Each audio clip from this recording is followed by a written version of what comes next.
Good morning. As we start a new work week, Jim Costa, John Jansen, Heather Park, Gov and Greg behind the glass. Good morning. Good morning. Good morning. How's it going? Good. Turn my mic on. Before we get too far, well, first of all, how was your weekend? Weekend was good. Yeah? How was the wedding? Wedding was a lot of fun. All right. Of course, you bump into people who go, I know John Jansen back from his high school days, and they want to talk your ear off. Yeah. It was funny because Lucy's abroad right now, and she made a trip this weekend. Yes, she is abroad technically. But she is in Florence, Italy. She made a trip this weekend to Paris to see the Eiffel Tower and all that stuff, and also Barcelona. She went on a sailing trip, and I every once in a while, this has never happened because she's never been overseas, but she went on a sailing trip. Ooh. And there was a lady that was a passenger on this same sailing trip who apparently was at Michigan the same time I was, and she's like, "Oh yeah, I know your dad." And so I told her, "Yes, I am international now." So just a little small world. Yes, it is. Yeah, it is a small world. Talk about After small all. world. Oh yeah. The venue for this wedding is the same venue that Heather got married at. Oh wow. Yeah. Oh, trip down memory lane, and it sounds like, and I will get into it later, like the bride had some of the same traits that Heather is known for. Different wedding. Oh, different. Oh, No, John.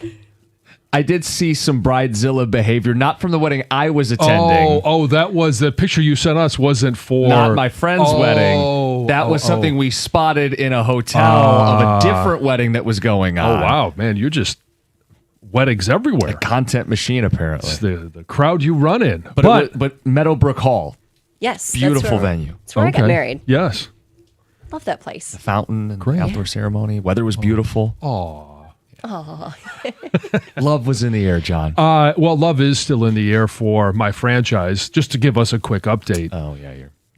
Yeah. Roll your eyes, will you? Because you made the wrong decision. Not Shohei yet. Ohtani still with an ERA of .74 and a batting average over 300. He's a good baseball player. He is a good baseball player. And I did see somebody make the comparison that he is a combination, the baseball equivalent of Patrick Mahomes and Myles Garrett.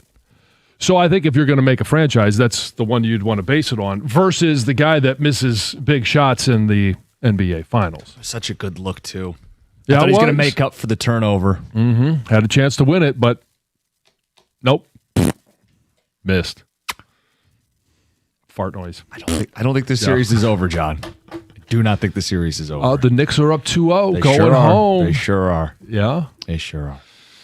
So anyway, that's a little bit of what happened this weekend. We had a beautiful weekend. My goodness. Yesterday, Jack had a doubleheader, and I was out there sweating my butt off in the heat. And it just was crazy how it went from really nice weather and everybody's saying, well, I wish it was warmer, to, gosh, I wish it wasn't so hot. It'll sneak up on you. Yes. Anyway, sports and stuff. Oh, before we talk Tigers, Yeah. few drinks, so maybe I don't remember all the details. The guy that said he coached you, he said you and your brother got into a confrontation at halftime of some game. Does that sound familiar? Yeah, I'm sure that. But to where you had pinned him down or were calling him out or stop playing so soft. Does this sound familiar? So yeah, little brotherly love, yes. A Okay, little you're not denying it. motivation. I don't remember, and I don't know if I know my brother listens a lot in the morning. I don't know if he's listening right now, if he remembers that. But yeah, we would go back and forth every once in a while, and there may have been a few spats at halftime. Okay. That I just trying to motivate. Of course. Right? That's what you do. It's all about the win. I don't care if you're my brother. I don't care if you're my daughter or if you're my son. It's about the win. I just thought it was interesting. Yeah. Shout out to Jim Trail. Yes. Clausen graduate, proud Trojan. There you go. But yeah, though, so it is very, very possible that confrontation did take place. I don't remember the specifics. Okay. But yeah, that's why when I talk about leadership, how it's so important. You got to be able to get after guys in the locker room. Yep. And now we find out that Larkin has given a list. Yeah. So let's just hit this because there's really no big update on Dylan Larkin. Just a list. We don't even know what the list is. Pierre LeBrun reports Larkin has given the Red Wings a, quote, short list of teams with the potential for that list to grow or change, as lists tend to do. Did he label it as this is my Colin list? I don't know. I don't know, John. The disdain in Heather's laugh. Makes me laugh every time. I also don't know how much more info we're going to get because Yzerman's Fort Knox. So I don't think anything's really coming from the team. And it leaked that he requested a trade by someone. Mm-hmm. I would imagine that the list will eventually get leaked as well. And I thought Max Boltman made a great point with us on Friday. If the list is 2 or 3 teams, a short list, Yzerman might not be able to make the trade he wants to make, and this could get awkward. Mm-hmm. If the list is 5 or 6 teams, well, I actually might have a chance to canvas and create a market and get a bidding war. Mm-hmm. But we have no idea, just quote, a short list of teams that Larkin has provided. Interesting. Tigers took 2 or 3 over the weekend. Interesting. They're trying to make the season interesting, and obviously we're going to be watching because it's what we do, and I love baseball. Yeah. So it's always going to be on. It for a little while there in May, it became just simply background noise, the sound of summer. And now all of a sudden, winning 5 of 6, you're sitting there going, I wonder what could happen. Mm-hmm. And I'm not going to sit there and say, I know some have mentioned they were 6-22 in May. They've got to go 22-6 in June. To me, that's not realistic. There is a July, there is an August. Now, once you get into August, you're going to be past the trade deadline, which I believe is the 3rd of August. And so there has to be some ground made up before you get to the trade deadline. They are still in last place in the AL Central. Yes. 9.5. So 9.5. Single digits. Yep. Yes. Back of the Guardians, who they'll play. They play the Division 3 of the next 4 series. Yeah. And so, obviously they're going to have the Twins at home, who they got swept by in a 4-game series earlier. The Guardians, who, correct me if I'm wrong, also swept the Tigers. Sure did, John. In a 4-game that one's sweep. going to be on the road. Then they got a quick reprieve, and then they've got the powerhouse that is the Chicago White Sox. Yep. So if they're going to make up ground, the fastest way to do it is obviously in division. The best way to do it is, Sox, maybe you take 2 of 3. Twins, maybe you take 2 of 3. Eventually, you're going to have to catch them all. Mm-hmm. But Cleveland, being the number 1 team, that's going to be imperative. And I'm not saying you have to sweep them, but if you want to get back into a manageable number, that's really where it went south. Because they were at, 4 games back, 5 games back, and we said, hey, they could be 1 back by the end of this series. They could be 9 back, and they happen to be 9 back. Well, it's what every coach says. They all count the same.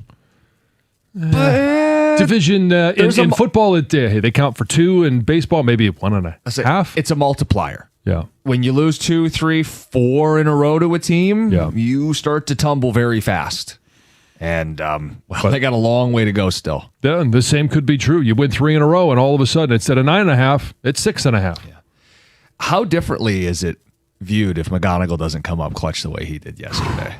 You mean going from sweeping a series to, hey, you're 1-1 going into the final game of the Seattle series, bottom of the 9th, Kevin McGonigal comes through, as he did earlier in the game, with a 420-foot bomb. Mm-hmm. They're going to get you a set of Magana goggles. Yeah, did you see that little girl? That was cool. They just actually did they just show her on the TV here? That was really cool. And that's the fun thing about Kevin McGonigal. While this season has, and some of what this season has been, is he's been overshadowed because they were so bad in May. Mm-hmm.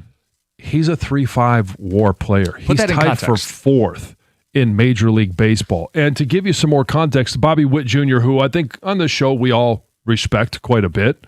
Mm-hmm. Tom's talked about him a lot. He's a 3.6 WAR player. So McGonigal is right there. Andy Pages, I know that's not how you say his name. Pages.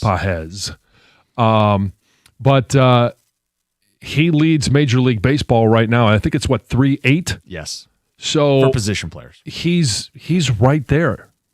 He's right there with the best hitters in Major League Baseball. Yeah, if you would have told us before the season that you were going to have a Bobby Witt-like impact from Kevin McGonigal, As a rookie, people would have said, dude, calm down. right? Seriously. Put in perspective. He's 21 years old. Slow your roll. Well, here we are. It's June. And he's on a playing like Bobby 7-game Witt. hit streak. Yeah. And it's all the things that are like mature beyond his years. It's the taking of pitches. It's getting and identifying the pitch you can do damage with. It's drawing a ton of walks this season. And while the homers haven't come, he is still doing damage. He fields his position well, and he does damage when he gets his pitches. Well, and there may be no better beneficiary other than the team by having other bats available, Torres and Carp, because if you look at the trajectory of Kevin McGonigal, now he's been the most consistent hitter throughout the course of the entire season. But early on with a full lineup, he came out of the gates on fire. Yeah. And then all of a sudden, Carp goes down, Torres goes down, and pitchers are singling in on him. They're singling in on Green because and Dingler because there's just not enough hitters. They can do that, especially if, AJ Hinch is going to go right, left, right, left, right, left. Now all of a sudden you can single in on those guys. But when you add in other good hitters, I'm not going to say great hitters, but other quality bats, now all of a sudden Seattle's not going to try. They don't want to pitch to Carp at all. Did McGonigal bail out his manager a little bit, by the way? Yeah, because with Jahmai Jones hitting, is pinch hit and Matt Vierling pinch hit, both over. It's like, okay, we're doing the mismatch theater again. McGonigal's a lefty. He hits everybody, including the walk-off knock. Yeah. He's been phenomenal. And I mentioned the walks. More walks than strikeouts for a guy in his rookie season. That tells you everything you need to know about his approach at the plate. What is it now? Going into yesterday, it was 37 walks and 35 strikeouts. Yeah, it's 38 walks to, it would be 36 strikeouts. Yeah, because he struck out first. Yeah. I do think he bailed out Hinch big time because Carpenter would have hit with 2 on instead of Vierling, but since he pinch hit Carpenter earlier in the game, it was Vierling again. Just, I don't know why Carp's leading off, by the way. That was my nitpick. Well, it's because it's Seattle. He has been absolutely on fire against Seattle. Then leave him in the game. But it's AJ's whole thing with he did it in the playoffs. I agree. You bat a guy lead off that you think forces the decision from the other manager the third time through. Put McGonigal first. I know they said the 19th at bat, right? Wasn't that the thing? Third time through the 19th at bat. Tom, I get it. 248-539-9797. They're giving us plenty to think about. They took 2 or 3 over the weekend. We'll get into what kind of fan you are at the end of the hour. We've got Dave Chappelle tickets to give away this week, 7 o'clock hour. Your chance to go to the show coming up later this month. Quick turnaround at Little Caesars Arena. It's 97.1.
Hey, if your furnace or AC is struggling to keep up, it's time to call Mastercraft Heating, Cooling, Plumbing, and Electrical. Mastercraft is available 24/7 for those uh-oh moments, and they stand behind their work with an extremely valuable 5-year warranty. They made a huge difference in my home. They'll do the same for yours. Right now, they're running some amazing specials. AC tune-up for only $79, and if it's time to upgrade, get half off installation when you buy a new AC or furnace. Easy financing options are available as well. Schedule your free in-home estimate at mastercraftheating.com.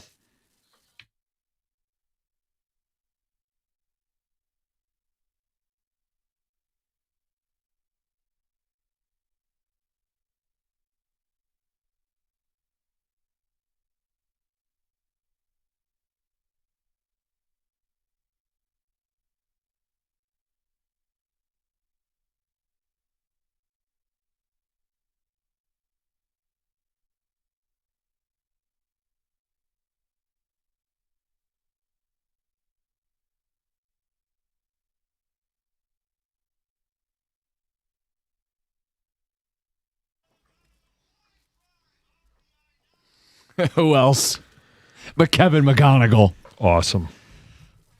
Just awesome. And how about as he walks it off, he's over at first base next to good buddy Josh Naylor. Yeah. Hey, buddy. Get the last laugh there. Enjoy your 5-hour ride home. Hey, man, that's taking a series and changing the mood of today's show with this baseball team. And bailing out his manager with a couple of those failed pinch hitters. Yeah. And it's whenever you're pitch hitting, right? It's kind of always a gamble. It's a calculated gamble, and it just didn't work out for AJ. No, but they've not many have worked out.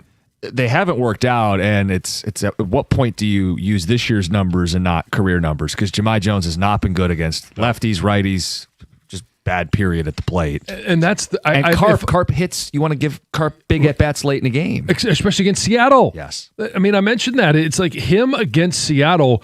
He's just got some superpower. I don't know what it is, but he's just really good against Seattle. And to take him out against the team that he just rakes against, to put in Jahmai Jones. Well, no, these are two different decisions. So Jahmai comes in for Keith with the bases loaded. But still. But yeah, it's the same concept. Right. And then it's Vierling at the end of the game in front of McGonigal. Oh, boy. Yeah. Yeah, Vierling is the one that went in. So it's just, I just don't understand that one. Right. Jones is 11 for 78. Right. For the season. So you're saying that's not good? 473 OPS. So you can cite like career, he's actually good against lefty. Like at what point, we're now in June, is that irrelevant? Or if he's going to be on the team, I mean, that's their argument is this is what we're going to use him for. But then you could ask, why is he on the team then? I mean, Keith is dipping. He's now a negative WAR player. Keith hit 300 against lefties as a rookie. I'm not telling you that it's always going to be a great matchup, but the idea that he's but you want to use his game, career numbers, right? Yet not somebody else's career John, numbers. I mean, they're just this year, right? Right. I'm with you. I mean, if we're gonna make that argument for one, we got to make it for all. Agreed.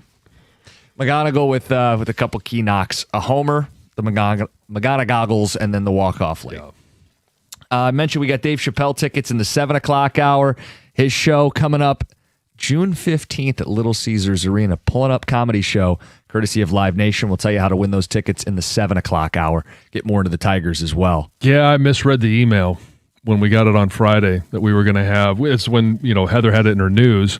And I read the email as, we have tickets for you guys and I was like, oh, they're little tip of the cap to the show. We're going to have a show outing. And then I reread it and it said, no, we have them to give away. So excited for our listeners. Take it up with Lori. Yeah. See if she can hook you up. Give away tickets this week, including today in the 7 o'clock hour. For all of you. Yeah, for everybody else. Let's get to Heather with the news. Heather, good morning. Hey, you guys. Good morning. This news is brought to you by Fusion Energy. So a shooting near a busy street festival in Ohio on Saturday wounded at least 12 people, and now police are still searching for the suspect. So Toledo police say that all 12 victims, ranging in age from teenagers to people in their 60s, are in stable condition. Oh, that's good. Everyone is expected to survive. And it's believed that 2 people fired weapons, and they say were most likely shooting at each other. Police are now urging anyone who was at the festival that may have photos or videos to come forward with those, because they could prove or lead to something, right? They just need to see something. They did, Toledo Police did do a brief update on social media on Sunday, saying that investigators were continuing to make progress and they were following multiple leads. So hopefully an arrest will be made. Somebody's got a video. soon. You know it.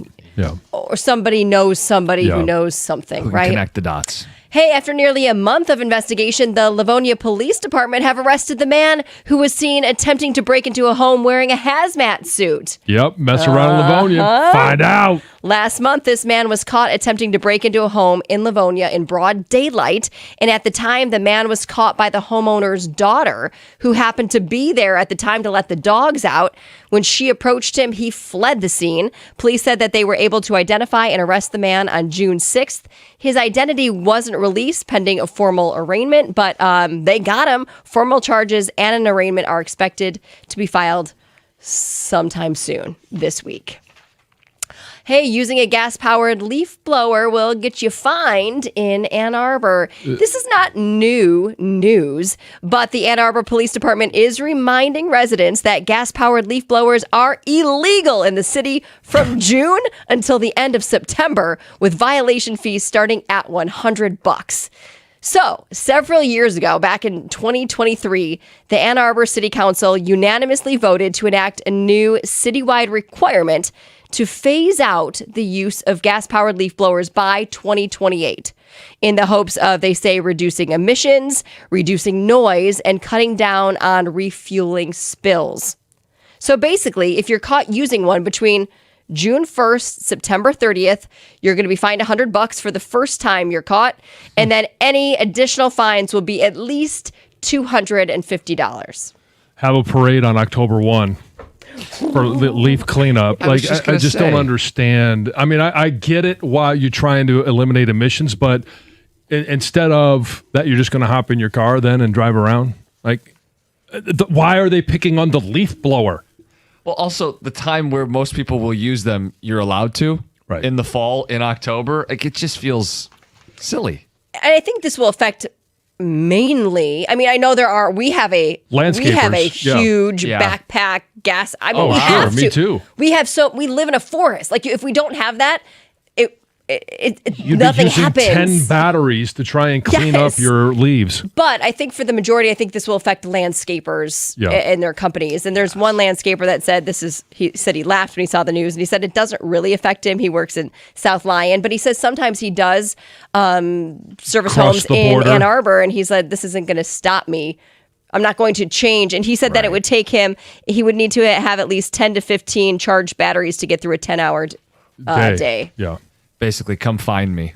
Yeah. So yeah, and he's thinking maybe what he'll do is he'll need to get like a security deposit from homeowners of $250 that To cover. if he does get fined, Yeah. it's covered, and if he doesn't, he'll just give it right Oh, that's smart. right back. Yes. But man. This is crazy. 5 people were hospitalized at West Virginia's Super Regional Baseball game on Saturday after strong winds swept through the area. And if you haven't watched the video, you need to, because when you hear that, you're like, okay, well, what happened? Well, in this video, you see a tent getting like ripped out of the ground, and somebody is holding on, flying through the air as they hold on to this tent. Another person being swept down a hill, just rolling uncontrollably down a hill because the winds were so strong. It happened that the game was in a rain delay or a weather delay at the time. But then after about a 90-minute delay, the game did go on. But the video is crazy. It's bizarre. It's wild to see this man holding onto a tent and just like Flying. And he held on for a going very for a long ride. time until eventually he did go. Or she went crashing to the ground. Taylor Swift and Travis Kelce will say their I do's in front of more than 1,000 people inside Madison Square Garden, at least according to TMZ. I mean, we'll never really Is this know. a will we? misdirection? I don't know. Sources with direct knowledge say that between 1,000 and 1,200 people will show up at Madison Square Garden on July 3rd for the big wedding. We're told that Taylor and Travis have gone through great lengths to ensure privacy, which I'm sure they will no matter where or when this actually happens. Maybe it's just going to be simulcast there. Yeah, she doesn't strike me as someone who'd want to get married at Madison Square Garden.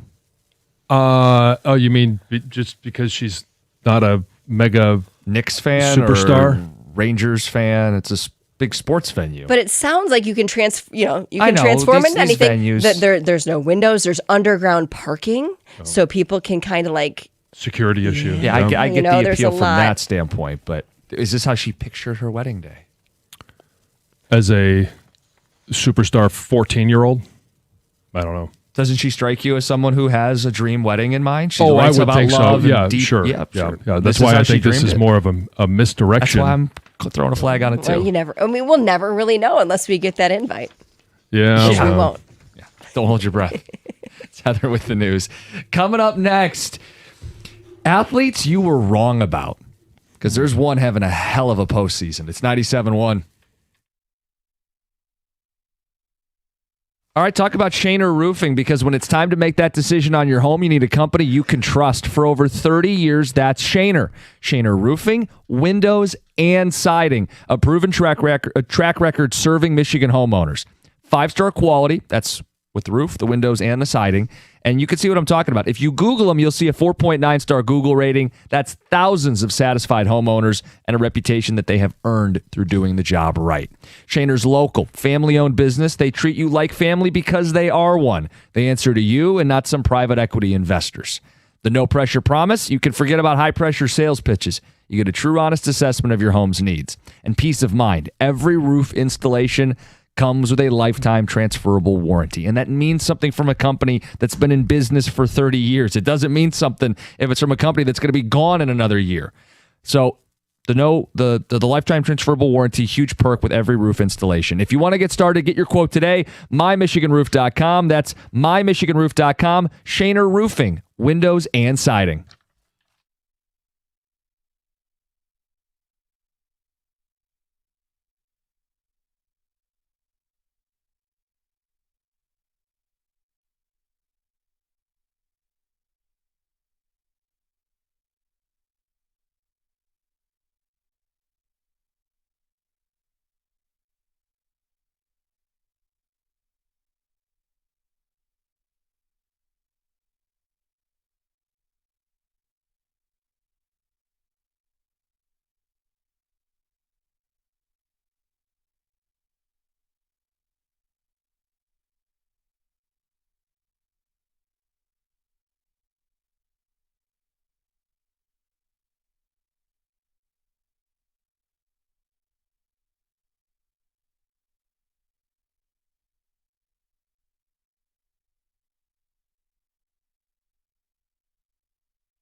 I don't know if you've kept an eye on it, but the Stanley Cup final has been incredible. 3 games, all decided by a goal, 3 overtime periods. And the moment for Marner had a hat trick in game 3, fastest in Cup history. He leads all scorers in the playoffs with 28 points in 19 games. His image has done a complete 180. From a playoff choker, loser, Toronto Maple Leaf, to a guy leading the charge to winning a Stanley Cup the very next season. Wanted to throw it out because Toronto fans were wrong about him. Who were athletes you were wrong about? And it could go both ways. It could be the athlete that you never really thought was good that And all of a proves you sudden, wrong, yeah. or the other thing. You got really excited about an athlete only to have their career crater. Well, I got really excited about Trey Lance. Oh, yeah. And I thought if I was San Francisco, I wouldn't have given up the capital to go up and get him. But when he went to San Francisco, I thought either San Francisco, with their coaching staff and their ability to basically make quarterbacks great, or Minnesota with Kevin O'Connell. Like, if you're a quarterback in one of those two and you can't find a way to make it work, even just to be average, let alone be really good, then you must really not be that guy. And Trey Lance, hey, 3rd overall pick, San Francisco, and we knew all of the questions coming out was, hey, Missouri Valley Football Conference, right? And it was, hey, a couple of national titles there in 18 and 19. 20, there was no season, but they generated one game, and, it wasn't a great game for him, but it was a one-off. I thought he was going to be a tremendous quarterback in the NFL, and he just never amounted to anything. Now he's with the Chargers. He had a stint with Dallas.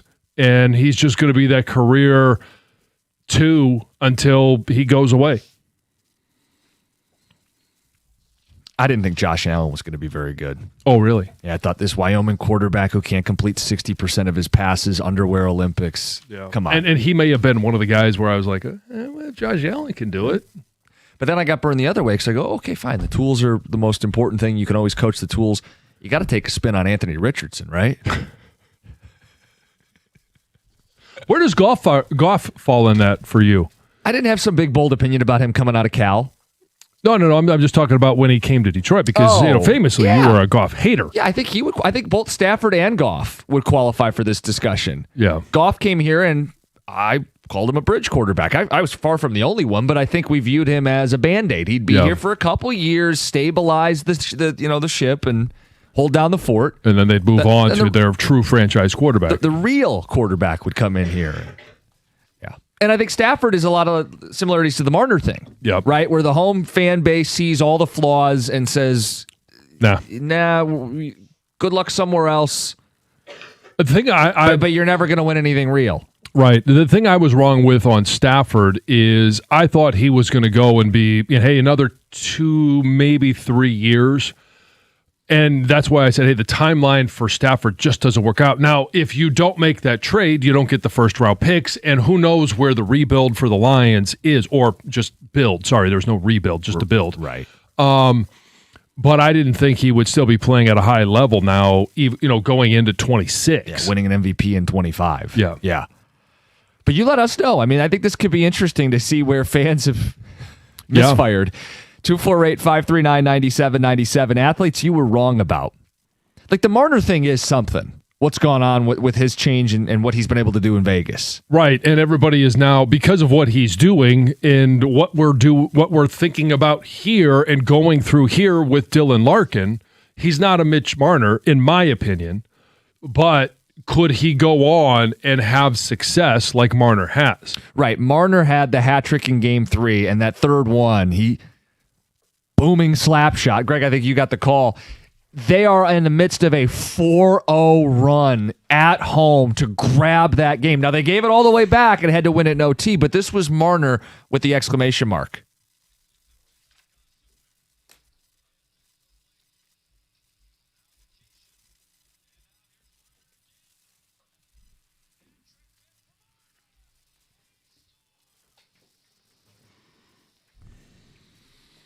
You think that's the equivalent of being in the zone for a hockey player, where he just feels like no matter where he shoots from, he's going to score? Yeah, I mean, his first goal was this weird, he flipped it at the net and they scored on themselves. If you're getting those kind of goals, Right. Hey, today's my day. just keep firing at the net. It's going to go my way. 248-539-9797. Oh, these are some good ones, John. First batch of replies. I was a big Killian Hayes fan.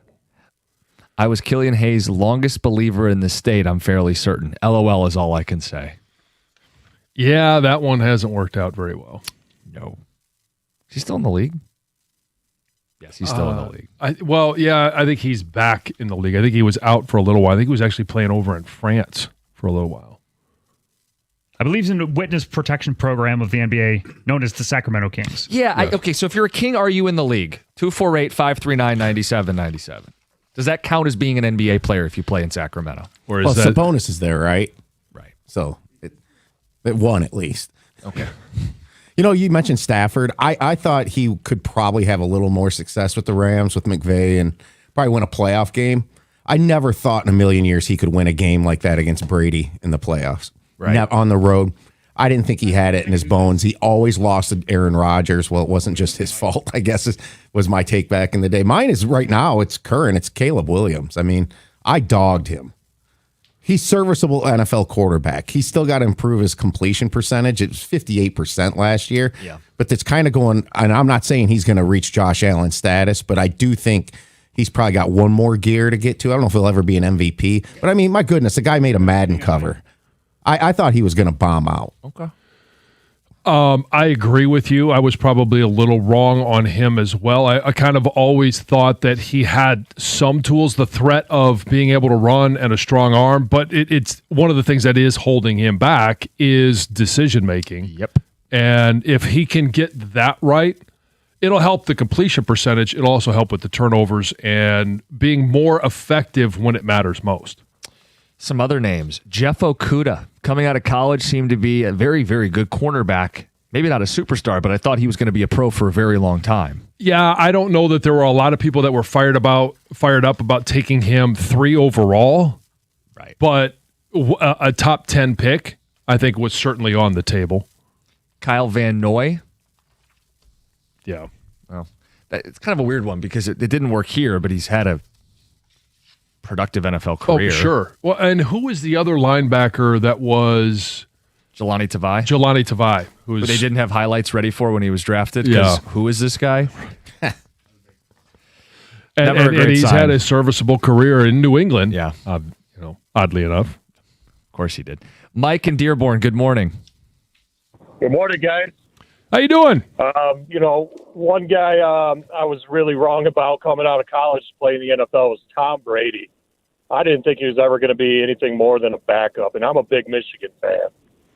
So I was wrong about that. But I do want to mention how excited I am about the Tigers yesterday and, the bottom 3 of the lineup coming through and Chuck McJesus with the walk-off at the 9th inning. I screamed so loud that my lady was scared that I hurt myself, and I haven't screamed that loud during a sporting game in a long time. There you go. Got you excited. Oh, yeah, man, I'm buzzing still. I'm still wearing the same shirt I was yesterday. There you go. Yeah, it's my Chuck McJesus shirt, man. Yeah, there you go. I mean, that's what when you have a player like that, there is always an attraction to watch. They've won 5 of 6. Mm-hmm. After a disastrous month of May, they've won 5 of 6. And McGonigal's the guy that swings the weekend. Instead of talking about, they lost the series to the Mariners and they're just kind of... And that's a very important phone call because he said he was fired up. Mm-hmm. And at 7:02, we're going to ask the question, what type of fan are you? Specifically about the Tigers, but it doesn't have to be just about the Tigers. Okay. We're going to put some labels. Mm-hmm. And maybe even call yourself out. We're calling ourselves out now for some bad takes. Hey, mine was Trey Lance. Yeah. Fell flat on my face on that one. For a lot of people in Toronto, it's Mitch Marner. Who's your guy? The athlete you were wrong about. It's 97.1. Hey, if you're thinking about a new truck this month, you know a Ram truck should be right there at the top of the list. The Ram truck lease deals at every Metro Detroit Ram dealer are phenomenal right now. I've seen the Ram side by side with other trucks, and I've driven a Ram. For power, there's really not much of a comparison. Ram, you could choose from their legendary 5.7 Hemi V8, or you got two choices with the Hurricane engine, the 420 horsepower, or the high output 540 horsepower Hurricane engine. Why would you trust any full-size pickup at any price with only a 4-cylinder engine? It's hard to make that comparison. Plus, the full-size Ram 1500 is built right here in Sterling Heights. Ram has a 5-link coil suspension. All it's going to take is one test drive, and you're going to feel how much smoother a Ram is. And for comfort, all you have to do is go sit in a Ram, and you're going to feel the difference. Right now, the lease payments on a new Ram truck at every Metro Detroit Ram dealer are phenomenal. So are their financing offers for well-qualified buyers. All you got to do is pull into your Metro Detroit Ram dealer today and tell them I sent you.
Yeah, I wonder how Toronto feels about him now. Mitch Marner, hat trick. Vegas up 2-1. He's been their leading scorer in the postseason. 28 points in 19 hockey games. Quite the narrative shift for Mitch Marner. Right. But, I mean, if you're a Maple Leaf fan, are you sitting there going, well, would it have been any different here? We tried it for a while. Right, but isn't that just a reflection of your dysfunction? Sure. Yeah, that's more than it was Marner's shortcomings. Mm-hmm. And that's what we're talking about, is athletes you were wrong about. Because we pile on and we think we have this opinion, and Marner's rewriting that narrative. Text coming in, I thought Brady Quinn was going to be legit. I thought he had poise, looked the part. He was going to change the Browns' trajectory. Makes fart noise with my mouth. Matt in Redford. Yeah, I think there's a lot of Browns fans that probably were wrong about a number of different quarterbacks that they've had. Well, our version of that would be the very next text. Joey Harrington. Ooh. Joey Blue Skies. The love the national media has for Stafford is unbelievable. He was considered average in Detroit and couldn't win the big ones. That's from Kevin. I think that's our Marner, or their Stafford. Sure. It's like those words are very similar to what we got on Twitch. Sam Darnold couldn't win the big one until he won the big one. The Darnold thing's more interesting because he bounced around. He had a couple stops where it's like, dude, it's not the team, it's you, right? Right. And then in Minnesota, what is a 14-win season? Then he goes to Seattle, does the same thing, and wins the Super Bowl. And now it's you, dude. Yeah. Right? He gets the last laugh. Text says, I thought Jordan Love was going to suck. Yeah, he doesn't suck. No, he doesn't. This is athletes you were wrong about either way. I was all in on Scott Sizemore. Talk about a dud. Yeah, he was going to be the Tigers' second baseman. They had that one missing piece they needed to fill in the infield when they were loaded. And, well, they don't need to go get a second baseman because Scott Sizemore is going to step in. I didn't think Cade Cunningham was going to be very good. Oops. Oh. Dude, Peyton Hillis made a Madden cover. That's not exactly the best barometer, Gov, with Caleb Williams. I see what he's saying there, but I didn't even think he would be capable of having the flash to make the Madden cover like Peyton Hillis did. Yeah. Speaking of covers, Amani Bates, Sports Illustrated thought he was the next Durant. Guys, I thought Kevin Smith from Central Florida was going to be the next all-time great Lions running back. James in a car. I'll go back to my youth. And when I was a young middle schooler, I thought when I saw Tony Mandrich on the cover of Sports Illustrated, I thought he was just going to ruin the NFL. And I mean, that was 13-year-old me and not knowing everything that was going on, had no idea, but the influence that he had, just that cover on what I ended up wanting to be was tremendous. How did it hit you when you found out about the juicing? Oh, it broke my heart. Like, I thought this guy he was my hero. And then I actually did get a chance to interview him, I don't know, it's maybe 5 or 6 years ago now, and listening to him talk about his decisions, talk about the things that he went through and was going through at the time, kind of made you understand it a little bit more, at least understand him, not necessarily the situation. But yeah, when I saw that, I'm like, that's what. And then when I found out he was juicing, for me, I was like, I want to do that, but I want to do it the right way. Yeah. And the right way doesn't make you look like that. Texas, I really thought the Lions messed up by not re-signing Kenny Golladay. Yep. And I was really hyped for Steve Yzerman. Not anymore. Signed Dylan. Oh, boy. Let's get to Paul. You're next up. Paul and Frazier, good morning. Hey, good morning, boys. How you doing? I'm doing all right. Yourself? Oh, doing great, John. How was that fishing trip? Oh, man, it could not have gone any better. It was awesome. You are a rich man, John Jansen. Who says you can't have it all? That's right. You're Rich the in man. experience. That's right. Guys, Anthony Mantha, big power forward. I thought he was going to be a cornerstone piece here for years to come. Just didn't happen for us. Those guys are so hard to find, the big power forward who can pour in goals. And he never played to his size here. No, he never did. I know he went and maybe had a season or two somewhere else. He was good in Pittsburgh Was it this year. Washington? He scored 33 Pittsburgh, yeah. goals this year with Pittsburgh. Well, that's a story of the Detroit sports life. Well, what are you going to do? Yeah. Go fishing. You boys have a great day. Heather, love you. Bye-bye. Thanks, Paul. Look, as a Red Wing fan, I feel like I got excited about a lot of these guys. Like I liked Nyquist, Tatar.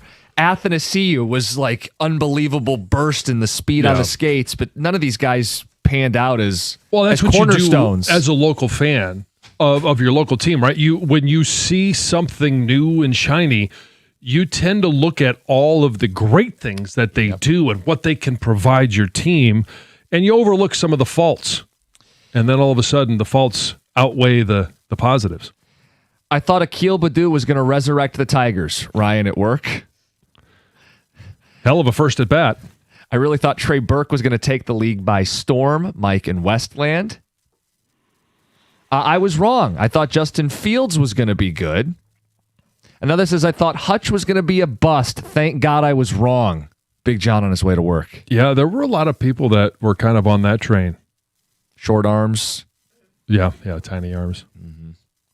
Larkin might be our version of Marner for another team if he gets traded. Just hope we can leverage a decent return. Guys, I didn't think Goff was going to last more than 2 years after he was traded to Detroit. Yeah, I felt the same way. Completely re-embedded himself. Yeah. And in turn, this team won playoff games. Yeah, he's been one of the better quarterbacks in the league over the last 3 years. Yeah, I mean, where would you place him?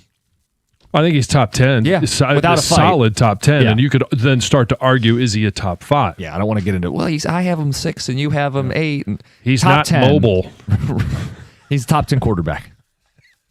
I can't wait to have those conversations again. How many months away? The Tigers don't keep this up. It could be here sooner than you realize. But the Tigers have been on a tear here in the last week, 5 of 6, swept the Rays, 2 of 3 against the Mariners, and that swing game on Sunday with Kevin McGonigal, the walk-off winner. We want to know what kind of Tigers fan you are. We'll get to that next, plus Dave Chappelle tickets, 97.1.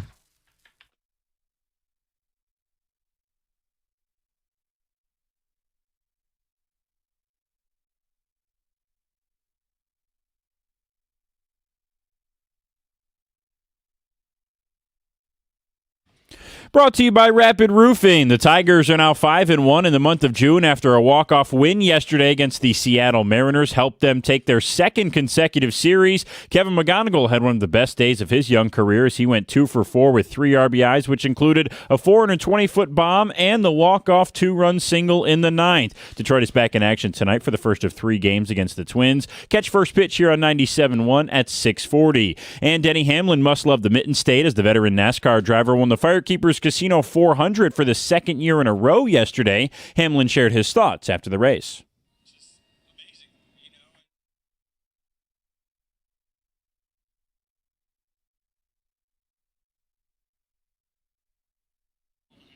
In golf, JT Poston won the Memorial Tournament in a playoff against Ryan Gerard yesterday. The win marked his 4th career PGA Tour victory. On the LPGA Tour, Nelly Korda won the U.S. Open for the first time in her career, and she did so with the help of some advice from her sister, who was understandably anxious after suggesting Nelly change her grip in the middle of a major championship.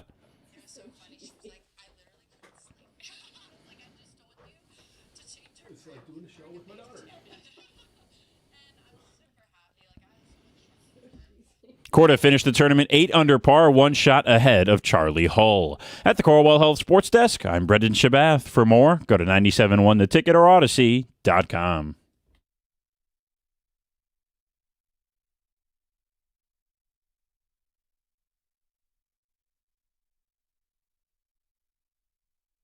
All week long, we've got tickets for Dave Chappelle Pulling Up Comedy Show. Little Caesars Arena, June 15th, right around the corner. Tickets are courtesy of Live Nation. If you want to win the tickets today, listen this hour to the show. When you hear Jake Rogers say, "Don't let the Tigers get hot," call in, win that pair of tickets. Don't look now. 5 of 6. 5 of 6. And I want to ask the question, because we've heard different radio hosts, different shows around the country, and we're in the midst of listening to, should they trade Tarek Skubal? Should they keep him, make a run for it? Call yourself out. Admit to it. What type of fan are you right now for the Tigers? And maybe you're just the pessimist that even going into the season, you're like, nah, they're not going to be very good. They added some arms, but the bats are still the same. And you just don't think they're going to amount to much. And there are a lot of fans, and sometimes we are prisoners of the moment, where you're very reactionary. And it's 6 of 22 or 6 and 22 in the month of May, can't do anything, and then all of a sudden they win a series, they sweep a series, and you're right back in it. Hey, they're gonna make a run for it. Don't trade Skubal. Let's see what we can do. We thought this could possibly be a World Series team, and now we're back in it. Like, what type of fan are you? Yeah, how would you self-identify? Label yourself as a Tigers fan. 248-539-9797. I created 3 camps, but these might not be perfect. They might not describe you. I think every fan's going to have a little bit of nuance to them. So, absolutely, when you call in, you could speak for yourself. But, John, I think people will mostly fall into one of 3 categories. Mm-hmm. I think there are the believers, finally healthy. They're going to make some noise in the playoffs. Look, they added Kevin McGonigal. Mm-hmm. They're finally healthy. Believers. And only going to get healthier. Right. Hey, you're going to get Skubal back. JV, whatever that means. Mize. Yeah, Mize. Kenley Jansen. Yeah. Coming back, refreshed. Who doesn't want to add a Jansen? That's right. We need more of them. Trying to do my best. You're doing your part. So camp 1 is believer. Camp 2 is skeptic. Mm-hmm. You're like, I'm keeping an eye on them, but I mean, come on. They dug themselves a pretty big hole, and I'm not sure there's any significantly better group than they were a year ago. And then the final category is fool's gold. I'm not buying this for a second. This is fake. This is phony. I want nothing to do with this. Yeah, they are what they were in the month of May. Right. They're not going to do much of anything. They're not going to amount to anything. They'll never get back to 500. Right. This is all fool's gold. Yeah. So whether it's believer, skeptic, or fool's gold, or you can color outside those lines and speak for yourself, 248-539-9797. Can I label the team while we're labeling the fans? Oh, this ought to be great for social media tonight. I think they're schizophrenic. I think this is the most schizophrenic team in sports over the last 2 and almost 2.5 seasons now. We have seen incredible highs and incredible lows. And as a fan, it makes you feel kind of crazy that they've been so schizophrenic. They're dead in 2024. They're selling at the deadline. They've accepted it. Well, what? 0.1% chance to make the playoffs? You're telling me there's a chance? Schizophrenic because the very next year they're on a 100-win pace, only to blow the largest division lead in the history of baseball. What do they do this year? They go in the tank in May. 6 of 22. The season should be over. Well, I've won 5 of 6. I don't know. John, this is a schizophrenic baseball team. They make you crazy because they are kind of crazy. They are, and I mean, we mentioned it last week at some point when we were talking about this team where at the end of 24 going into 25, hey, over 100 games. They're the best team in baseball. They're historic numbers. And then you look at the end of last year and the start of this year, and you're like, wow, worst team in baseball. Historic numbers. Right. And it just, they are a lot of major swings up and down. In the span of 365 days, they've both paced for 100 wins and paced for 100 losses. And maybe that's just the way this team is built, where it is a lot of role player, utility guys, platoons, that you're going to see some wild swings. Like, I don't think they're some World Series contender. I also don't think they're anywhere near as bad as they were in May. But they'll play with your emotions. Yeah. They're somewhere in between what we've seen over the last 6 games. And I know there was a shutout in there. That's their one loss. Versus what they were 6 and 22. What does that mean? Are they going to be a 500 team? Well, if they are, they're going to have to hit above their weight class through much of June and July just to get back to 500. Yeah, they're going to play like 600 baseball. Yeah. And better. that's just to get back to even. So how would you label yourself? And I know we got calls to get to. How would you label yourself? Well, famously, I'm a very patient fan. I like to, I don't, I wake up and I look at the scores and I look at the standings and I look at what things have happened and how much is left of the season. I try and guard against the emotional swing. And so I famously am the let it play out. So I'm not giving up on them, but I'm also not sitting there going, hey, 5 of 6. Boy, this team, let's get ready for the World Series. Break up the Tigers. I am excited, and I think in football and in baseball, for our local teams, I have a propensity to hold on longer and be more excited longer simply because that's what I want. I want them to be good. I get into my fandom, and I don't want to give up on them longer than I would, say, the Wings or the Pistons. And it's not because I don't like them. It's just that's where my heart is. Yeah, your predisposition. Yeah. Look, I think this is who they are, the highs and the lows, but ultimately they're probably around a 500 baseball team, maybe a little better. So I guess I'm in the position of skeptical, but I'm going to keep an eye and an ear on them. Okay. I'm going to monitor them. Some of that is this job, but some of it is like, yeah, I think there's a world where they could heat up. They've shown it over the last couple of years. But to what end? That's also part of the skepticism, right? Is this ultimately a World Series team? No, I don't really think so. And so much of baseball is about confidence. And I do think that they're taking the plate and they're playing like they're very confident. Their aggressive approach at the plate right now.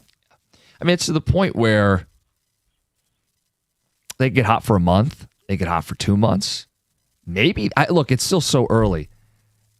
Maybe they could make the playoffs, but I'm skeptical that they will dig out of this hole. I'm skeptical that if they get in, that they would be able to make considerable noise. And I guess that's the camp I'd put myself in. Yeah. 248-539-9797. Let's get to you guys. Ryan in Utica, good morning. You're on 97.1. Hey, just wanted to say, a lot of doom and gloom on this station. A week or two ago, all the talk was about what can we get for Skubal. I think we need to pump the brakes. They were 6.5, 7 back out of the wild card at that time. There's 5.5 back now, and on paper they're significantly better than they were last year with Franer and as well as the unexpected production from McGonigal. So I think it's just a lot of doom and gloom, a lot of games left, and this team has potential to make a run. 27-1 odds to win the pennant, I think might be worth jumping on. I'll hang up and listen. Thanks. Well, right, Ryan, don't hang up yet. Hold on. Would you see yourself as an eternal optimist? Because it kind of sounds like, hey, you're very optimistic. It is. I'm just curious, is that your outlook on life in general, or just with the Tigers right now? I would say in general, but also in this situation, we have, last time I checked, 14, 15 blown saves, and I think every starter was out of the rotation, at some point. So, I mean, those all have to be taken into consideration. But, yeah, I like to be optimistic, especially this early in the season when we've had those types of setbacks. They have what it takes to play 600 ball. So let's see what happens. Okay. There's one for let it play out. Let's see what happens. Mm-hmm. So I'm a skeptic right now. I mean, we're 1 week away from us. Last week, they were pacing for 100 losses. Yeah. After 1 week of baseball, there's just no way. Can't put that away. No, I mean, they're in such a hole. And he just mentioned, they do have to play 600 ball. I mean, it's one thing to be capable of it. It's another thing to actually do it. I still question this bullpen. I mean, yesterday, I didn't think they had a chance at coming back after they extended the lead against this bullpen. When they get 4-1? Yeah. And, I mean, how many times is Wenceel Perez going to get a triple? Well, more lately. So, for now, it's encouraging. I mean, getting healthier. The lineup is getting longer, as they say. So, I think they need another 5 in 1 week to kind of start to think, okay, maybe we've got something. So that's what I was going to ask you, because there's no question, 6-22 in the month of May, you've dug yourself into a deep hole. When do they start to peer out of it? And you mentioned, hey, maybe this week, if it's another 5-1 week, you could start to see some light, start to see over top of that ridge. You know, the hitting dried up a little bit this weekend. They did compile 12 runs total. They got shut out on Saturday. Yeah. But yesterday, I mean, they were really fortunate to win that game. Yep. But Seattle's a good pitching team. So, No, I said it this way. McGonigal, everybody focuses 420-foot home run, the walk-off. He bailed his manager out. They had 2 failed pinch hitters. I mean, that saves the weekend. It saves a lot of the presentation of the show today. It allows people like that last guy to call in and say, see, guys, come on. 1 foot in front of another. One series win and then another. 248-539-9797. We got some people we want to get to on the phones. What kind of Tigers fan are you today? And I created 3 camps, but it's not one size fits all. Believer, skeptic, fool's gold. We'll get your phone calls and your feedback next. It's 97.1.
Okay, so there's about 200 milligrams of caffeine in a typical medium coffee, and I know people who have 2 or 3 cups every day, and you know what? They're still tired by mid-afternoon. So the caffeine in coffee doesn't last long, but 200 milligrams of caffeine in a can of Fusion Energy does.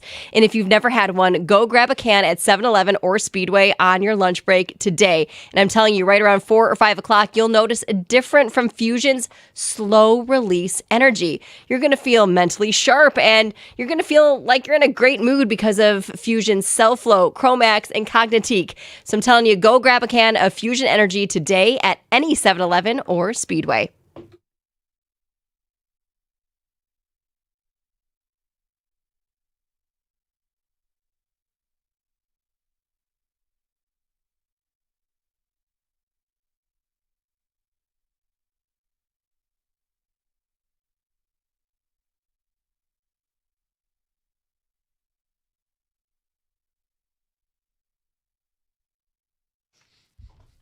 That's a very excited Dan Dickerson.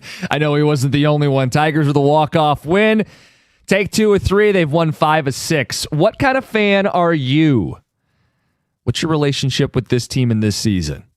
Believer, skeptic, fool's gold, shades of gray? Look, they have been an incredibly streaky team over the last 2.5 years, and I think this is who they are. They're a team built on largely platoon role player guys who, when they're rolling, you can really heat up. And when things are spiraling, it can get really ugly. So this is who they are. You kind of have to ride that wave. I'll ask you a question because it was reported to me that when I was gone, you and Stoney buried the Tigers. Not our traditional funeral with taps, but we performed an autopsy as you would on a dead body. Got kind of gruesome. But that was the month of May, very gruesome month. And I don't think we were wrong to speak of the dead that way. They're still not alive. They're 9.5 games back in the division, dead last in the division, and still more than 10 games below 500.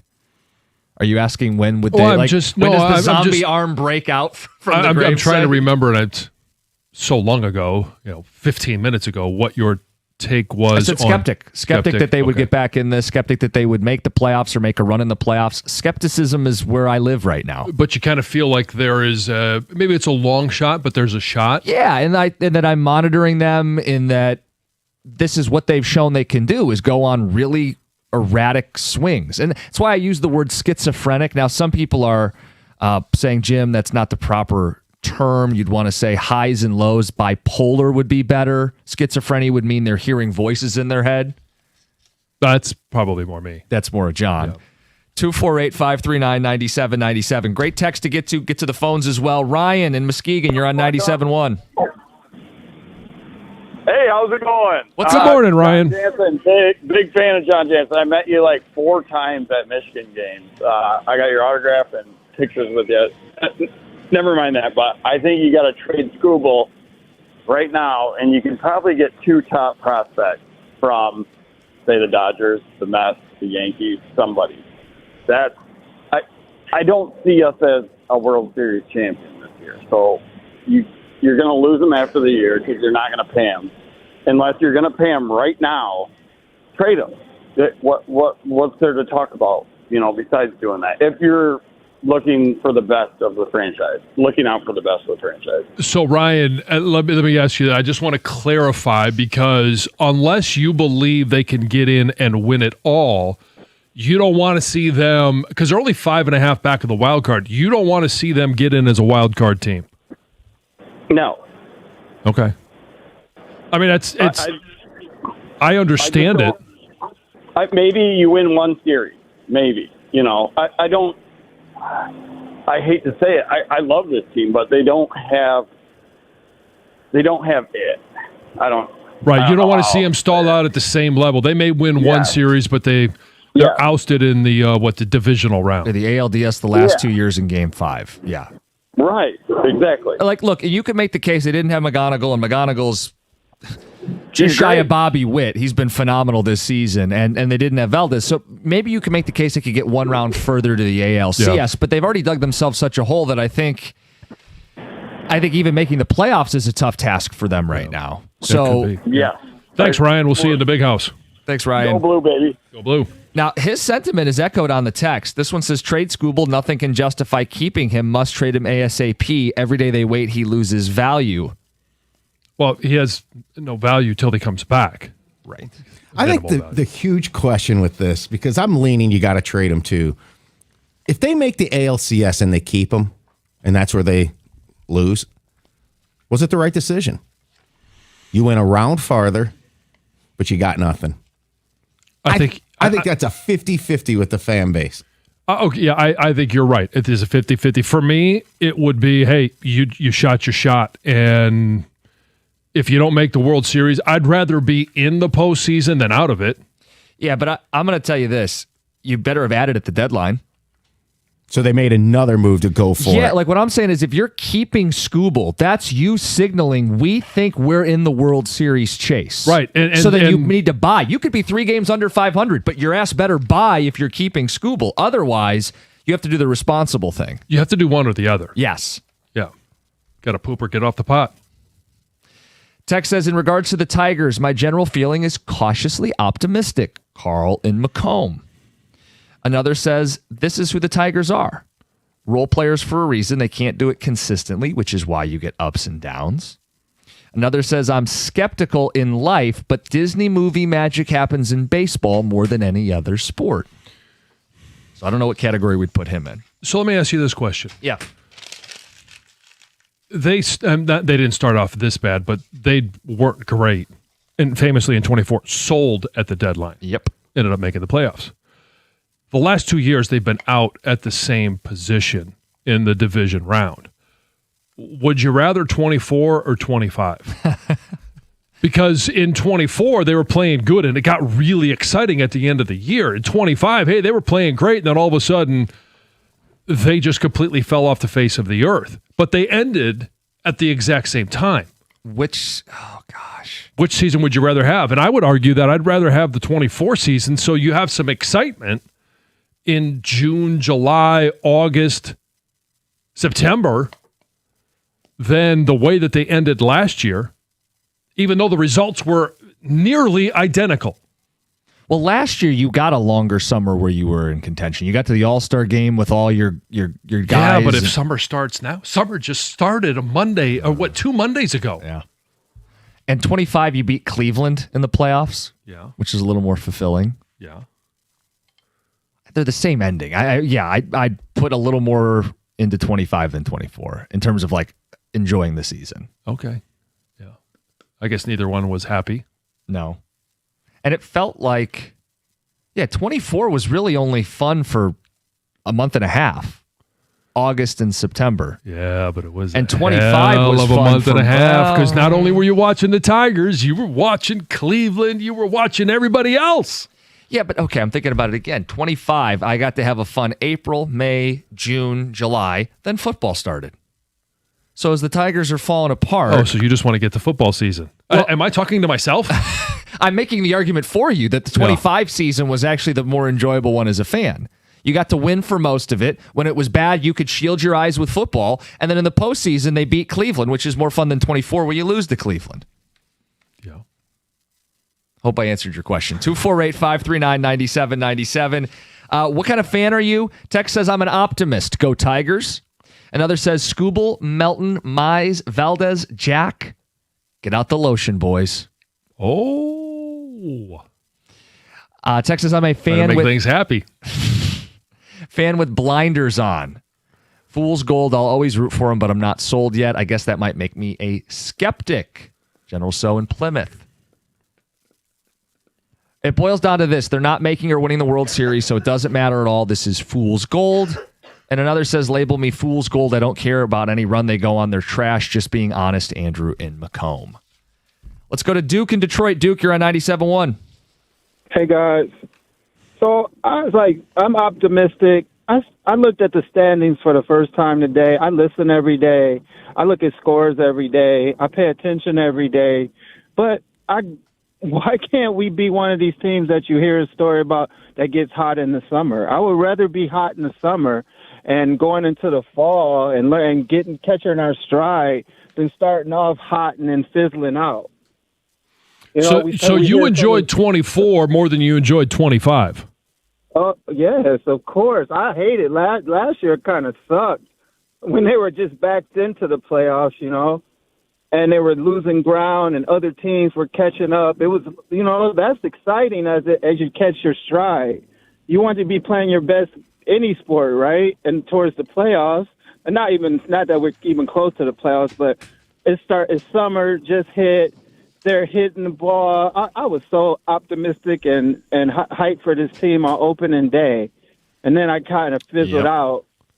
I even fizzled out before they fizzled out. And then all the injuries. So we knew in the back of our minds, right, that something was going to happen, maybe not to that extent.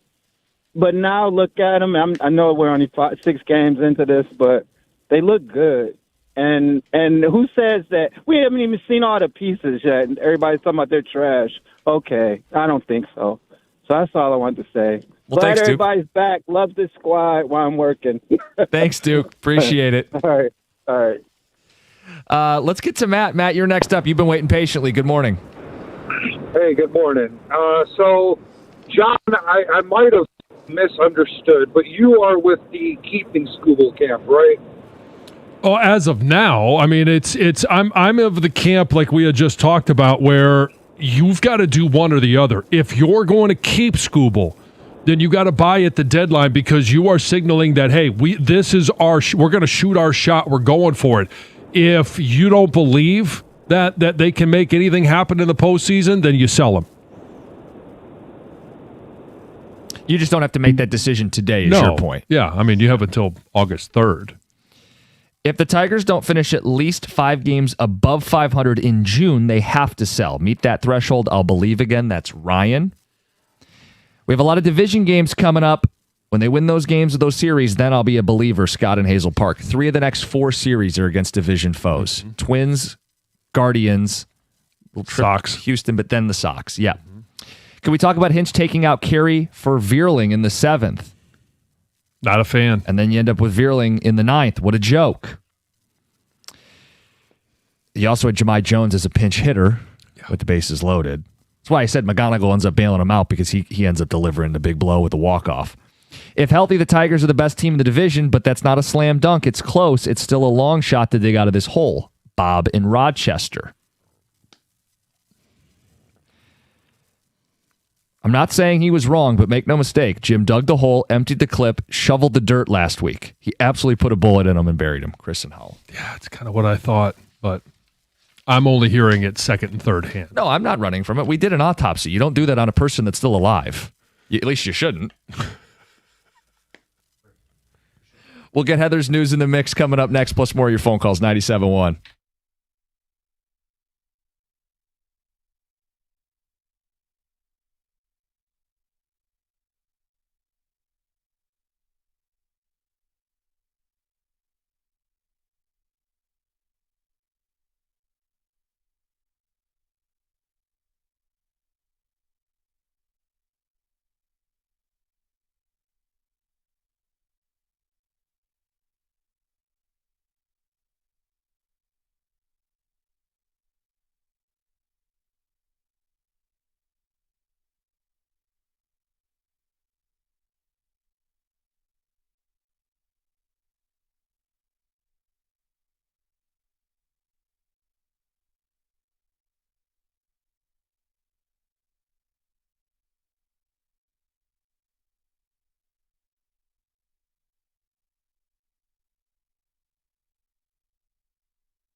Wasn't even his best moment of the game. Kevin McGonigal with a home run and a walk-off winner. Mm-hmm. First of his career, and hopefully many more to come. Break out the McGonigoggles. That was cool. The little girl that made the yeah. Out of what are they? Out of the plastic cups, the beer mugs. Yeah. Dad, you done with those? I could see some glasses in those. That's the dad tax. You know, you get a couple drinks and yeah. Those goggles look great. That's how I met your mom. You had the McGonigoggles on. Everything looks better when you're wearing them. Yeah. Hey, Tigers have won 5 of 6. We're getting some of your feedback. Let's go to Tony in Royal Oak. Tony, good morning. Morning, guys. How you doing this morning? Good. All right, so McGonigal, just wanted to start with that guy. I've never seen someone at his age, especially with how young he is, how much discipline he has when it comes to how he sees balls and strikes. And I'm just really hoping down the line, because obviously we haven't for a very long time, that can leak into the rest of the players of this organization, because obviously over the past few years, like, strikeouts they're insane with these guys. So it's seeing somebody come up there that just has so much integrity when he's at the plate. It's so refreshing to see, even when we're struggling. It's rare in all of baseball, let alone for a 21-year-old. Yeah, and it feels like McGonigal is the poster child for the Scott Harris belief system of plate discipline and own the strike zone. Yeah, and like I see even with Riley Green this year and how good the season he's having, it almost feels like once McGonigal got here, he started to turn the corner. Even I know Torque was awful to start, but he's looking a little better, and I'm really hoping that this can be kind of like a catalyst for the future, where he is something that we look forward to. Now, I don't know how he is like if he's like a rah-rah guy or not. It doesn't seem like that, and this might be an absolutely absurd comparison, and I don't know if it's really pushed the level, but in terms of like a middle infielder or even a corner infielder like he's been playing, maybe he can be like, this is, like I said, an absurd conversation, but maybe he could be like a Jeter, somebody down the line that could just lead this team for a decade. Yeah, I don't necessarily know as a rookie it's his position yet. I don't know how much cachet he has in the clubhouse to be the rah-rah guy, but at some point, even if he's not emotionally that rah-rah guy, I think he's gonna have to be the future leader for this team. Yeah, and I see what you're saying, though, about like from a tone. Like whether you're a rah-rah guy or not, the tone is even keel, professional at bats. And to do it as a rookie, you start to dream about what it could look like once he gets his feet under him. Yeah. Once he's like 1,000 ABs in, once he's 2-3 years in, the player that he becomes. I mean, we mentioned he's got a 3.5 WAR, which does factor in how valuable he's been at shortstop and third base, 2 premium defensive positions. He's third in the American League. And the guys ahead of him, one's Cody Bellinger, who's having a very nice year for the Yankees, and the other's Bobby Witt Jr. I mean, if I told you that he's going to be he's 95% of Bobby Witt Jr. as a rookie, you'd fall out of your chair. But he's been that guy for the Tigers this season. Through all the ups and the downs, he's a guy that's actually walking more than striking out. And I was trying to come up with the numbers. There's only, I think you can count it on 2 hands, the number of guys who have at least 30 walks. Right. And have walked more than they've struck out. Yeah. I mean, his plate discipline, his swing, it's just one that, and he's an everyday guy. It's not just right-handers, left-handers. Like he's a guy that can just hits everyone. 248-539-9797. Text coming in saying, at this point, the Tigers should be shooting to get to 60-60. That'll leave them 42 games left to determine their playoff fate. There you go. Got your mark. With all the injuries, I was actually waiting for the return of Melton. He fills that bullpen game every week, and the return of the others, they are just fine. It's a long season. Every team has ups and downs. Ours are a little more severe, but getting rid of Skubal to hope for something in the future feels like rinse and repeat. Guys, anyone who's saying the Tigers are trash or done are fair weather. Under 500 or over 500, they're within 6 games at the All-Star. If they are within 6 games at the All-Star break, they will win this division. Our pitching is too good, starting pitching specifically. I trust AJ, even though we don't always agree with him. Stock in Wayne. There's a lot of ground to make up between now and then. He's saying 6 for the division?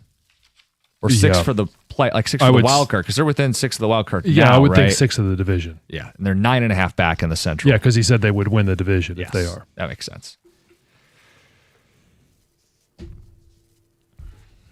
We are only a week removed from the worst month they've had in 30 years. So let's take let's take the good that we have without getting too carried away. Yeah, get some more. Yeah, and you mentioned what's next, the Twins. Yeah, we got the Guardians. Yeah, got some division opponents. White Sox looming later this month. All right, let's get to Heather with the news.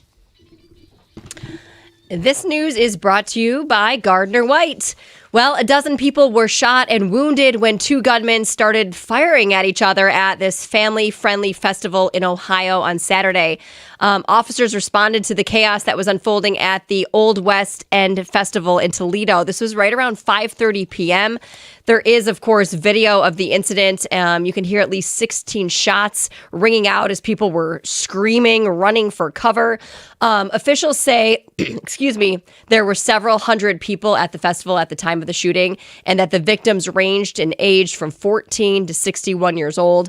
All the victims are now in stable condition, expected to survive.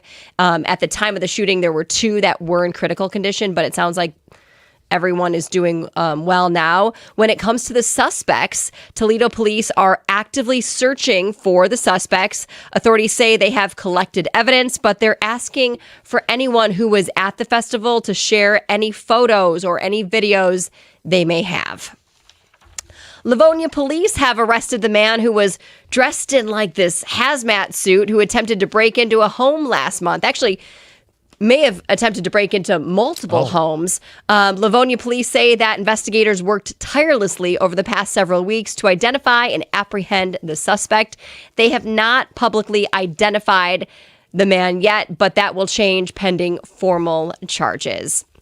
Michael Lopez, the man convicted of murdering Melvindale police officer Mohammed Saeed, will spend the rest of his life in prison without the possibility of parole. A Wayne County Circuit Court judge handed down the sentence after a really emotional hearing on Friday, and emotions were definitely flowing during the victim impact statements. Saeed's brother gave a very emotional statement. He was actually kicked out of court while reading his statement after he started swearing at Lopez. And then Lopez himself was removed for a short time as well after verbally attacking assistant prosecutors, claiming he was innocent. But ultimately, he is going to jail for the rest of his life. People love Taylor Swift and apparently will spend money on anything she touches, including a courtside seat that she sat in while she attended Game 3 of the Eastern Conference Finals with Travis Kelce, of course. The chair is now up for auction, and I did check it out, and the current bid at this point is at $6,000, and there are still 6 days left. Bidding will close on June 14th at 8 p.m. It's just one of those courtside fold-up seats. That's absurd. Yes. You could spend it to get into the game. That's probably been cleaned and rubbed. Like, there's no, like, perfume left over from Taylor Swift, or like, oh my gosh, there's like one of her hairs caught in the, like, which she is still weird. sat on it. I know, and people love it. It's very strange. Now, speaking of Taylor Swift and Travis Kelce, the two will allegedly get married at Madison Square Garden. What? On July 3rd. Not me. It's behind the glass. Greg's comments in my ears do me no favors. Suitable for radio or no? No. Okay. No. Okay. I didn't think so, but you never know. According to multiple sources and TMZ, somewhere between 1,000 and 1,200 guests will attend this wedding ceremony, and everyone is sworn to secrecy. But of course, it has been leaked that maybe it will happen here. A source says that the potential plan is for guests to be transported on blacked out buses, and that the arena was chosen for its multiple entrances and highly secure infrastructure. Okay. So will it or won't it? Is this just kind of throwing us all off? And what's the significance of July 3rd? Everything is about numbers with her, everything right? with her. So that's the 7th month, third 7, day. 3, Well, her favorite number is 13. 13. Has nothing to do with that. No. Maybe it's just her first marriage on the 3rd. I have no idea. Hey, No idea. the internet sleuths will be all over Yep. it. That's Heather with the news. We've got a wedding topic to get into coming up next. I was at a wedding this weekend, observed some bridezilla behaviors, not from my friends, but some other wedding, and I wanted to bring that up coming up next.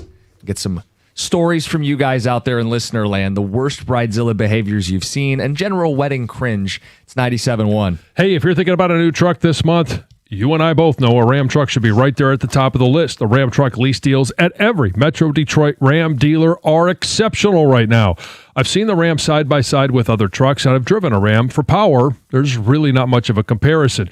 You could choose from Ram's legendary 5.7 Hemi V8 or the 420 horsepower Hurricane engine or the high output 540 horsepower Hurricane engine. Why would you trust any full-size pickup, as we're comparing, from the competition at any price with only a 4-cylinder engine? Plus, the full-size Ram 1500 is built right here in Sterling Heights. Ram has a 5-lane coil suspension. All it's going to take is one test drive, and you're going to feel how much smoother a Ram is.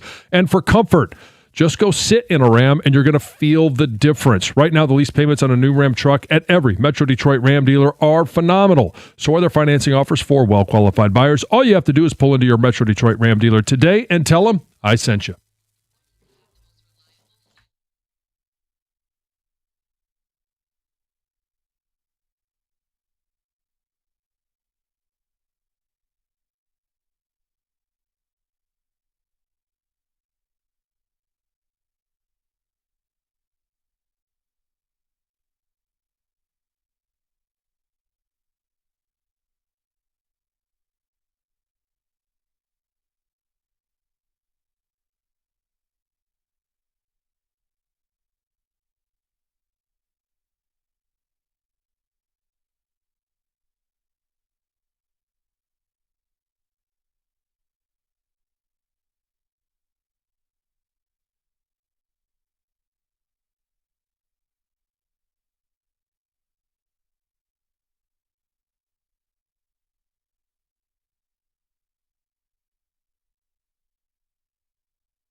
Hey, shout out to Haas. He won the tickets to see Dave Chappelle Pulling Up Comedy Show at Little Caesars Arena on June 15th. Courtesy of Live Nation. He was listening, heard Jake Rogers say, "Don't let the Tigers get hot." Called in, won the pair of tickets. You're going to have more chances this week. We've got a pair to give away every day on the show this week. Good morning, 97.1. Jim Costa, John Jansen, Heather Park, Govin Greg behind the glass. You asked me how my weekend was. Yes. And I went to a wedding over the weekend. Oh, yeah? Yeah. But this was the bachelor party. The whole relationship now has culminated in Yes. Very excited the for them. nuptials. Yeah, it was a great wedding. But early in the day, they're getting ready. You know, the groom's got his groomsmen. They're all getting ready. And at the hotel they're getting ready at, we spot a sign. Welcome to Bethany's wedding featuring Dave. Beth and Dave. Beth and Dave. Not my friends, but a different wedding. And I thought, oh boy, poor Dave. Yeah. Bethany's wedding featuring Dave. Poor guy. And it made me wonder, what are some bridezilla behaviors you've observed? One of them. Way to start, Dave. Dave's just along for the ride. Uh-huh. Yes. That's got to just be like a big inside joke, is that she's been planning this wedding and it's... You would hope so. Yeah. It's not a great from the outside looking in, not a great sign. Yeah, you sent that picture and I was like, ooh. Yeah. I didn't go, oh, that's funny. I was more like, I wonder if Dave was aware or if he saw that sign for the first time as he entered what should be their wedding. Yeah, it's just as much his day as it is her day. Uh-huh. That's not how it's being handled. No. That would have been an interesting ceremony. Yes, yes. Dave, do you take this lovely bride, Bethany, to be your lawfully wedded wife? And then she answers, yes, he does. And he just nods. Mm-hmm. Yes. Well, we have our own resident bridezilla. you guys. I didn't say it. He did. I don't know where that started because I feel like I was like the complete opposite of a bridezilla. Well, none of us were at your wedding. I didn't know you then. We didn't know you then. No, you're correct. But I think it's just some of the stories that we have had and your reactions to them have led some of our listeners to believe that maybe you were on the bridezilla side of things. I don't think I was. I guess Well, I they would have never to do, ask right, those who Jim? stood up in the wedding. I'm sure Bethany sees no problem with this. Yeah, But to seemed me, a perfectly fine for her. bridezilla is like very demanding. They're the type of brides who are like, you can only wear black, right? You send the invite and it's like, all guests should wear red or whatever it is. They're very demanding when it comes to what somebody should wear or The things entire like way that. that the wedding is viewed through pictures and Yeah. how they want to be able to remember just it. someone so difficult to deal with. And Yes. I was not difficult at all, I don't think. But I don't know about bridezilla moments. I've never been to a wedding where I felt like, whoa, that's a bridezilla Everybody moment. from the But groom side is wearing white. Everybody from the bride side is wearing navy. I've definitely seen some cringy moments at a Okay. wedding. And I have two things that instantly come to my head as far as wedding cringe. And that's, I don't think people are doing it anymore, thank goodness. I mean, somebody might, is the whole garter toss. Oh, yeah. Where the groom, like, gets up under the bride's dress and Oh, yeah. takes it off with his teeth and, like, and there's little grandma and, like, great grandma there, like, oh my gosh. And then they fling it into the audience. It's Uh-huh. awful. It's so cringy. Well, they're just wondering what that moment might be like. But I've seen it. It has happened. And then number 2 is the cake smash.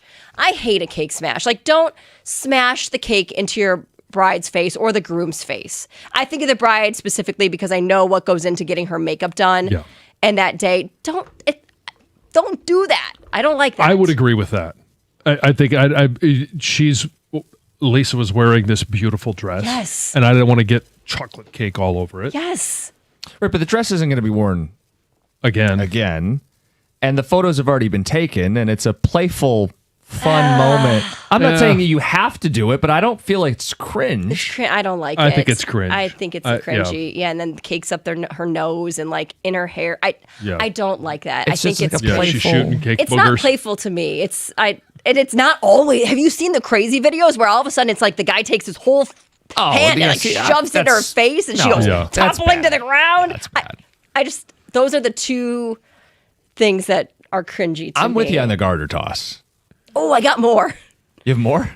Choreographed dances. Not like the first dance where the bride and groom have learned like a nice waltz or something, but like something with dad. All of a sudden it's like big music comes on and there's like they all break out and like the bridesmaids are in on it. I've seen this is Thriller. But it's all choreographed. Yeah, I don't like that either. Well, it could be cool. It I mean, could if be it's cool, just a wedding party, yeah. But it rarely is because it never. Somebody didn't show up to dance lesson.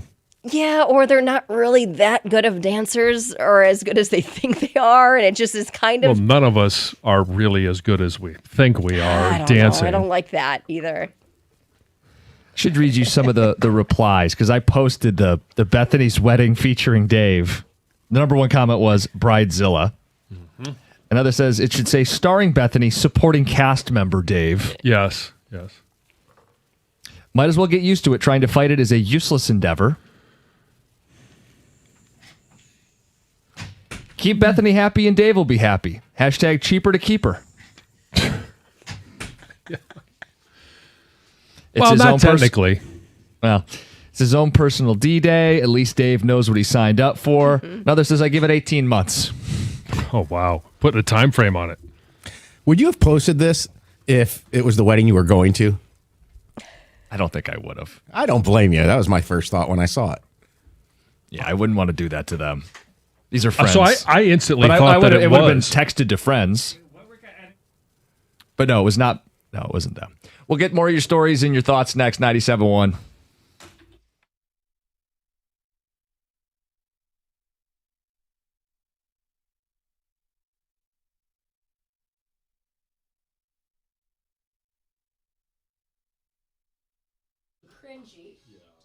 Brought to you by Twin Peaks. The Tigers are back at Comerica Park tonight after winning the series against the Mariners yesterday with a 5-4 walk-off win. Tonight, the Twins are in town as Taj Bradley will pitch in Game 1 for Minnesota against Troy Melton for the Tigers. The Twins swept the Tigers in 4 games back in April this year. First pitch in Game 1 tonight is at 6:40 and can be heard right here on 97.1.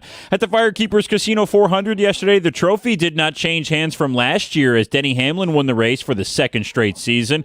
After the race, Hamlin shared the adjustment he made at Michigan International Speedway.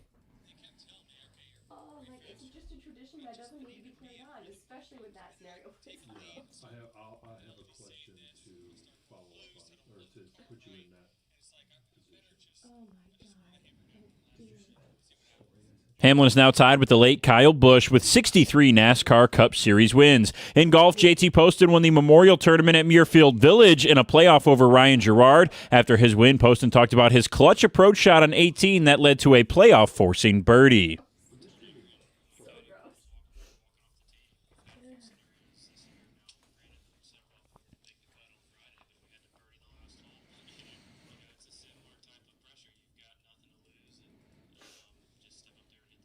That was Poston's 4th career PGA Tour win. At the Corwell Health Sports Desk, I'm Brendan Shabath. For more, go to 97.1theticket or Odyssey.com.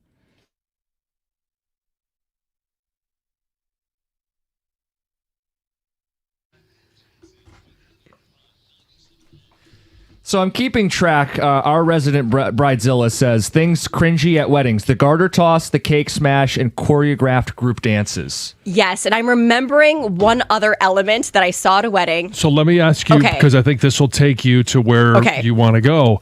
If the garter toss, now part of the cringe is not necessarily the garter toss, it's the retrieval of the garter. The toss of the bouquet. Yeah. Is that okay?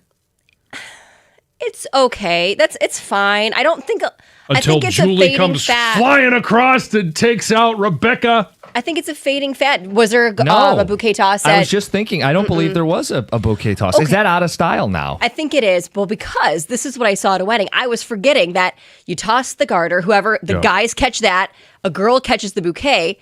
Then at a wedding, you're supposed to take the garter the man caught and put it on the woman that caught the bouquet.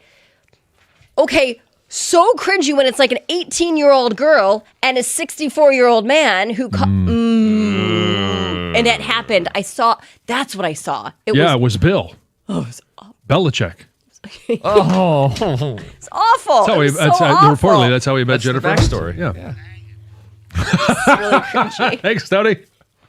So we wanted to hear from you guys some wedding cringe stories or moments that you've observed a bridezilla, because the sign I saw at the hotel this weekend was Bethany's wedding featuring Dave. Lucky guy. Text says maybe it was Dave's idea. A couple have said that. Maybe Dave made the sign. He could have. I'm betting they were in on this together. But that's the sign you put out for other people. Yeah. It's supposed to be. Yeah. I know it's the bride has a lot of input, but like you are getting married, it's Dave's day too. Yeah, there's a sign that should have happened, and we got this one on Twitch. This is the Rossini wedding featuring Mike Vrabel. Oh no. I wonder if he got an invite. Oh God. Because it was reportedly going on. Yeah. Oh, there's no way Mike Vrabel was at their wedding. Did he show up? There's no way. I think we would have heard about that by Photos now. would have been leaked by now, right? Okay. Text coming in. WTF, they don't do a garter toss anymore? No. Do they toss the bouquet? Damn, am I getting old? I love that. I think that they're just fading away. I don't think a lot of people are. Maybe I'm wrong. I haven't been to a lot of weddings that are doing that anymore. Well, and sometimes they were staged. Right. Oh, yeah. So all of a sudden, hey, the next couple to get married, the guy catches the garter and the girl catches the bouquet. Oh, it's meant to be. It's meant to be. I don't like it. Yeah. And then as the bouquet is flying, everybody vacates the floor except the one girl. Those are stupid. The cake smash doesn't have to be a smash. I took the cake and dabbed a cute dot of frosting on the tip of my wife's nose. It was playful and cute and one of our better photos. Chad in Orion. Yeah, or you could save the icing for later. Talk about it. Yes. Talk about the cake smash. Yes. Yeah. Sarah, let it be known to me that I will not be smashing cake in her face. Yes. I imagine many brides feel that way. Yeah, Lisa may have mentioned that as well. Yeah, we didn't have a cake, so there was no cake to smash. You didn't do like the cutting the cake photo? Okay. No cake? We didn't do a cake. I feel like every wedding I go to, I very rarely actually see the cake, and then I sometimes don't even get to try the cake. And I thought, why am I wasting money on a cake that no one is going to even see me cut? And there was cake served, it was like a dessert of some sort, with the meal, so everyone got. So you still served by the venue. Cake, so probably more of a sheet cake. It was because wedding cakes can be astronomical. Oh yeah, Yeah, there's never been a wedding I've gone to where I haven't gotten cake. Yeah, well, you wouldn't have had cake at my wedding. Huh. I didn't even know wedding cake was an option. Of course. I will say the cake went quick. They didn't do a huge wedding cake, and they did cake with coffee, like a coffee station. Oh yeah, love it. Nothing goes better with chocolate cake than a cup of coffee. And they go, hey, just so you guys know, over there's the cake and coffee. And I immediately was like, yeah, I'm down. So I went over it. Yeah. I don't know that everybody got cake because it went quick.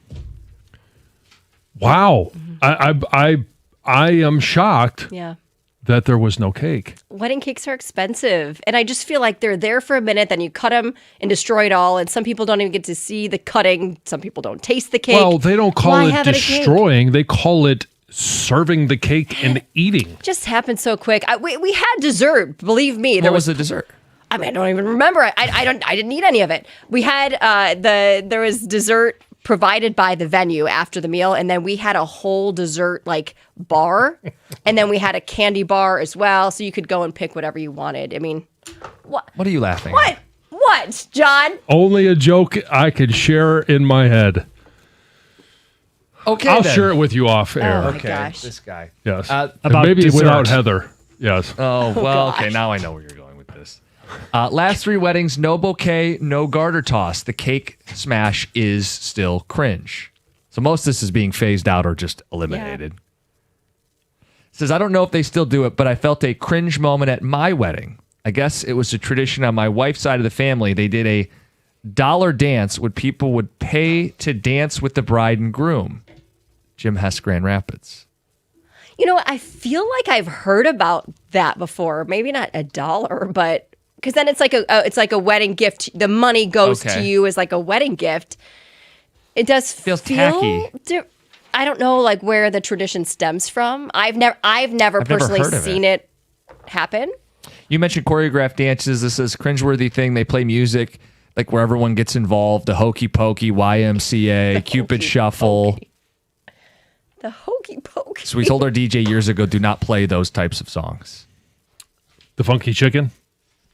Mm-hmm. Well, I get that. It's kind of nice. I mean, who doesn't love the electric slide at the? I don't mind like maybe one or two of It's kind of my jam.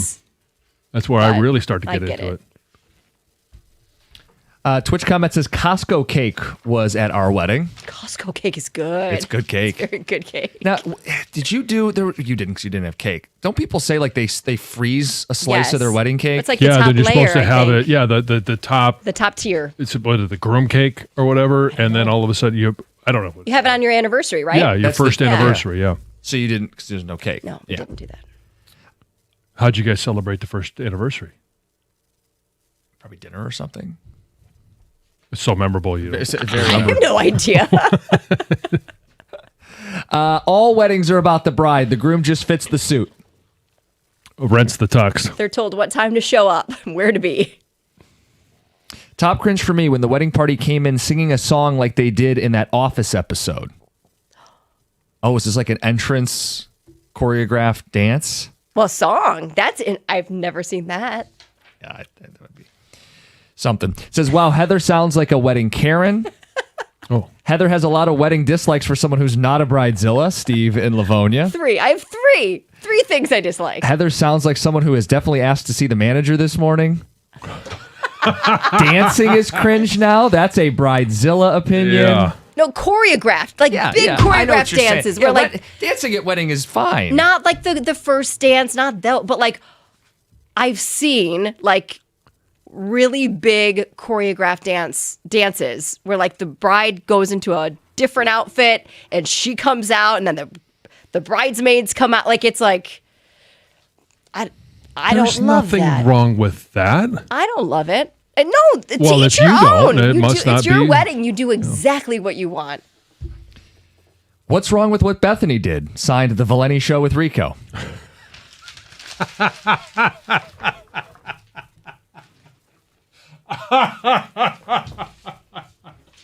Yeah, Mike.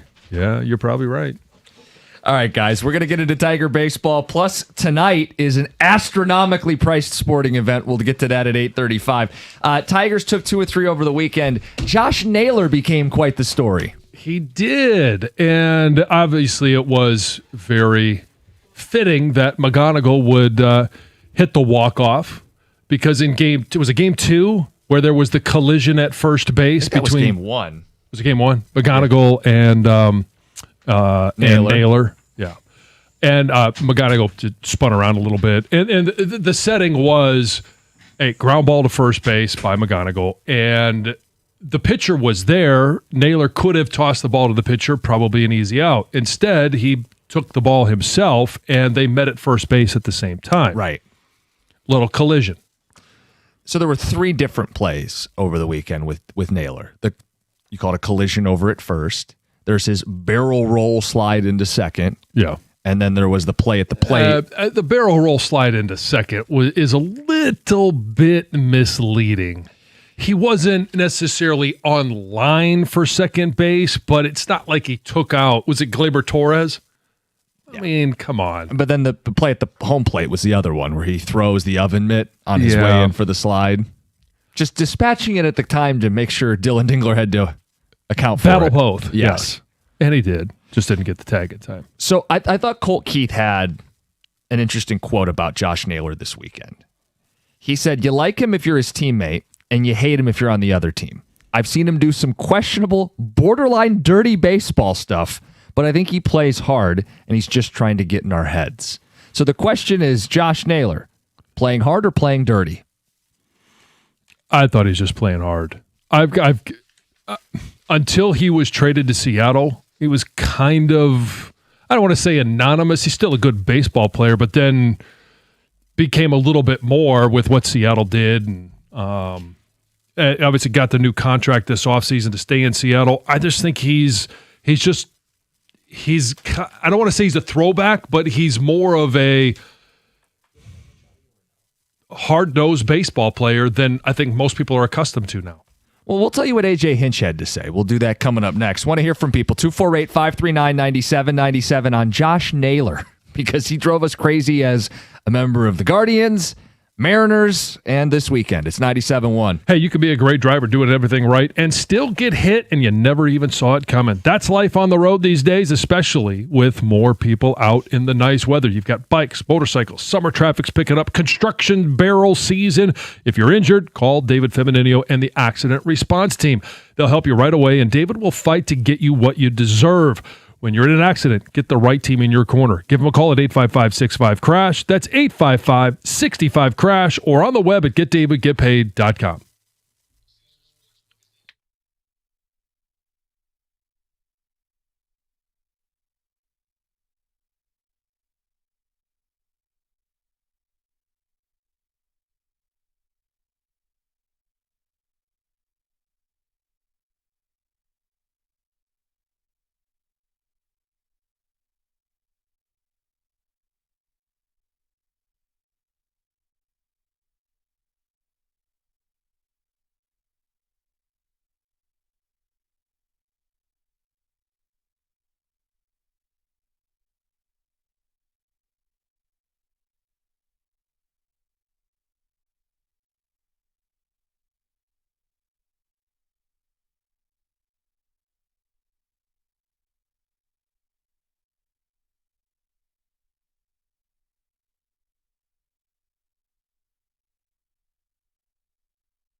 Colt Keith said he's the type of guy, if he's your teammate, you like him, and you hate him if you have to play against him. Talking Josh Naylor. Throwing the oven mitt at home plate when he's sliding in, the barrel roll at second, the play over at first with McGonigal. What did A.J. Hinch think of Naylor? We asked you guys the question, is this playing dirty or is this just playing hard? This is A.J. Hinch.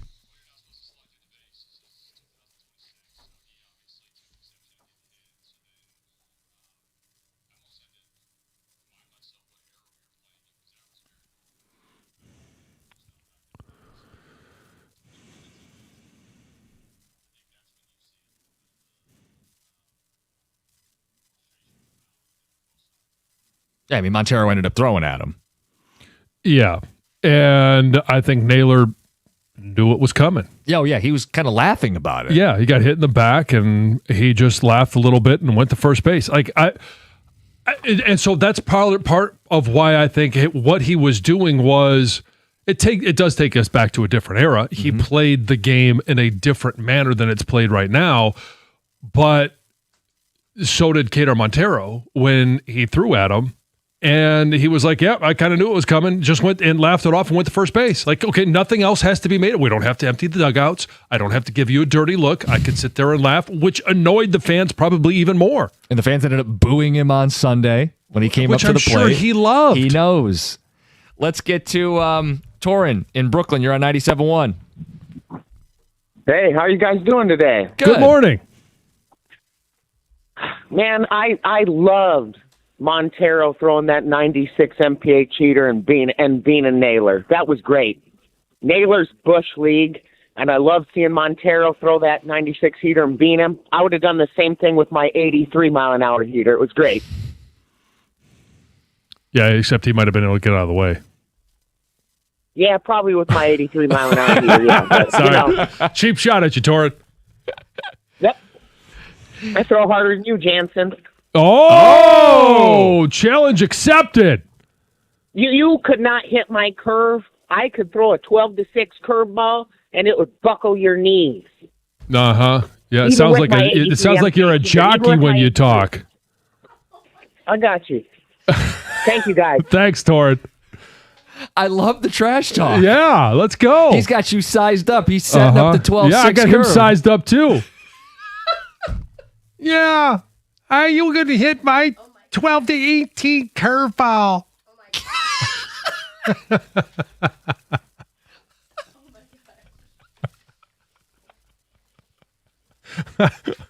Am I wrong? You're not wrong. It's why it's funny. He says it's Bush League, what Naylor was doing. Okay, it's not it done these days. Yeah, it's not part of baseball anymore. It's not. It should be, but it's not. And so that's why I'm like, you know what? I'm fine with it. It no harm, no foul. Like, he didn't hit Gleyber Torres. He made him go a little wider, but still made the play. Yeah, Hinch made it sound like, he took us back a decade. Well, then Montero did the same. Yeah. All right, if we're playing this game, eye. yeah, old school, school. And Naylor knew it. Yeah, so he was fine. Yeah. Yeah, there's no tempers flaring, like you said. We don't have to do You got a free base. The best is the dugout clearing, huffing and puffing contest. No one actually is getting in a fight, but you love when the guy's sprinting from the bullpen. Sprint may not be the appropriate term. Jog. Let's jog in and see if it's over by the time we get there. So we didn't have to go through all the theatrics of it. Everybody knew what it was. This guy was operating outside the lines, and it was handled the way it typically, historically is handled. I thought it was dirty for today's game to barrel roll into second base. He's not going to get someone hurt throwing the oven mitt at home, but it's like, dude, we know what you're doing here. Yeah. You're being a Richard. Yeah. Okay, so I know that there are some people, well, obviously Torin took exception to it. I didn't have an issue with it. Montero took care of it, and we all moved on. Hit him with his 12-6 curve. Yeah. On Twitch here. Hold on. I thought the Lollipop Guild played next week. Oh, no. A couple quick wedding texts. We'll wrap up, get to Heather's news, and then at 8:35, the Knicks game 3 tonight. The prices are astronomical. Is this a New York thing, or is this a growing disconnect with fans across all the sports? On the weddings, people say, hey, we didn't do cake, but we did cupcakes. Several votes for the cupcakes. Says set them up on a cake. Makes it look great. It's cheaper. And another says custom donuts and coffee station as an alternate dessert. Ooh, I like that. Yeah, as long as the donuts don't get too fancy. Like custom can mean too much. What's too fancy? I mean, Like too many toppings or like yeah, what, like don't put too much on it. Like I don't want to have to flake off all the sprinkles or whatever you're gonna put on top. Just give me a jelly donut. Haven't seen a garter bouquet toss in a long time. They're definitely out of style. I think so too. You made a good point though. I think a lot of individuals are getting married older. Later in life, and it's not your typical 21 and 22-year-old getting married with their friends that are still not married. I was at a wedding a few months ago. They did a 50-50 raffle. True story. What? Wait, what? Just like trying to raise extra money? Probably for like a honeymoon or a gift. Oh, I don't like that. That's cringe. Yeah, I don't like that. And I was going to ask you, the 65-year-old, what's he doing catching the garter? I don't know how old the dude was, but he was much older than the girl who caught the bouquet. Yeah, I was just like prematurely exaggerating gray. it a little bit, but I mean, you could go out there if you're single, right? Yes, you can. Now I want to know which one was first. Oh, no. My son Nate just got married in our... do you see who catches the bouquet? And then you're like, oh, I'm going for it. My son just got married. Our cringe tradition is the grooms and groomsmen take off their shirts at the end of the night. Oh. Ooh. Huh. And then on... Cringe. Quickly, on Josh Naylor, because some of these are pretty good. Every time I look at Josh Naylor, I think he looks like Wario from the Mario games. And another says he has a very punchable face. I believe his character is similar to the way he looks. If he wasn't an athlete, he'd be a greasy car salesman that rolls back miles and then spends his commission on feet pics. Oh, gosh. By the way, Torin did call back, and he wanted me to pass along that, John, you couldn't hit his 12-6 curveball. Oh, okay. Yeah. Well, if he could see over the mound, I would all of a sudden be maybe a threat. Let's get to Heather with the news. This news is brought to you by Gardner White. Well, a heated moment in the WNBA is making headlines after Washington Mystics head coach Sidney Johnson was ejected and escorted off the court by police during Saturday night's game against the Atlanta Dream. So the incident happened late in the third quarter after a foul was called on a Mystics guard while defending Dream star Angel Reese. Johnson became visibly upset with the officiating, arguing with refs, received 2 technical fouls. I guess assistant coaches and players jumped in there to try to calm him down. It got apparently very, very heated. He was ultimately ejected. 3 police officers then escorted him away from the court. Afterward, Johnson told reporters that he lost his cool. Didn't go into many other details. When asked what upset him about the play, he said, I'd rather not get into that. Yeah, I think it was apparent. Lost his cool. Yeah, well, for sure. Without a doubt.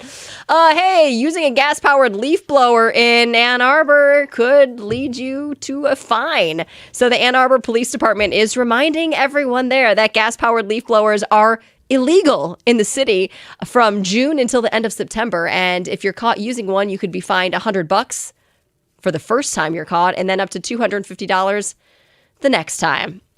So back in 2023, the Ann Arbor City Council voted to enact this new citywide requirement. And their plan is to phase out gas-powered leaf blowers by 2028. Why are they picking on the leaf blower?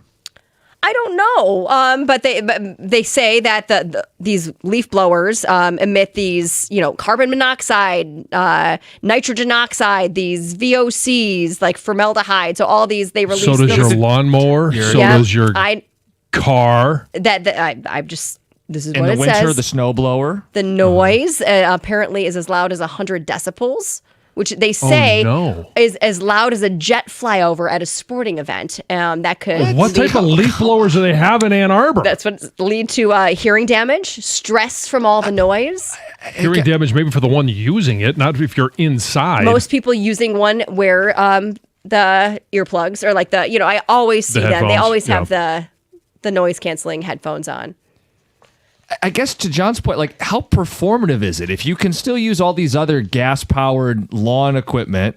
And by the way, they're still cool with you using the leaf blower when leaves are falling. Yes. You can, starting in October, Yeah. you can get out there with the gas leaf blower. So it just feels. Yep. Get your earmuffs ready. October's going to be loud in Ann Arbor. Anyway, all right. Just remember, if you live there, to be Earmuffs. careful. Yep. Finally, police are still searching for the suspects that opened fire at this family-friendly festival in Ohio over the weekend. What did I say? No, you didn't say anything. No, John, I always look over at you and you're just chuckling. Smirking. Yeah, so I'm like, okay, I must have said something.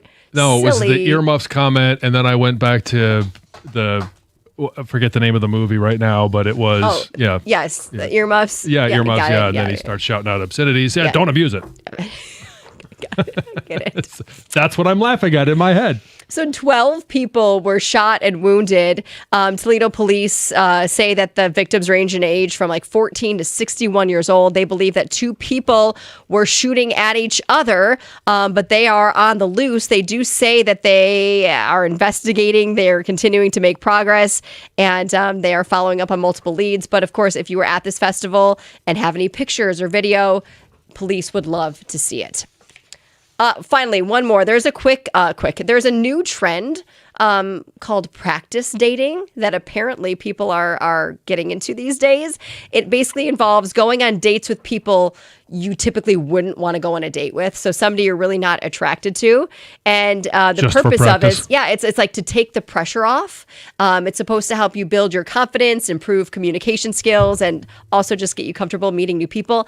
And the plus side is that turns out maybe you could actually like somebody that you wouldn't have went out with in the first place. Do they practice bang?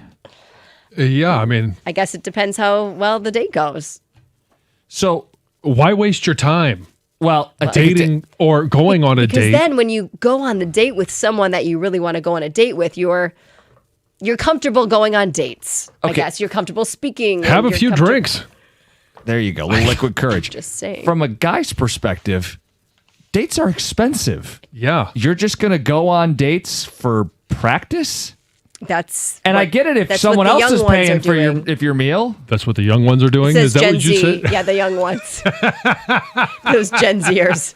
Those Gen Z singles. That's what the young people are doing. I was just, and is this a new trick? Because I feel like women have done this to get free food before. Yeah, but no, I think I mean Oh, maybe, have you but had somebody go on a date with you that you could tell they just weren't that into you, but they I wanted a think free maybe meal? at a Not a bar you can specific try to get person, a but- free drink, but I don't think you're going to go out to dinner with somebody you're not interested in. Oh, I think there are women all the Really? time who take advantage of getting free meals by being single on the apps.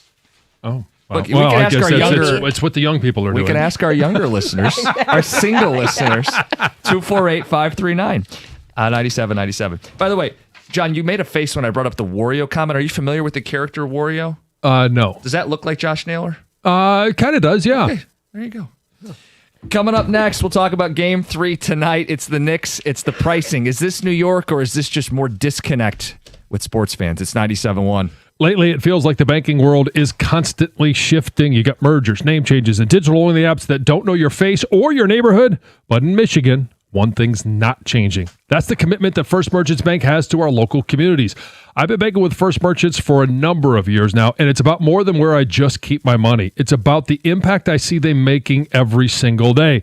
I'm talking about real boots-on-the-ground work with local nonprofits that keep our cities vibrant and down payment grants that help our neighbors finally unlock the door to their first home.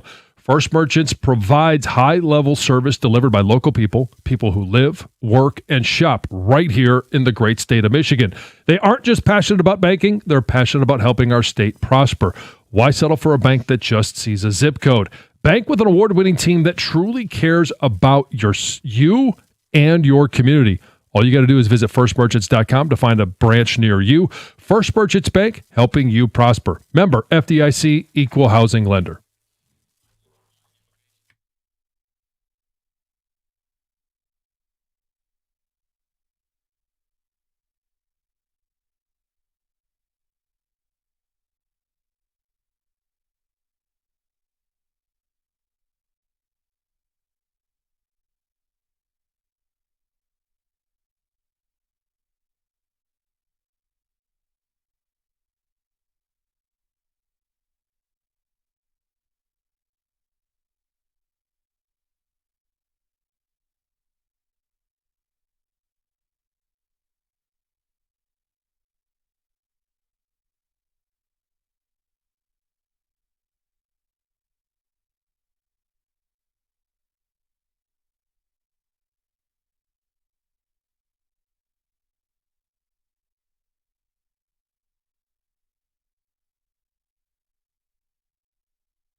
Very excited Dan Dickerson. He should be. McGonigal's walk-off. After having to talk about all those late-inning losses, and all of a sudden, hey, you get a couple of them that are going your way. Yeah, I'm sure he's excited. Long way to go, but they've won 5 of 6. June has been much more kind. It has been. So far. So far. We'll get into what kind of Tigers fan you are at 9:02. Tonight, Tigers don't play. NBA Finals, Game 3. The stage is set. Madison Square Garden. The Knicks are up 2-0. Those fans have been waiting since 73 to win an NBA title. So for a lot of them, their whole life. Yeah. The prices? Ridiculous. They reflect it and some. What's the get-in-the-door price? Like $5,000? Yeah, well, over the weekend, it was going for about $8,500. Now it's dropped down to $5,000. Well, you see what's happening. Game 4 is going up because that could be a night they clinch. It's like $10,000 to get in the door for Game 4. Now, that's to get in. You want like a seat that you can, forget about Taylor Swift-like seats, but just a seat where you can see what's going on the court. You could buy a car instead. Yeah. So do you want to see the Knicks tonight or do you want a new ride? Like, that is how ridiculous it's getting. It is. It's bizarre. I wonder, like, aloud, how much of it is a New York thing, right? New York is expensive, more high-income earners. I don't know, the more desperate fans. But this happens in all of sports right now where these prices explode. Is this a New York thing, or is this like a further divide or a disconnect with the price of going to sporting events? It's going up, not necessarily as much as it is for the Knicks game. I think that might be exaggerated because it is New York and it has been 53 years. But yeah, we talk about it all the time, how much these tickets are. We talked about it when the Lions were just in the postseason. It was like, what, $400 or $500 a ticket. And they're going up. We talk about season tickets. Like, ticket prices are not going down anywhere anytime soon. And for unique events like this, big time moments where people want to be there and they want to snap the selfie so that they can prove that they were there. John, I think that's a sneaky, really big part of this. The clout, the social media, look at me, look where I was, look how cool this is. That's how much money is that worth to people? And the answer is a lot.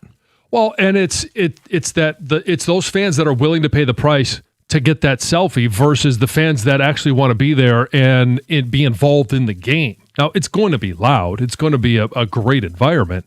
But I think there's a lot more people that are willing to pay that money because they want the picture. Look at what I did. Mm-hmm. Don't you want to be friends with me? Uh-huh. Look at me.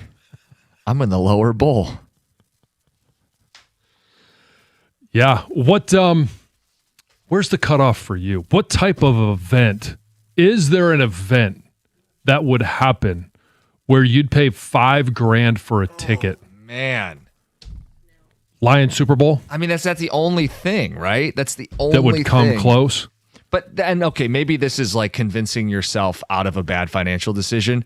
Isn't the Super Bowl crowd more corporate? A little anticlimactic. Well, that's what it's becoming everywhere. I mean, I don't. Right, but like tonight at Madison Square Garden, it's gonna be a true sports venue where you're gonna get loud buzz, fans on top of the action. Yeah, you don't get that at the Super Bowl.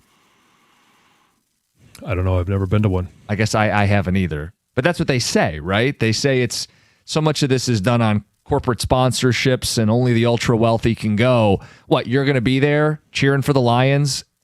Maybe the Lions fans would be ridiculous enough that they could change this. But for the most part, you're going to go there and root for your team only to feel like I should have just stayed home anyway and saved the money? I think when there has been an agonized fan base, those events that people are paying money like this for tend to, the first time, like if the Lions, let's just play in a dream world, if the Lions were to go to back-to-back Super Bowls, the first one is going to be the desperate, passionate fan that's willing to shell out the $5,000 or $6,000 versus the second one, because then it's already been done. Right.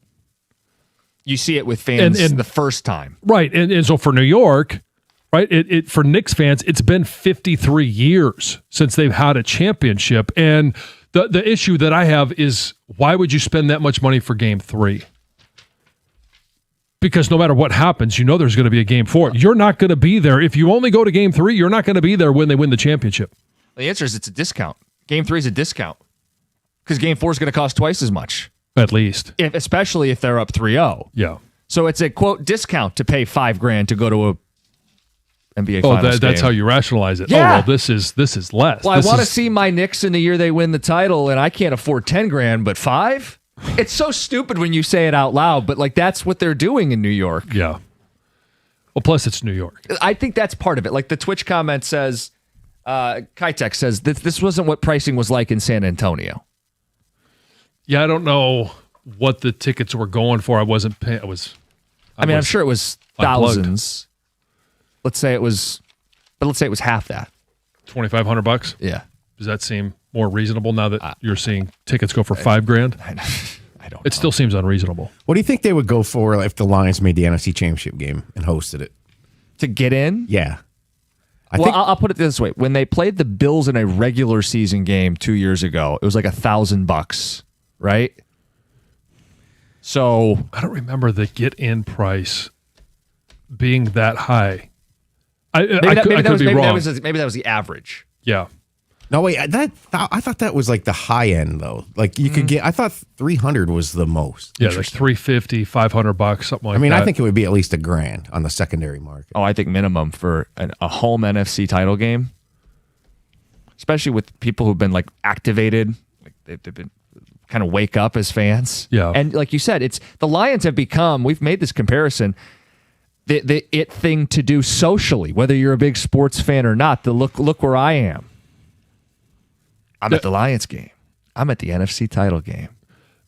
It would be hard not to be there. Yeah. Because it's just been something that this we talk about desperate fan bases, and we are one of them. Yep. Because can you imagine, not just because the Super Bowl is going to be at a neutral site, but the NFC Championship game, if it was here and you won it, if you could say that you were there when that happened, that'd be a huge feather in your cap as a sports fan. It'd be lifetime memory. That's how people justify it. Like they go, well, what would we pay to do a dream vacation? And if you're a big enough sports fan, this is your dream vacation. Right? Yeah. I know Heather just made a face. The idea that someone would forego a dream vacation to go to one game. I can't even picture that happening, but it's all what's important to you. Exactly. Yeah. 248-539-9797. Phone calls, feedback. We'll get into the Tigers at 9:02. It's 97.1. If you're thinking about a new truck this month, you and I both know a Ram truck should be right there at the top of your list. The Ram truck lease deals at every Metro Detroit Ram dealer are exceptional right now. I've seen a Ram side by side with other trucks, and I've driven a Ram. For power, there's really not much of a comparison. You could choose from Ram's legendary 5.7 Hemi V8, or if you like the Hurricane engine, they got two choices for you: 420 horsepower version or the high output 540 horsepower Hurricane engine. Why would you trust any full-size pickup at any price with only a 4-cylinder engine? Try towing something or having fun. You're not going to happen. Plus, the full-size Ram 1500 is built right here in Sterling Heights. With Ram's 5-link coil suspension, all it's going to take is one test drive, and you're going to feel how much smoother a Ram is. And for comfort, all you got to do is go sit in a Ram, and you're going to feel the difference. Right now, the lease payments on a new Ram truck at every Metro Detroit Ram dealer are phenomenal. So are their financing offers for well-qualified buyers. All you got to do is pull into your Metro Detroit Ram dealer today and tell them I sent you.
It's one of the issues of our time, man. Sports fans getting priced out of going to games.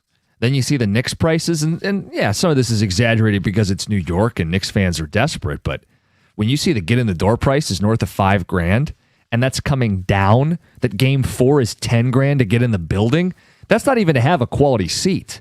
We're talking about the price of paying for a car. Right. You get a new ride in cash, or you go to game 4. Or 2 years worth of your mortgage payment. More. Down payment on a house, or go to Knicks game 4. Are sports fans being priced out? Some of this is the fact that it's in the city of New York, and some of this is just we're seeing it even with our teams and across all sports. Text said, I'd pay $5,000 for game 7 of the Stanley Cup Finals, especially if the Wings were in it, or if I was going out to Vegas to watch the Golden Knights. That's hockey player in a truck. It's not just New York, it's the World Cup. My dream was go to a World Cup game, and the cheapest tickets for a crappy game is $2,000. This isn't for normal people. It's for people that can say, people who can say they went. Real fans can't afford to go. Oh, how's that feel? What do you mean? They just said they were trying to go to a World Cup. You're going to a World Cup. How's it feel to have that type of disposable income? I didn't pay $2,000. It was a lottery system. I know. How much were they? You mind sharing? The in-laws got them, so I don't know what they paid. Look at that. Wow. Oh, they're loaded. Yeah. They're loaded. In Grand Rapids yesterday for the Whitecaps, tickets were $400 to see Skubal pitch. Now, I saw that it was even more than that. I saw prices getting up into the $800-900 to see Skubal pitch at West Michigan yesterday. Now, I want to say this nicely. They do know they can drive to Detroit and see him pitch too, right? Yeah, but there's a uniqueness to seeing him pitch in that ballpark when you lived over there, right? Yes. A lot of people go to the Whitecaps games because it's what you do over there. Yeah, and you see the future Tigers. Right, and you get a chance to see 2-time Cy Young Award winner in your stadium. That's pretty cool. We all know about corporate seats here in Detroit. Just go to the Wings games. Back when they used to make the playoffs, most of the people there were not real fans. They were there on company tickets. The only event I would consider spending that kind of money for would be the Masters, especially if I could go for all 4 days, Brian, at work. I mean, if that's your thing. Now, the way that works is that's the lottery too, right? You don't pay to go to the Masters. You have to... Yeah, there's some sort of lottery system. Yeah. Jimmy could tell you all about it. He's probably been a dozen times. At least. Yeah, but I think you can buy tickets to the Masters, can't you? Not just be in a lottery? I don't know off the top of my head on secondary market. Yeah. Yeah, maybe. Pistons tickets in the corner lower bowl were going for $760 face value for the NBA Finals. Mike in Lake Orion. Says we're going to be $760 face value for the finals. How would you get that? Like he was able to look ahead in the app? I guess. I mean, it depends who they're playing too, right? Like New York fans are going to drive up the price wherever that'd be Eastern Finals. So they're, it's what is it? They game 1 of each round, like through 7 or whatever, 4 or whatever, home game 1, home game. That's how the tickets are labeled. So that probably was a season ticket holder. Okay. Yeah, because he said face value, so that's got to be what it was. Ticket pricing is just stupid. Lions Bills this year at a new stadium in Buffalo is averaging $2,000. Pricing out fans, Jay and Grand Blanc. Yeah, but again, it's a unique experience because it's going to be the first home game in Highmark Stadium. Well, that's why the prices are surging, and it's why if you're a Lions fan, it's a bummer because that would have been a great drive to. Yeah, like you kind of wish that was their 4th game of the season. Right, yeah, not the first home game in the new Bills Stadium. It's also a Thursday night, so you got to take more time off work. Yeah, plan around it. So you mentioned a Skubal thing. So you said as high as $800 you saw? People I'm posting on social media, yeah. So they paid $14 per pitch. He threw 54 pitches. Imagine being one of those high A guys, stepping in the batter's box. What a great opportunity. Skubal throwing 99. 2 of them got hits, right? Yeah, I think he gave up 2 hits. How dare he? What's that translate to is up here then? Like, well, so okay, quickly. Kidding. There's a question though about you were listening to radio and they were discussing. Well, did he get enough of a workload to now just come right up to Detroit? Yeah, Bobby Scales and Greg Gainey, and mentioned that he had gotten his start in. They were going to get the numbers in a second. They go through 54 pitches, and Scales kind of said, "Is that enough to be ready to go for his next start here, which would be Saturday?"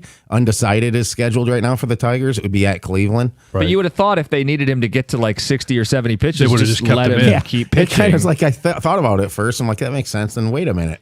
Why not just leave him in? Right, yeah, until he gets to 65 pitches. Wait, he took himself out. Right. Well, I don't know the manager of the Whitecaps, but they probably locked eyes. As well. Yeah. They just knew. How about this for context? This is from Matthew in Detroit. He says, way back in 2004, I sat in the last row of the Palace for Game 3. $85. $75. Wow, so close. Good guess. It's a really good guess. $75 will get you like a souvenir cup tonight. You want to get If that. a soda. Yeah. Charge you extra for ice Just real quick. and a paper straw. They're up Yep. 2-0 in the series. Do you guys want to see this?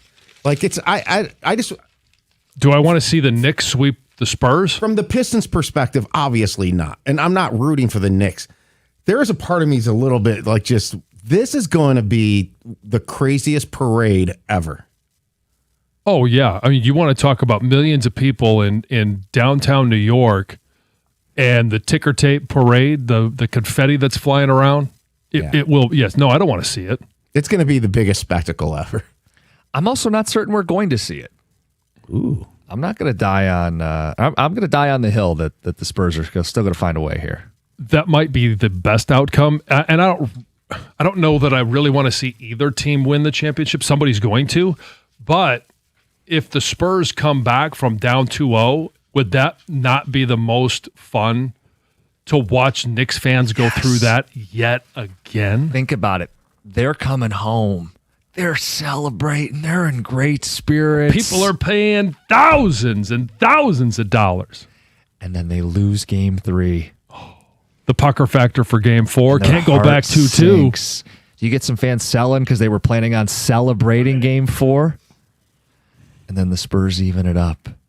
And they go back to San Antonio. I will say tonight, I think it's must tune in for any just casual sports fan, at least to watch the beginning. You might not stick with the game, but the intimidation factor of that crowd on this young Spurs team, I don't know if they can withstand it.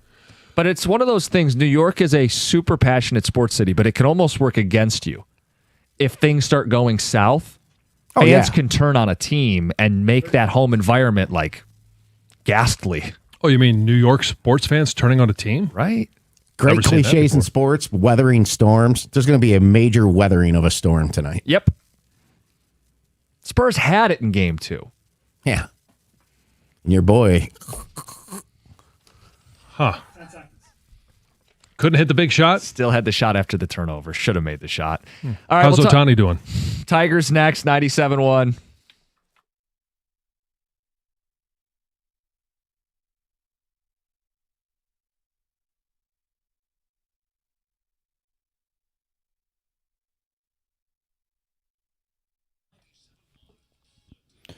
Brought to you by Marin Buick GMC of Sterling Heights. The Tigers got plenty of good news yesterday as they beat the Mariners in walk-off fashion to win the series, and Tarek Skubal had an impressive first rehab outing. He pitched in High A West Michigan, went 5 innings with no runs, 2 hits, no walks, and 6 strikeouts. He even threw more pitches after his outing because he mowed through 5 innings too quickly. After his first live game action in over a month, Skubal shared what the next steps are with reporters.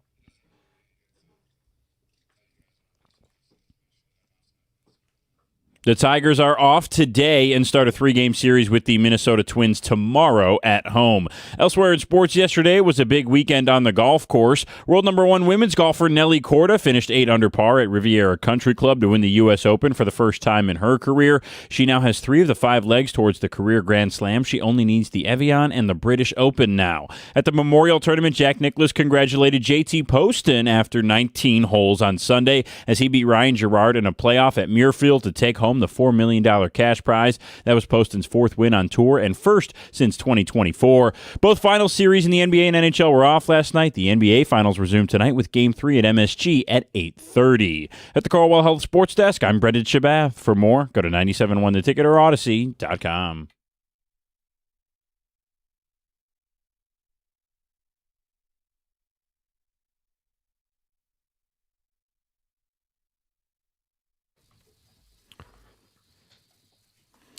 What kind of Tigers fan are you?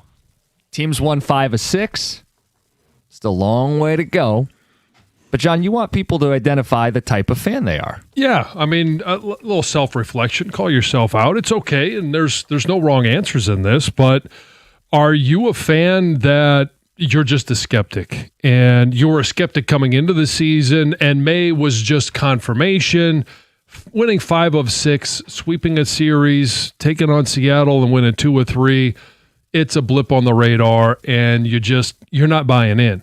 Or are you the eternal optimist and you just see all of the good things that have happened in the last 6 games, or at least 5 of the last 6 games, and you're thinking, hey, Kerry Carpenter back, Gleyber Torres back, it makes Riley Green better, it makes McGonigal better, it makes all these other batters, it makes the lineup harder to pitch against, and you're sitting there going, yeah, May was tough, but it's a long season, and there's still hope. Or are you the reactionary fan that every time something bad happens, the sky is falling, and then the next day they win 8-0, and you're like, hey, we're going to the World Series? What type of fan are you? Yeah, you know what this feels like? We're asking you to label yourself, like define the relationship that you have with this team. Things might be getting serious. I don't know. Define the relationship. What type of Tigers fan are you? I'm more cautious both ways in regards to, okay, yeah, May was really bad, and we were down on them, and rightfully so. 6-22. I mean, they dug themselves a gigantic hole to try and dig out of. But I'm also, I wasn't saying they were done. They were toast. 5 of 6. I tend to trust more what they were the first 60 games of the season versus what they are now through the last 6 games. Yeah. And let's just see what happens. It is, of all of the seasons, and I know the NFL season, it's 17 games and it seems long, but it's only 17 games. Mm-hmm. You have 162 of them, and you can have some tremendous downturns and some tremendous upswings. By the end of the season, you really never know what it's going to be because there's still so much time to recover. I think most fans fall into one of 3 camps.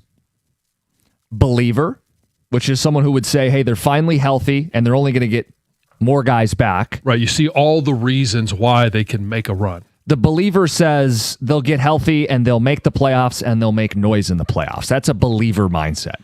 There's the skeptic who says, hey, man, I'm keeping an eye on them, but they're still in last place in this division. Yeah. Even after taking the last 2 series. 9.5 back, 5.5 out of the wild card. And in a jumble with a lot of other teams, too. With the added wrinkle of what do you do with Skubal? Right. So a skepticism. Can they get hot enough to overcome this? Can they make the playoffs? Can they do anything if they make the playoffs? Because are they markedly better than they've been over the last couple seasons? Skeptic would be camp number 2. And I think the third camp is fool's gold. That this isn't real what's happening. They aren't going to make some run. They aren't going to sniff the playoffs. This is all for nothing. This is fool's gold. You're laughing at the believers or even the skeptics for paying attention. 248-539-9797. How would you define your Tigers fandom? And like for me, I mean, you've joked. Stoney and I did the autopsy. We killed this team. We buried them. Yeah. The only thing you didn't do was play taps. I'm incredibly skeptical of this baseball team. It's so weird. Schizophrenic, bipolar, whatever you want to say. They have been such a maddening team over 2+ seasons. From 0.1% to make the playoffs to the very next year, the largest blown division lead in baseball history. Like, I think every fan thinks, oh, my baseball team drives me crazy. The Tigers are historic in both directions. And I think the explanation is they're a team of utility, platoon, and role guys, and those players don't consistently play well. So you end up with these wild swings. So the team that went 8-22 in May is the same team that could end up going, 17-10 in June. They are both of those teams, but what's the result of those teams? That team is probably a tick above 500 as they've been the last couple years, and that's a team that ultimately doesn't challenge deep in the postseason. It brings up a question I want to add to what we're discussing here, because I asked you this earlier. Would you rather have, because if they're going to make the run back, it's going to have to be more like the 24 season, where, hey, through the first half of the season, just not very good. They sold at the deadline. Then all of a sudden, hey, they went on this miraculous run, made the playoffs, but they're out in the divisional round. Last year, hey, they started off hot, and they were the first team to 20, first team to 30, 40, 50 wins, and then they had the epic collapse, but the end result was still the same. They made it to the postseason, but again, out in the divisional round. Which would you rather have? It's so funny. The last 2 years, they have both, on Memorial Day, been pacing for 100 wins and pacing for 100 losses. I preferred when they were pacing for 100 wins at Memorial Day. And I preferred 2025. Watch the epic collapse? Yeah, but then I had football to kind of distract me a little bit, and they still beat two teams in the postseason, including the Cleveland Guardians. Wouldn't you rather be playing extremely well at the end of the season and, hey, the Tigers got hot and all of a sudden, hey, the optimism is on everyone's mind? I think I would prefer the experience of 25 more. But I think I'm splitting hairs because they both ended the same way, Game 5 letdown. But 25, I got more of a summer of fun. The bad stuff could be shielded with football. And then I think beating Cleveland is the difference in terms of what made each postseason more fun. Right. Anytime you beat a team from Ohio, it's more fun. Yeah. You seem like you're more of the 24. Yeah, because while that was the start of this bipolar relationship that we have with the Tigers, it was a team that was hot at the end of the season. And they even sold at the deadline. And now that adds that wrinkle this year because, and I think you hit the nail on the head at this trade deadline. You can't stand pat. You either have to buy or you have to sell. And people are going, wait, what do you mean? If you believe you're not in it, like you can't make a move, then you're gonna trade Tarek Skubal and try and get as much back in return as possible. If you keep Tarek Skubal, and that's a sign that you're going for it, you're going to, even if you go in as a wild card, you want to be playing really good at the end of the season, and you're going to try and make a push to get to that ALCS, possibly even a World Series, then you're buying at the deadline. And I want people to make sure they're hearing what we're saying here. It doesn't mean that we would necessarily co-sign, but if the philosophy of management is we're not selling, we're currently not in the playoffs. It's July 28th. Then don't waste Skubal and get as much as you can and go for it. But exactly. If their thought is we aren't getting a fair return on Skubal, or we're not interested in trading him, or we believe in this group and we've cut it down to we're a game or two out of the playoffs. We're not even in the playoffs, but we think we'll be in the postseason, then you have to buy.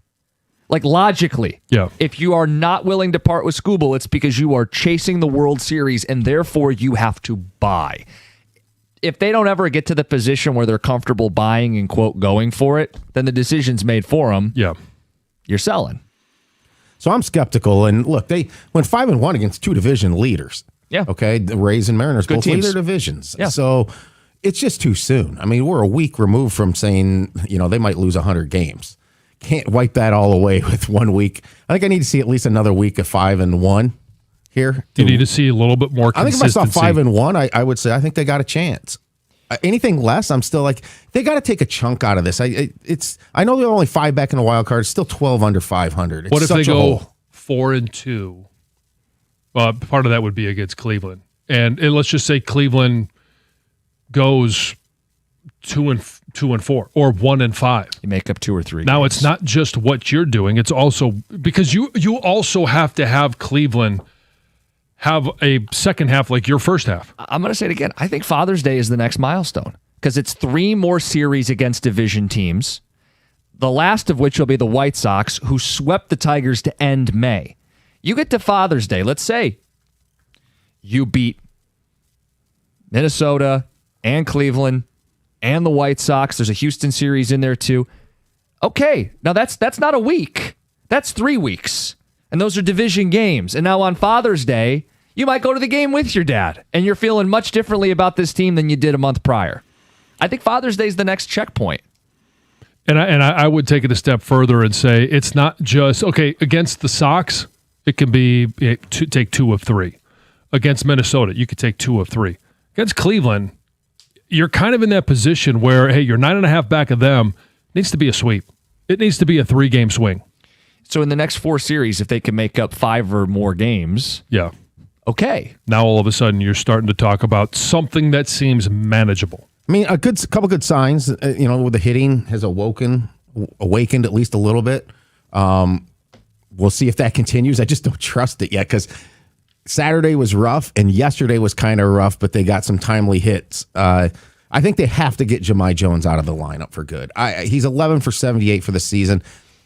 There's enough of a sample size to admit it's not working, and I know he's a good guy and all that stuff, but I think he's the one they need to move on from. We're going to have to stomach Perez and Vierling, at least until other guys come back. Think about it like this. When I said that they're this streaky team, and there's the good and there's the bad. Friday's the good. Saturday's the bad. Sunday had the potential. I mean, big swing for the way today's show goes, right? Oh, yeah. If they lose that game, we're pointing out pinch hit Jahmai Jones with the bases loaded. Pinch hitting Kerry Carpenter out of the game against the lefty he crushed last year in the playoffs, and then wouldn't you know it, that spot comes up against a righty in the 9th inning. Well, look at the and team. It's an empty at bat. Like, if McGonigal doesn't bail out those pinch hitters and those pinch hit decisions, we're saying, woo, you swept the Rays. You lost the very next series.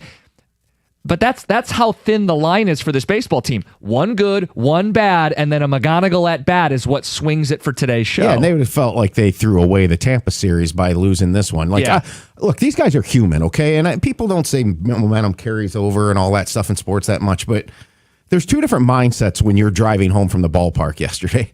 And they left with a very different one than they probably would have if they would have ended up not winning that series. And just the other encouraging thing, they won 2 games in the last week that they've lost all season. It was yesterday and it was last Monday in Tampa. Yeah. But you have to take the swing games. They'd lost too many of them, especially in the month of May. 248-539-9797. Coming up next, what could you get for Dylan Larkin? Some of the insiders are putting together trade packages, including Max Boltman, who we had on Friday's show. He's working with Corey Pronman, one of the big NHL insiders. We'll tell you what you could get for Dylan Larkin next. 97.1. Hey guys, if your hair is starting to thin, doing nothing is the worst move you can make because the sooner you do something about it, the more options you have. At Michigan Hair Restoration, the advancements in non-surgical natural solutions are incredible. Guys are seeing real growth and getting their confidence back without jumping straight to surgery.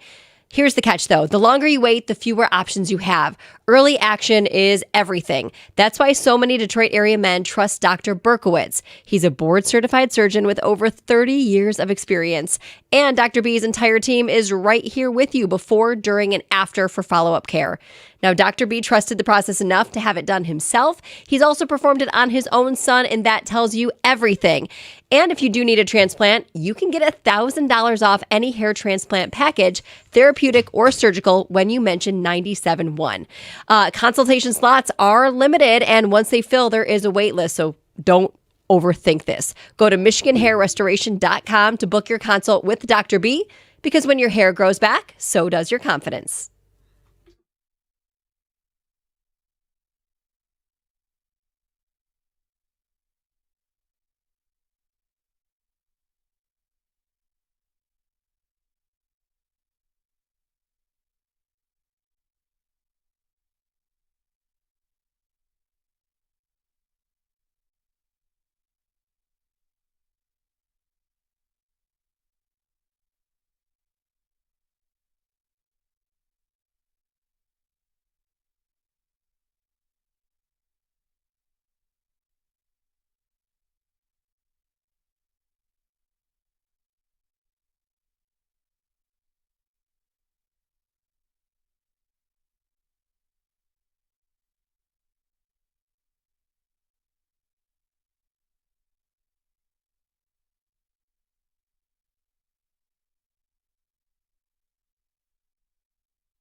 Let's talk about Brightside Dental. If you or a loved one has been living with dentures or failing teeth, this could be a life-changing upgrade that you've been waiting for.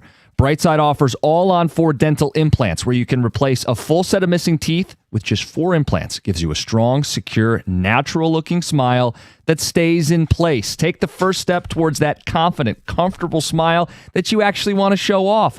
Call today and schedule that consultation to find out if all-on-4 dental implants are right for you. Your new smile is closer than you think.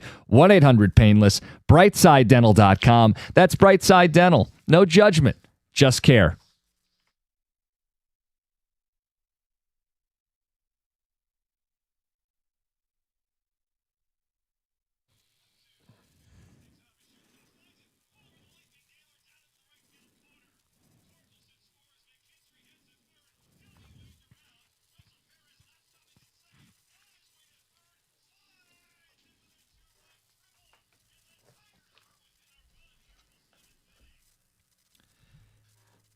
Got some text coming in. One says, I'm a believer. I think they claw their way out of the hole and make the playoffs, but if they don't, it's all because of May.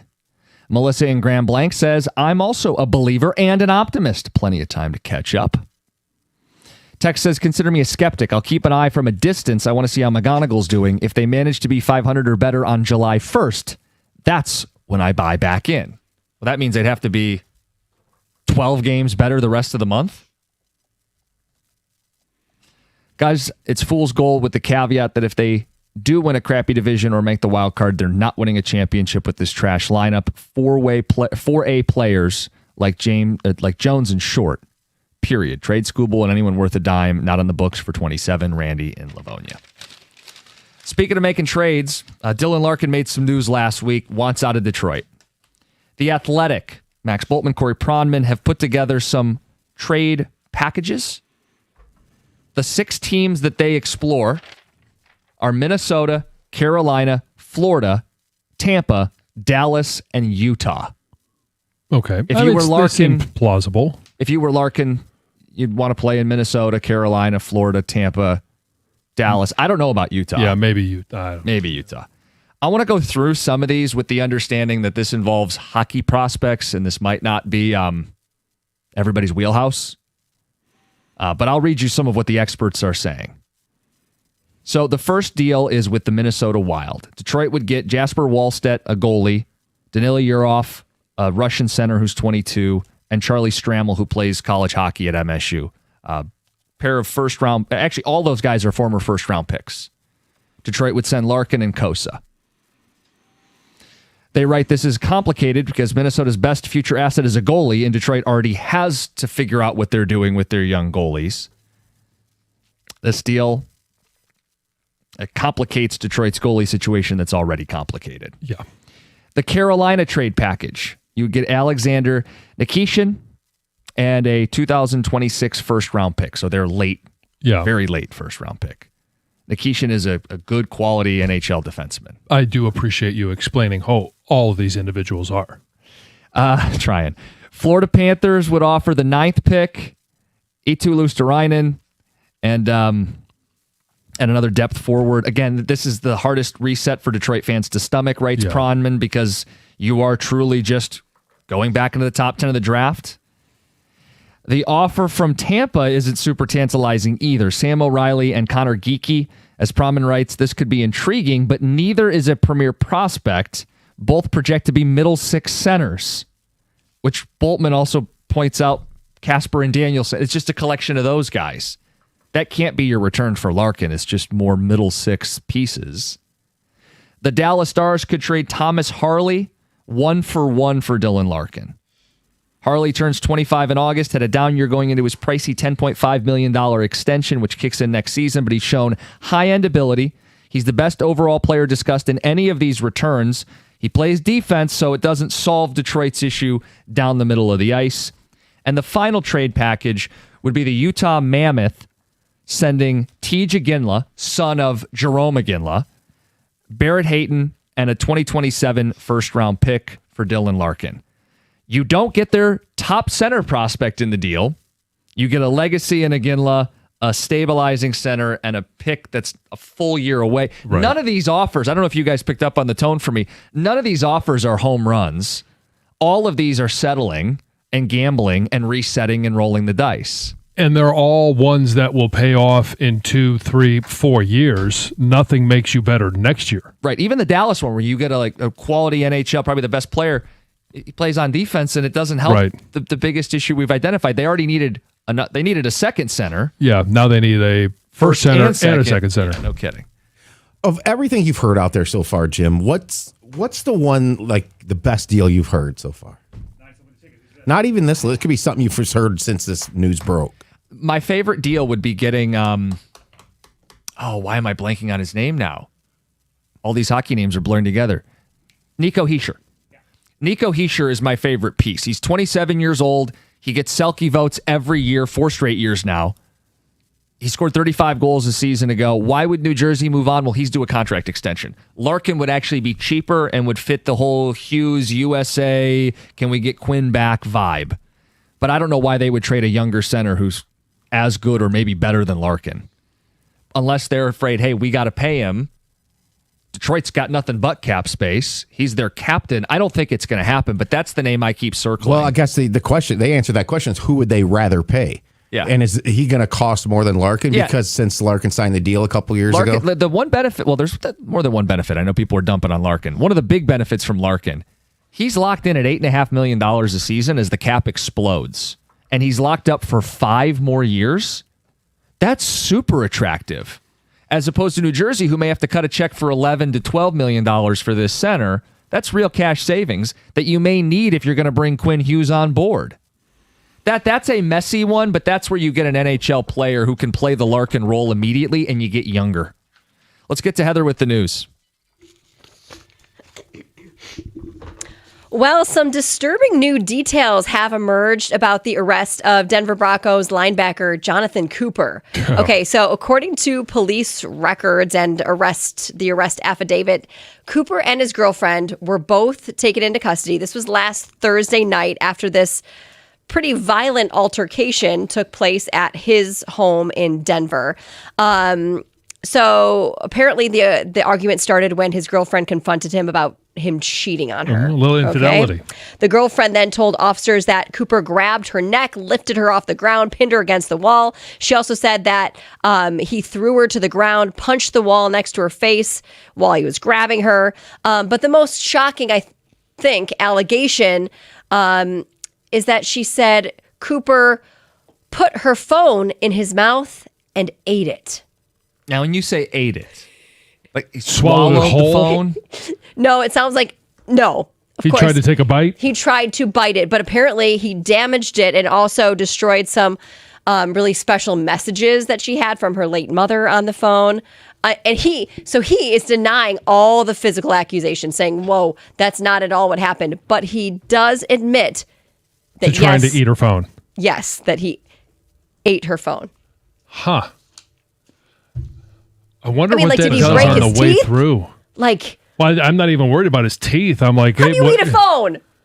I mean, I you could don't smash one. You could maybe physically bend Yeah. it. But to be able to clamp down, take a bite, and then swallow it, ugh. It's not going to feel good. No, it's going to hurt That's for sure. Well, he clearly wasn't thinking. for about 24 to 36 hours. Oh, man. New York City officials are tightening security ahead of Game 3 of the NBA Finals at Madison Square Garden, where President Trump is expected to attend. Police announced that there will be no outdoor watch party as part of the enhanced security measures.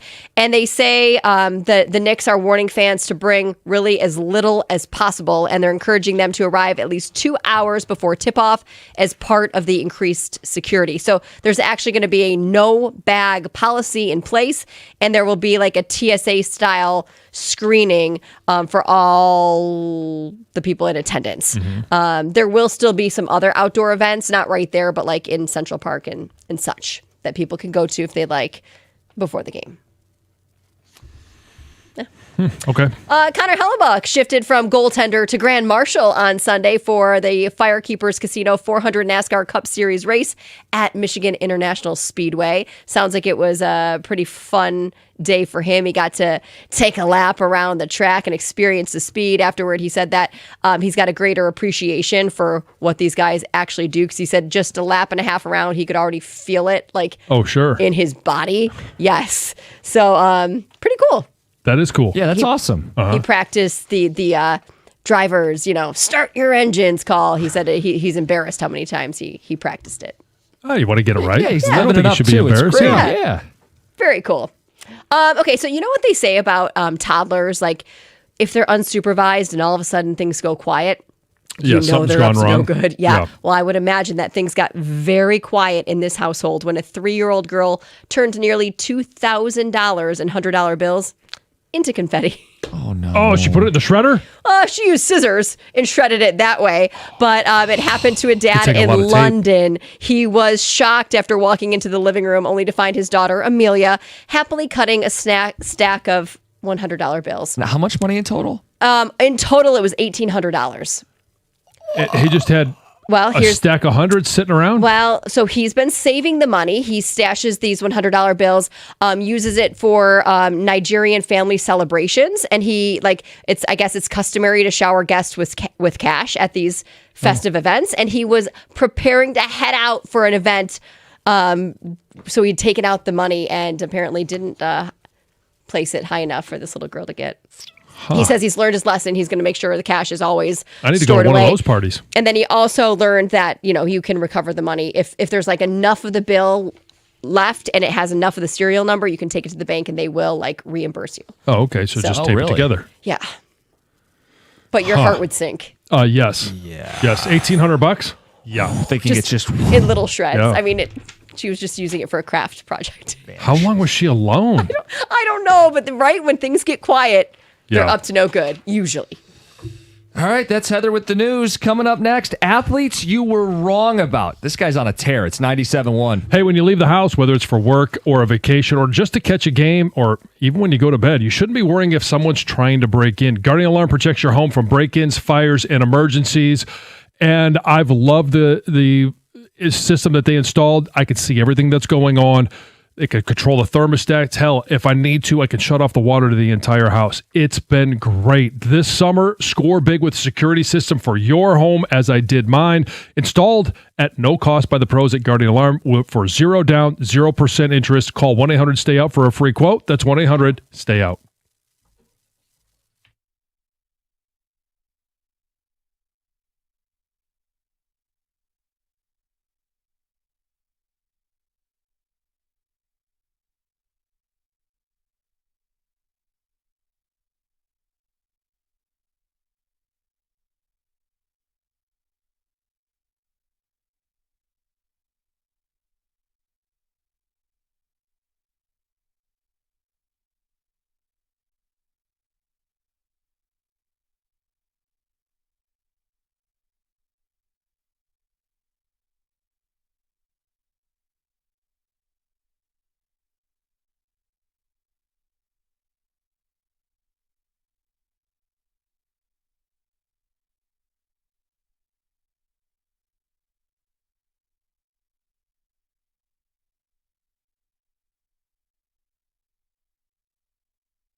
What's going on, John?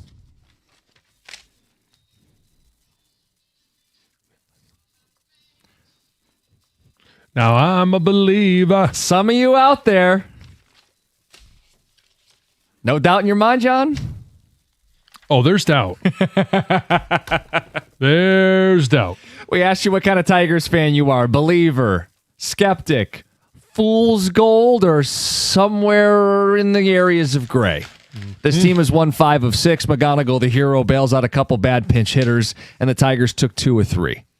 And really the swing game of that series. You win Friday, everything looks great. You lose Saturday, shut out.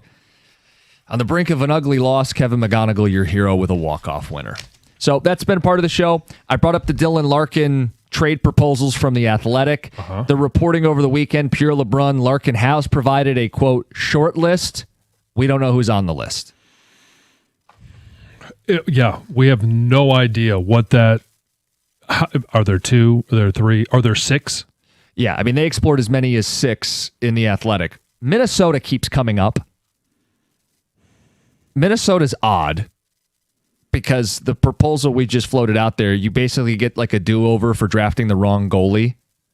You get Jasper Wallstedt, who they passed on. They get Kosa and Larkin.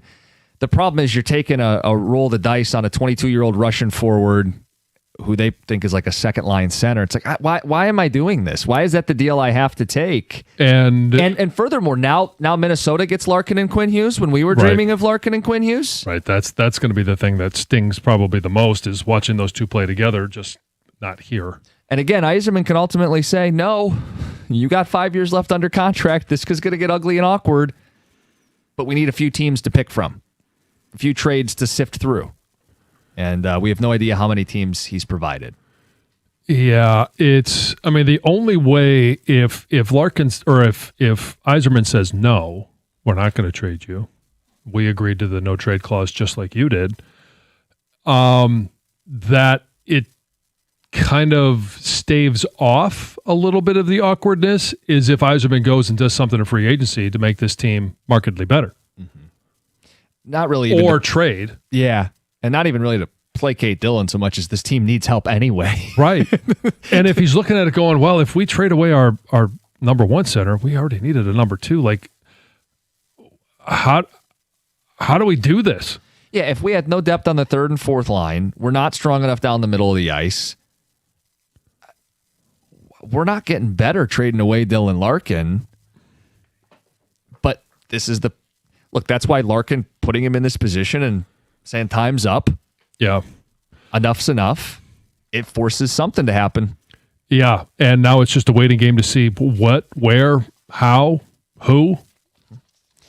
People didn't like when I brought up the Marner comparison on Friday, and it's not a perfect comparison. Right. Marner has been a 100-point player. The only reason I brought it up is Marner's left his hometown and did it while being dogged and character assassinated on the way out. Mitch Marner is having a great postseason. Mitch Marner's having a moment right now. He's rewriting the narrative. He's the Conn Smythe winner if the Stanley Cup ends today. He had a hat trick in the pivotal Game 3. He had 4 points in the game. He has 28 points in the postseason and counting. For all the narratives of this guy was a regular season player who couldn't stand up to real tough postseason hockey, John, he was unbelievable. He had a hat trick in a period. Right. The quickest hat trick in Stanley Cup history. So here he is rewriting his narrative, and a lot of people in Toronto were wrong about him. Which lends us to an obvious question. Who were you wrong about? Which athletes were you wrong about? And this goes both ways. It could be the guys like Marner who you dogged and you were wrong, or it could be the guys you were really excited about. And boy, were you wrong. Yeah, I was excited to see Trey Lance play in the NFL. That one hasn't aged well. Ouch. And part of it was, now I wouldn't have given up 3 firsts for him like San Francisco did, and a second to take him 3rd overall. But I did think he was going to be a good NFL quarterback, and especially when he was taken by the Niners. Yeah. A high-quality organization that always has talent around all of their players. Kyle Shanahan, his ability to get a quarterback to play above his station. Yep. I just thought that this was an opportunity for him to come into the NFL, and he wasn't even named the starter. I think Jimmy Garoppolo was the starter at the time. Do you remember Trey Lance's first pass? No. I believe it was here in Detroit in week 1 for a touchdown. He only played like 1 or 2 plays in that game. He came in because they were blowing him out, the Lions out. Right, yeah, That was but Dan his Campbell's pass first was game. Yeah, Penei Sewell's first game. Yeah. He had to play left side against Bosa. Yeah, I didn't anyway, even remember that's that Trey just- Lance played in that game. Yeah. Well, it's funny. Like, I was not a huge Lance guy, but I liked the fit because of the Shanahan 'Cause of offense. Shanahan, yeah. To the point where I was in a fantasy league in a rookie draft. We start 2 QBs. They're important. I took Trey Lance over Jamar Chase. Oh.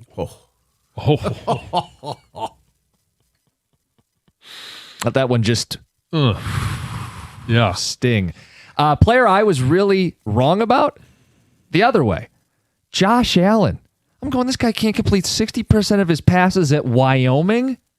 And his first couple years in the league only continued to reinforce that this guy was a bull in a china shop. He was like Favre without all the sizzle. It's just turnovers and bad decisions. And even in the playoffs, he was ugly. And I'm going, this is not a franchise quarterback. Oops. Here he is. He's got an MVP. He's arguably the best QB in football. Yeah. Who were you wrong about? 248-539-9797. So I have a current one right now, and I'm willing to lead. He's established himself as I think, a good quarterback in the league, and I didn't think he could do it, and it's Caleb Williams. I thought he was going to bomb out. I thought he had off-the-field potential issues with there had been rumors about him not wanting to go to the Bears, some of the personal things that he was doing with his life, and I just thought, this guy's going to flake out, and it seems like he's really been reined in and matured. Still 58% passer, which needs to improve, but he's a playmaker, man, and he can handle the NFL. He's definitely NFL caliber quarterback, and I thought he was going to bust. Yeah, exactly, and that's not always the greatest of things, Peyton Hillis, but he shined enough, and I didn't think he could do that. Maybe he flakes out still, and I was right. I don't feel like you have to give in on this one yet. I know he had a very nice year last year. He may have an even better year this year in year 2 of the Ben Johnson offense, but I don't think you have to have a mea culpa yet. I got a current one right now in the other finals. Karl Anthony Towns. Yeah. Kind of the narrative have been written, lackluster defense, inconsistent offense, leadership skills had been questioned in his past. Yep. He's rewriting his narrative. He is. You get these guys, like maybe the ultimate one locally for us was Stafford. Yeah. The book was written on him, and it wasn't because of 1 season or 2 seasons, but north of 10 seasons, a decade plus, where people said, and I remember getting in these fights with people on the radio, that Stafford wasn't a winner. Well, here's where I was wrong with Stafford. And it's not 100% wrong, because I thought the trade happened at the perfect time, sending him off, because by the time the Lions were to get good, the timeline for what Stafford had left in the tank, I didn't think was going to match up. Now, making that trade put a fast forward on the build for the Lions. Yeah. And if they don't make that trade, maybe that timeline doesn't match up. Right. But he has had a much longer career than I thought he would. I thought maybe it was 2, at best 3 years. And last year he comes away with NFL MVP. He wins the MVP last year. The first year he leaves, he takes down Brady's Bucks. Yeah. And has the ball in his hand to go win the Super Bowl, and does. We had seen some of those fourth quarter comebacks in Detroit, and it was, but he was against bad teams, and his team was trailing because he made too many mistakes in the game. That same guy who would come up clutch did it on the biggest stage in his very first year after leaving Detroit. It's not that different than what's happening with Mitch Marner right now. So we'll take some feedback and some phone calls. 248-539-9797. It's 97.1. Hey, summer's finally here. The weather's heating up, and you're probably planning vacations and backyard barbecues. But let me ask you a question. When was the last time you actually looked at your roof? The summer storm season is officially here, and you don't want a leaky roof ruining your summer plans. Don't wait for this damage to happen. Do what I did. Call the pros at Rapid Roofing. They're fast, they're local, and they get the job done right the first time. Beat the summer rush and secure your peace of mind. Call Rapid Roofing or go to rapidroofing.com to schedule your free inspection and lock in your appointment. That's rapidroofing.com.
Mitch Marner having a moment rewriting the narrative. We asked you about athletes you were wrong about. We'll get some phone calls, read some texts.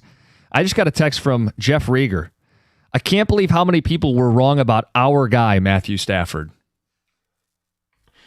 That's priceless. Priceless.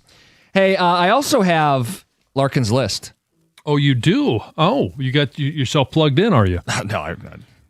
Helene St. James of the Detroit Free Press has it as of this hour. That makes more sense. 3 teams on Dylan Larkin's list. Okay, so not a big list. No. Team 1, the Florida Panthers. Not surprising. Team 2, the Vegas Golden Knights. Not surprising. So Stanley Cup, yeah. 2 Stanley Cup winners. Yeah, and yeah. Team 3, the Minnesota Wild. Here, Larkin would be reunited with fellow USA gold medalists Quinn Hughes, Matt Boldy, and Brock Faber. Wild GM Bill Guerin has shown he's all in on guiding the team to his first Stanley Cup championship. The pain of the fact that instead of us having Quinn Hughes and Larkin, they would have Quinn Hughes and Larkin. Right. And that may be the one that is, I don't want to use the term desperate, but more motivated than the other two. Because if things go the way that they seem to be going, Vegas wins another Stanley Cup. Florida's coming off back-to-back cups, down year, injuries. Reboot. And sure, he'd be a nice piece for both those teams, but I think Minnesota's looking at, like you mentioned, it would be their first cup, and hey, they would be more motivated. Yeah, when you look at the trade proposals The Athletic put out, you get the 9th pick from Florida as the centerpiece. It's just resetting. Yeah. I think that's a bitter pill to swallow 7 years in. And the trade proposal from Minnesota involved pairing Kosa and Larkin together and getting Wallstat back. So you get to admit you took the wrong goalie. But then you get back second and third line young dudes that who the hell knows? So I don't know why Yzerman would be motivated to make any of those deals we've seen hypothesized. And I mean, there is a world where he says, nope. You're a Red Wing. We agreed to this contract. You've got 5 years left. I have a friend who is convinced Larkin's going nowhere.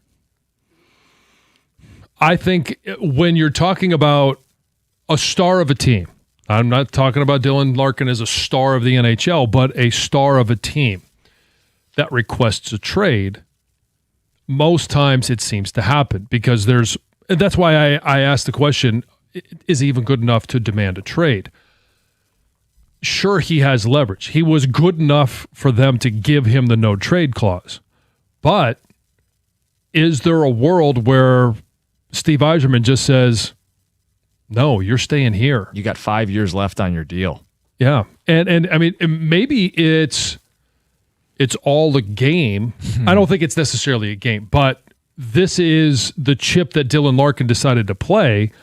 But if Yzerman does go out and acquires more talent, whether it's via trade, not including Dylan Larkin, or via free agency, where all of a sudden Larkin looks at it and goes, I can stay at home and I got a better chance to win. That's the only way it doesn't get really weird. So this game of chess where Larkin uses this leverage to A, go somewhere that's awesome, or B, force Steve's hand. Make Detroit somewhere more awesome. Palatable. Yeah, to where you say, hey, I want to go. But Yzerman swings a big, bold trade, or Yzerman finds it easier to add and make Dylan happy than it is to sell and set this back multiple years. Yeah. And decides, hey, I'm going to have to kiss and make up. We're going to have to find a way to live together. Yeah. Can I throw in a name real quick? Because these 3 teams you mentioned, is there a world where it would be Sam Bennett? The Panthers shake things up a little bit. They've always been known to take a risk. And it's basically an even salary swap. He makes $8 million. Mm-hmm. He's 29. Similar production, right? Okay. I mean, would you be satisfied with a save face move like that? It's pretty lateral, right? Yeah. A little less offensive upside, a little more of a snarl to his game. Yeah. Save face is maybe the best way to put that. I don't think you're any better. But you're not worse. And the yeah. concern is getting worse. Yeah. Right. I think Right it's now. interesting. I actually saw that Kevin Allen had something out there on social media this weekend, and he referenced as a potential option if Florida was one of the teams. Interesting. And I get it from. So what's the case to do it from Florida's standpoint? Think you're getting a better player? I mean, if you squint hard enough, I mean, A little more there's- offensive production, maybe? Yeah. Yeah, it's their Kachuk, number two. Matthew Kachuk. USA teammate. Yes. So a little bit of that push. Oh, that would make me puke. Oh, They're yeah? supposed to be playing together here. That's where Steve screwed this all up. But I know. I wanted Larkin in the deal. That's 2023, folks. That's how long I've been on this. Get him out of here. It's, I don't know. It's just that my friend was convinced, and I go, really? There'd have to be, I guess I don't know how fractured things are behind the scenes, but when you hear it's been frosty for more than a year, I don't think this gets public unless you're pushing seriously to get out. Yeah. We got the boys standing by out at a golf course, not just any golf course. Oakland Hills. Maybe? It's quiet out there. No, we're here. Oh, okay. Oh, I thought that was just the golf clap. Oh, nice. Yeah. I still don't know. Do you hear us? Yes. Yes. Doug, okay. yes. Yes. Doug from Bloomfield Hills. What do you got going on today? Guys, I really think they should trade Scooble and Larkin and play for 2032. Plus, I got my champ and chump. My champ is Jedi Robinson, and my chump is Josh Naylor. So there you go. Naylor's going to run away with it today, huh? Probably, but why? Well, you saw what Colt Keats said, right? I did. I did not. What did he say? That this is the kind of guy who he's on your team, you love him, and he's the kind of guy you hate if he's on the other team. Yeah, 100%. But actually, I don't know if I could love that as much. I say that now, and yet we've had plenty of villains in our Detroit history. Gator, you don't like throwing the oven mitt at home plate? I thought that was ridiculous, and the Bizarre, fact that that right? wasn't even the focus of the replay. Although I don't know if it can be. I guess I don't know. That was ridiculous. Or how about the Overslide barrel second roll base. into second base? Yeah, and then he does who it does again that? yesterday, and I swear I would have just planted a knee right in his head if I were the second baseman. But that's me. I'm a little angry. We had a texter compare him to Wow. Aggressive Gator today. We had a texter compare him to Wario from the Super Mario Brothers universe. That's exactly what I said, Gator. Who? This does nothing for me. Yeah, sorry. None of you know who Wario is? No, I don't know that these are gamers. I'm not. The game's been out for anyway. Karsten Anderson next, 97.1.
Well, hello and good morning. Happy Monday, everybody. I am Doug Karsch. That is Scott Anderson. Hello, Scott. Hello, Doug. How are you?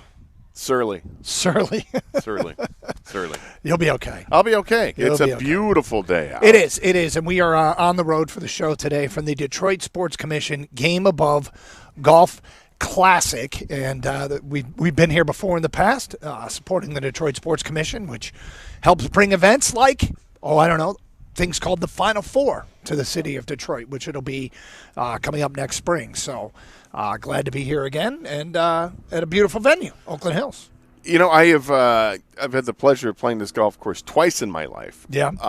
But it's been a minute. So to sit outside here and take a look, and this is my first look at the course from this side of it, since they've redone a ton, right? We're kind of facing south by the driving range for anybody with familiarity, but so we're by the 18th green and then also the driving range, and it's I haven't seen this side of it in a long time.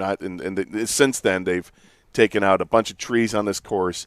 Obviously, this, as I'm pointing upwards to the clubhouse, is all new because of the terrible fire that they suffered years ago. But now everything's been rebuilt and restored, and it's awesome. And I mean, just looking out on this course, every blade of grass is perfect. I'm looking at the driving range, Doug, and the driving range is better than any public course I've ever played in my life. I mean, it's amazing. It's absolutely, this place it's magical. It's awesome. Pretty great. So, anyway, how's your weekend? Look, weather was fantastic, so hard to be upset with any of it. Friday night, went out with a couple of buddies who went up to 24 Seconds, sat upstairs out on the rooftop deck, watched some of the Tigers game, had a couple beers, and then the rains came. Yep. We were kind of done at that point anyway, so nice way to start things off, and then beautiful day Saturday, took a nice long walk with the dog, and just, took care of some business, and same thing yesterday. It was just gorgeous. So it was a good weekend for me. You were out of town? Yeah, I went to Chicago to visit my son, and I got stories. I got some stuff to talk about. In fact, I will just tell you, we'll have what everybody in Detroit is dying for, a Hammond update. We'll have a Hammond update. Jennifer Hammond's going to join the show? No, not that Hammer. Not that Hammond. No, we went through downtown Hammond just to kind of check out the new possible, dare I say, probable. I don't know even how to describe what it's going to be. Probable home of the Bears, but we'll get to that a little bit later on. In the meantime, the Tigers, the Detroit Tigers. Scott, how about that game yesterday? That game yesterday was fun. Yep. That game yesterday was a lot of fun. I thoroughly enjoyed it. This scrappy team, Doug, this June team is a lot like the team we saw to begin this season. At least offensively, they're able to score some runs with their near full complement of players back, it makes such a difference to get Torres and Carpenter back with more professional at bats up there, and more importantly, it gets guys out of the lineup that don't deserve to be in the lineup, but that they're out of circumstance. But when you're seeing, Jack Flaherty wasn't great yesterday, but he was good enough, right? He was okay Flaherty. He can be better, but the 7 strikeouts in the 5 innings, 3 earned runs, all that keeps you in the game.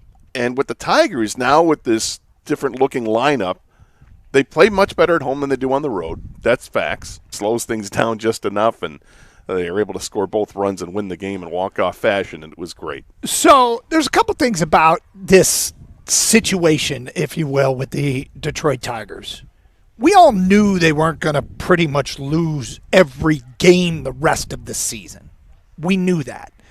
The question really came down to was, when would they start to turn it around? How deep of a hole would they dig? And how hot can they possibly get to try and dig themselves out of that hole? So they've started this little turnaround where they had a couple of good series. They win a couple series. They get a sweep of Tampa. They come up here and take 2 or 3 from the Seattle Mariners. And these are credible teams. How much can they keep it up? you don't make it up all at once. Typically, usually, the kind of thing you do is you win 10 of 11, and then you play 500 ball for 2 weeks, and then you win 5 in a row, and then you play 500 ball, and you make these big steps forward, and they're in the big step forward stage, and they look like a different baseball team. One thing that happens in the game is, everybody talks about consistency, but the truth is there are times where players can't get out, and there are times where players can't get on base. And right now, it feels like they got a lot of guys who are kind of correcting themselves, right, and getting back to what they normally do. And so many guys were underperforming or not in the lineup that it's all happening at once, and suddenly they look like a real credible team in the American League. Well, you take 3 in a row from Tampa on the road. That was a top team in the East. And then you face off, okay, was that real or not? Now you've got Seattle. The team went to the ALCS last year. The team that eliminated the Tigers in the playoffs last year. And the team that is, was currently in first place in the AL West. And the Tigers took 2 out of 3 against them.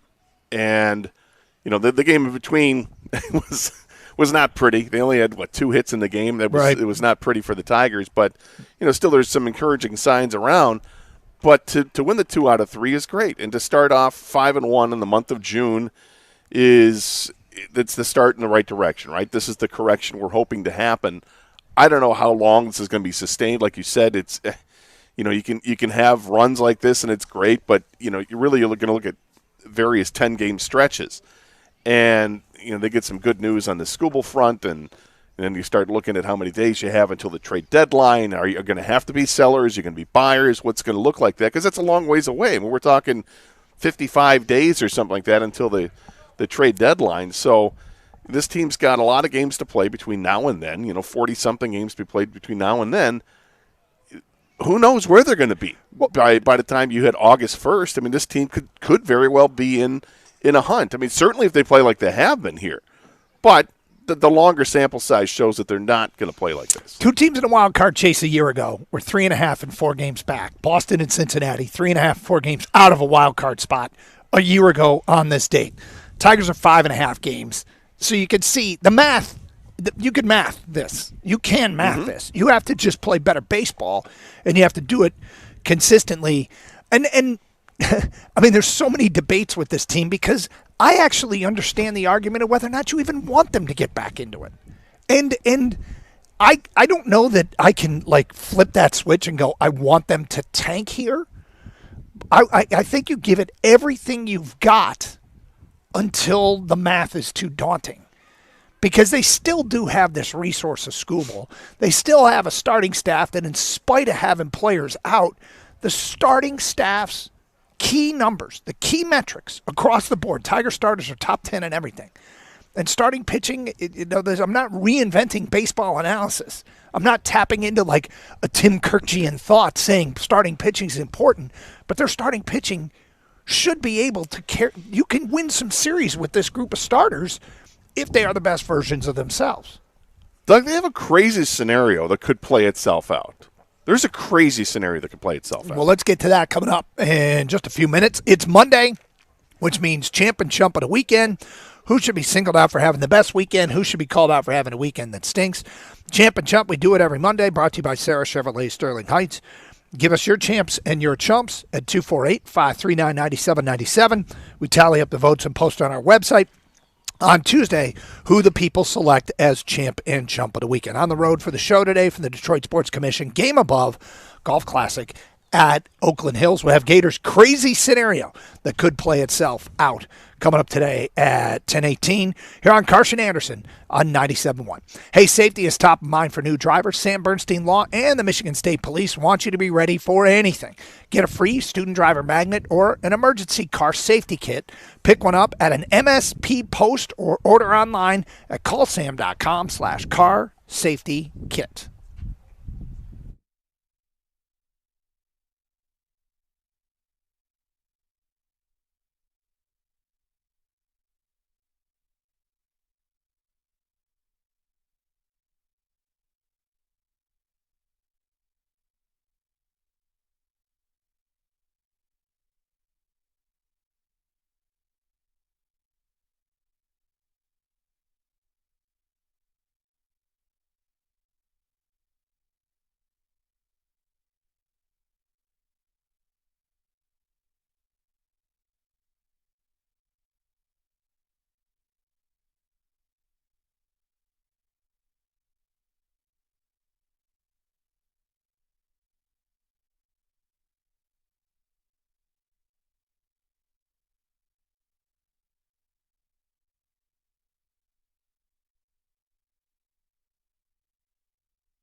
All right, Carson Anderson doing the show outside today from Oakland Hills, the Detroit Sports Commission Game Above Golf Classic. I'm Doug Karsch. That's Scott the Gator Anderson. And Gator, you said there's a crazy scenario that could play itself out for the Tigers. So they're getting 3 starters back here in the next couple weeks. We're going to get Skubal back this weekend against Cleveland. Verlander's going to make probably just one more rehab start, and then he'll come back. Mm-hmm. Casey Mize is ready to make his rehab start, and if he can throw enough pitches, I suspect he probably won't throw a second one because he hasn't missed that much time. They got 3 starters coming back, and if these guys can prove that they're healthy over the next 6 weeks and put themselves in a position, is it crazy to think that this team wouldn't trade Tarek Skubal if they're in contention because they have the pitching depth now? No. So the idea that this team could be still competing for the wild card spot or the division, depending on how this team is playing, it's a big if, right? To see if they're going to play at 600 baseball the rest of the way here. But if they find themselves in the middle of July, which is just 5-6 weeks away here, if they find themselves real close to 500, not just in the thick of the wild card spot, but controlling a wild card spot at this point and chasing Cleveland, why wouldn't they think of trading Skubal and still going for it? You say do both. Yeah. Trade him and go for it. Yeah. Now you're talking about trading him. See, here's where it gets tricky. And I'm not saying if you're going for it, when you trade him, you're looking for guys that can help you win now, I assume, if you're not waving the white flag. That's a really hard trade partner to find. Well, it's not impossible. But I'm not saying he'd be the only guy you trade, okay? You might be able to find somebody. I mean, you could trade Skubal for the future assets because I hear what you're saying. Yep. And then, at that point, what are you looking to add? Is it a bat that you're looking to add, or is it more than likely bullpen arms that you're looking to add? Then you could find other ways to find bullpen arms because you still have plenty of prospects, right? So I think you can have your cake and eat it too, possibly. It depends where this team's at. I mean, let's face it. If you trade Skubal, you're not winning the World Series. You might make the playoffs. Tigers might make the playoffs. If they get back into it, get to the trade deadline, get an offer they can't refuse, and it would seem like that's more of a white flag move. But you got to decide. The decision would be made by Scott Harris. Even though we're in a playoff spot, I'm going to significantly damage our short-term prospects here because the deal long-term is just too good. I don't think you can really thread the needle and do both. Because I got to tell you, I'll tell you what I'm not sure is justifiable. And maybe more than, I know that this is a overworked topic, but if they get back into this thing, they either need to sell Skubal or buy. Like, just give up and get rid of Skubal or buy. Because the lane with Skubal is running out. Like, that lane's about to merge right. Like, this lane is ending. And so you kind of got to put everything into this one last kick at the can with Tarek Skubal, or be realistic about it and say, even with him, and I'm less likely to be in this camp if they get themselves back into it, but you can ask yourself that very difficult question. I just don't think we can beat the Dodgers. Let's sell. Well, this is more of a mid-July type topic, but for right now, I'm just bringing it up because I do think there is a scenario that could play itself out that could be really interesting for the Detroit Tigers in the future of their team. If they're still playing really well like they've started off the month of June, and they get healthy in the rotation, that, on paper it sounds ludicrous to think that you can still be competing if you're going to trade away a 2-time Cy Young winner, and yet, is it? I think it's. I think it is kind of crazy, but you're counting on things to happen. Like you're counting on Troy Melton continuing to pitch like Troy Melton has pitched, which is incredible. Casey Mize being healthy, and he's been the Casey Mize we've seen all season long, which is awfully good. And then if you get second half of last year, Justin Verlander, and Framber Valdez calms down a bit, all of a sudden you've got the rotation you thought you had going into the season with Skubal. It's kind of crazy to think, but it's a little bit of a pipe dream right now, but we'll let it play out and see how things go over the next several weeks because it could be obvious that, no. I mean, this team all of a sudden to go, 8-15 in the next 23 games, and then it's time to move on. I still think the most likely case scenario is they won't claw all the way back in. I hope that they are somewhat defined as either an actual contender or a obvious seller. Yeah, I mean, I kind of want that too, and yet I also don't mind the roller coaster as a fan, just because you always want to have some kind of hope. And this team just a week ago was 16 games below 500 and 12 games out of first place. Mm-hmm. Now a week later they're 12 games under 500 and 9.5 games out of first place. So they are eating away at things. All right, 248-539-9797. Let's go to Matt. You're on 97.1. Hello, Matt. Hey, good morning, guys. So Champ and Chump. Champ McGonigal, he's just been playing real good. Walk-off run, home run. He's been amazing since he's got here. Unbelievable. Chump, and don't take this personal if it affects either one of you. This is just my opinion. But my chump is everyone that's Team Yzerman. I feel for Dylan Larkin and why he wants to be traded because Yzerman's been here 7 years. The only really significant move to me that he's made is acquiring Falk. You've done nothing in 7 years. If I'm Larkin, why do I want to keep playing for this team? 2 years ago, you told us at the deadline, don't expect any help. You've done nothing. All right, I wouldn't want to play for this team either. I would want out. So I'm hold on, just to be safe here, and to be clear. You said 2 years ago he told him don't expect any help. Yeah, I don't know if you remember. Did he say that? Did he actually? I don't. Yes, he actually said that, and there's a clip of it, and you guys played it on the radio. It was at the trade deadline. I don't remember him actually saying that, but fair enough. It was either last year or 2 years ago when he was talking about the trade deadline, and he said, yeah, I don't expect any help, you guys. So I can't respect a coach or a GM that tells his team that. It's just, you've done nothing in 7 years. He has to go. Well, here's, I guess, given I don't remember that comment, and that's fair, and that's my bad, I guess. Do you remember that comment when he said that? Not that exactly, but I mean, I think I remember him after a trade deadline talking about how he wasn't going to add to the team because he didn't think that they should have added at that point in time. If the reality was a situation, he tried to swing a trade and he couldn't, and said, "Don't expect any help," meaning I did what I could, but that nothing made sense. So, don't expect a move here. Then, given the context, I don't remember the context. I'm not saying Matt's wrong. Okay, I just don't remember the context of when he said that, if he said it. So, fair enough. And there's not a lot of people who are Team Yzerman, by the way. I think it's one of the more uncomfortable things that's happened here, unfortunately, in Detroit sports, is that people love Steve Yzerman, and they want him to be successful in the worst way.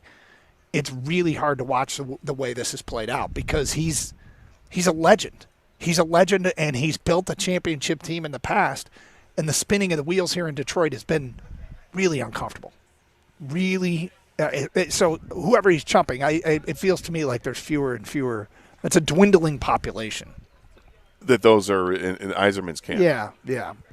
I'm not, the other thing is, I'm not particularly all that worried about picking a side here, whether it's Yzerman or Larkin. I just see this as, all right, this is the reality. What's the opportunity? There's an opportunity here to make yourself, to change your organization and make the best of a bad situation. And I hope that Steve Yzerman has the wherewithal and Larkin has enough cachet that they can tap into some other team's talent base and make themselves better. It's not impossible. Yeah, this whole situation is tough because you feel like you need to take a side. I actually don't.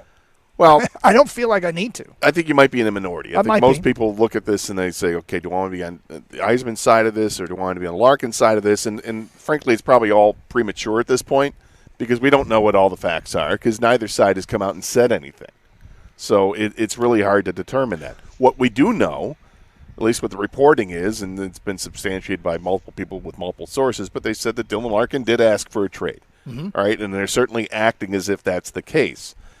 And I think that kind of, initially that's going to poison the well a little bit because if somebody wants out of town, people aren't happy about that. And Dylan Larkin was already trending into a polarizing figure, not like Stafford, but he was trending in that direction where, each year you throw another year on this team and they fail in the playoffs or fail to make the playoffs, or you throw another year and Dylan Larkin fails to lift his team and carry his team in the month of March, and he starts to fall out of favor. And we've gotten plenty of calls over the last couple of years about trade Larkin, and now he's apparently asked for that trade. I just think that there still is evidence for enough people out there to today say that they would be more Team Yzerman than Team Larkin in this because of that. I'm kind of waiting to hear more information before to say, okay, who's really at fault here. Here's what I know. I've seen a lot of really good stuff from Dylan Larkin in his role. I have seen less in Detroit of Yzerman in his role. Yeah, and the previous caller said he hasn't done anything other than the Justin Falk move. I mean, he did trade for Alex DeBrincat, and Alex DeBrincat might be their best player. So the assets to get him you could live with. That's fine. They did add Justin Falk, and they're still not there. Even though this is a team that won more games than the team that's in the Stanley Cup Finals right now. But look, that's just the way that the puck goes right now, and the Eastern Conference is weighted pretty heavily. It's a pretty impressive conference. It's just one year to the next, you never know what to expect with that. But this hurts Red Wing fans because they're not making the playoffs. I can quickly shift one side or another if Yzerman strikes a great deal for the Red Wings and Larkin doesn't waive his no trade. Oh, well, yeah. I kind of think if you have a no trade clause and you request a trade, you better open up the pool of teams that you can get traded to. I think if you want out, that's fine. We'll grant you your request, but you gotta help the organization out too because you're still under contract here. Yeah, and the part that I still maintain is that Yzerman doesn't have to trade Dylan Larkin at all. Right. So unless he gets his value, Dylan Larkin's a Red Wing. And it's not going to stop Steve Yzerman from doing what he has to do this offseason anyway, which is add more players to this team. You've got cap space to work with. Go do what you got to do. But I'm not counting on Dylan Larkin being traded by the draft night. I'm just not. And I know a lot of people think that that's the deadline. You got to get it done by then, but that's not the case. He's not going to move him unless he gets a full value. We got open lines, 248-539-9797. Carson Anderson at Oakland Hills, the Detroit Sports Commission and Game Above Golf Classic. Our Champ and Chump nominations, 10:35. Get yours in now, 97.1.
All right, Doug Karsh alongside Scott Anderson. We are at Oakland Hills, the Detroit Sports Commission Game Above Golf Classic. 248-539-9797. Great to be with you here on a Monday. Beautiful sun is out and shining, and shining a little brighter. Feels a little better after that Tiger win yesterday, which was pretty darn good.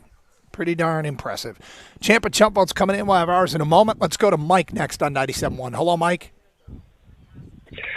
Yes, I'd like to give my champ vote to Kevin McGonigal, a.k.a. Chuck Jesus. And then my chump vote is going to go to Josh Naylor for obvious reasons. And then he just also looks like a guy that participates in domestic violence. Oh, good. That's a little far. Easy there, big That's fella. unfair. That's unfair. He has that face, but I know. No, don't. That's just, I mean, I get it. You're trying to be funny and all, but that's uncalled for. Yeah, we'll just move. We don't like Josh Naylor either. Yeah. I'll just say that. Not a Josh Naylor fan, but don't have to go that far. Man. Say that to your friends, just not out in public, right? Got a little dark there. Yeah. Look, guy plays the game hard, okay? If only I knew a Mariner. I guess we'll never know what kind of person he really is. No? Yeah, well, you better keep that to yourself, too. Maybe I should. Yeah, maybe I should. You know, the bottom line is he was irritating as hell back in the Cleveland days. He's more irritating now that he's on a team that's torturing Detroit in terms of what happened last year. Now, at least Tigers won this series. I would argue that the one that Seattle won last year in October was more important. But oh, would you argue that? I would argue that, yes. But well, the thing is that first of all, I get my Nailers confused, so it's hard to keep them straight. But that being said, Josh Naylor, if it was just one thing, you'd let it pass. But there were like 3 or 4 things that he did that were so irritating. But the throwing the oven mitt weird at Dylan Dingler as he's sliding into home, I mean, what is that? I don't know, man. Gets plunked appropriately so, and then gets sliding down to second base and has the barrel roll into it, and that's that stuff's kind of uncalled for at this point in time. And I remember hearing, was it Dan Petrie, I think, talking about it. He's like, look, back in my day, that was baseball, but this isn't back in the day anymore. This is 2026. It's a different time, different rules, and you can't do things like that. So, he is what he is. He's an irritant, but yeah, he can also be a catalyst. And guys like that, you don't mind having on your team, but you don't like playing against them, and you don't mind when your team decides to take matters in their own hands and drill them in the ribs or something like that. That's how they handle it. Baseball justice. The game can police itself, and that was an example of the game policing itself, right? Yes. So, time for our Champ of Chump nominations. Gator, I will start. My champ of the weekend is Jedi Robinson. Didn't you think what you saw from him this weekend was outstanding? I've never seen anything better. I mean, as far as Jedis are concerned, I mean, it's tough to beat Jedi Robinson. The goal he scored for Team USA at Soldier Field against the Germans was a thing of beauty. Obviously, conceding a goal in the first 90 seconds was suboptimal. Lost the game 2-1. They emptied the bench late, but there's some stuff there. Team USA might give some people problems come this World Cup. Paraguay Friday night, 9:00 in their opener. From context clues, I'm gathering that Jedi Robinson is a soccer player. That is correct. And he scored a hell of a goal. Did he? He scored an unbelievable goal. Oh, good for him. Yep. Oh, it was a friendly. Yep. It was a friendly. Yep. Okay, hold on. Okay, go ahead and give your champ. What? Go ahead and give your champ. Kevin McGonigal is my champ. Mm-hmm. 4 hits, including a double and a homer. Plus, he had the walk-off single yesterday in the Tigers series win over the Mariners. He continues to exceed expectations in just his rookie season. And, yes, I think he should be an all-star. My chump of the weekend is Josh Naylor for the weekend of toolishness that seemed to be pervasive throughout multiple games. Very Tool-esque. Mm-hmm. Tool-vicious. Yes. Yeah, nothing good there. My chump is again, it's tough because I think someone from this Larkin story has to be the chump at this point. We don't know the whole story here, but I'm going to give the early chump to Larkin because he's the one that asked for the trade, and now everybody knows it. If they were able to keep things quiet, then maybe Yzerman looks more like the villain because he moved him out or whatever. But it bothers me because you can be part of the reason that this team comes back. You'd be maybe the main reason this team comes back, and you've decided to bail on your teammates. And it's a bad look, particularly when you've only had 17 points in 27 March games over the last 3 seasons. That is bad. I guess the only thing I'll say is it possible to request a trade without it getting out? And was he any more responsible for it becoming public than anybody else is responsible? I mean, I don't know. I'm not going out of my way to defend him. Whatever. It's just the end result, it's a bad look because the reporting is that he's the one that asked for a trade. Yeah. Regardless of the reason, which we don't have yet, everybody's speculating. I think it's pretty safe to say he's frustrated with the futility of what's happened the last few years, but he's also going to have to take some ownership to that. All right, so we've got plenty to get into. 248-539-9797, including your champ and chump votes. Get them in. Who should be singled out for having the best weekend? Who should be called out for having a weekend that stinks? We do it every Monday, and we post on our website on Tuesday who the people select as champ and chump of the weekend. We do it with phone calls. We do it with ticket text. We do it with all kinds of tweets and posts on Twitch and YouTube. Here's what we got getting caught up from Racing Kid in Lansing. My champ is Denny and Eric Jones for finishing second and fifth and not defending their home turf. Interesting. I thought the host of our story was kind of cool that he finished second, but he's chumping him for not winning here. He's a kid from Portage. Okay.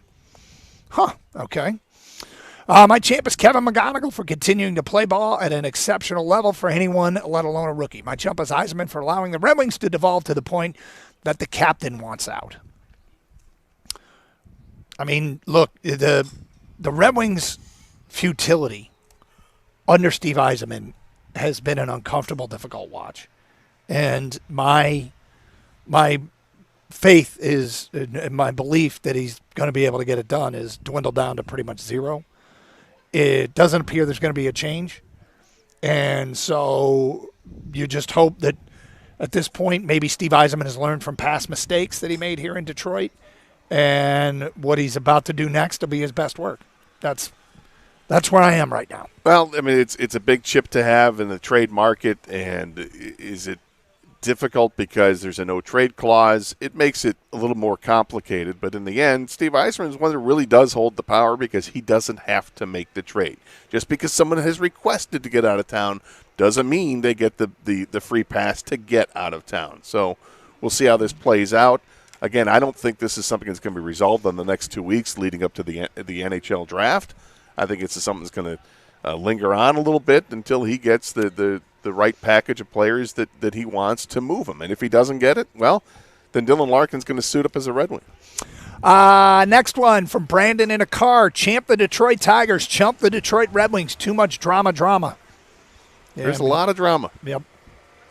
Not enough winning and watching playoff hockey. I mean, that game Saturday night, Carolina-Vegas, was insane. Weird end. It was a really unfortunate way to end a hockey game in double overtime that way. Yep. That sucks. I don't want to see a game end like that, but throw pucks on nets. That's why you throw pucks on nets. Yeah, but I mean, in this one comes a weird play from behind the net, banks off the goaltender's pad in a weird way and goes into the net, and that sucks. Yep. Roger in Huntington Woods, champ McGonigal, chump Yzerman, and Larkin. Yeah, I could see challenging them both, chumping them both. However, you're only supposed to chump one. Yeah, I would like that. I guess I would like that person to expand a little bit more. Why chump them both? What about? Well, there's full blame for both of them. I know, but I kind of understand it where everybody's at in this one. I don't know. I see something that hasn't worked, and here's an opportunity to completely change direction. And I see this entire story. I think a lot of people are way more mad about it than I am. I see this entire story as an opportunity to get better, get your team into a better place. And this hasn't worked. It just hasn't. And as much as, trading your best player and a guy that at certain times in his career has looked phenomenal, including for Team USA. My God, does he play great. That's why I think he's going to go to a team, and somebody's going to pay the price because they're going to know if we put him next to the right guy, he will look like Team USA Dylan Larkin. But Dylan Larkin hasn't produced in Detroit. Well, he hasn't produced in the last few years. In March. In March. Let me be clear about that's that. been the big problem with it, right? So that's why I think he shoulders a lot of blame, and that's why I think he's right now he gets the chump vote over Yzerman. But again, we don't know the full story. We don't know what was said in the offseason between the two that led to this discussion or led to the decision that Dylan Larkin says he wants out. 248-539-9797. Get more of your champ and chump votes in. We will get an update on Kang, who golfed in that celebrity. He was a celebrity in a golf outing over the weekend, and we gave him some advice last week as a non-golfer. We'll see how it went today at 11:02 here on Carson Anderson on the road from the Detroit Sports Commission Game Above Golf Classic here on 97.1. Hey, it's Doug Karsch for Sarah Chevrolet in Sterling Heights. Buckle up for another summer of markdowns on demo vehicles all month long. Pay just, well, it doesn't say how much. This is great. Look at this one. Pay just $. My God. Pay just $1 a month for 24 months on a Silverado 1500 crew cab 4x4. I'm sure it's a great price. I'm sure it's a great price. Great price. You just need $9.99 down, $199 a month. I think that's what it is. $199 a month. Go now to 17.5 in Van Dyke and Sterling Heights. 87-SAY-SARAH or saysarah.com. Together, let's drive. With GM and Play discount and Chevy Lease loyalty in the household, 10,000 miles per year. Demos may have 2,000 miles plus taxes and fees with improved credit. Offer ends at the end of the month.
All right, coming up today at 11:30, an ESPN analyst says, here's a deal that gets it done for a player from Detroit. We will get to that today at 11:30 here on Carson Anderson.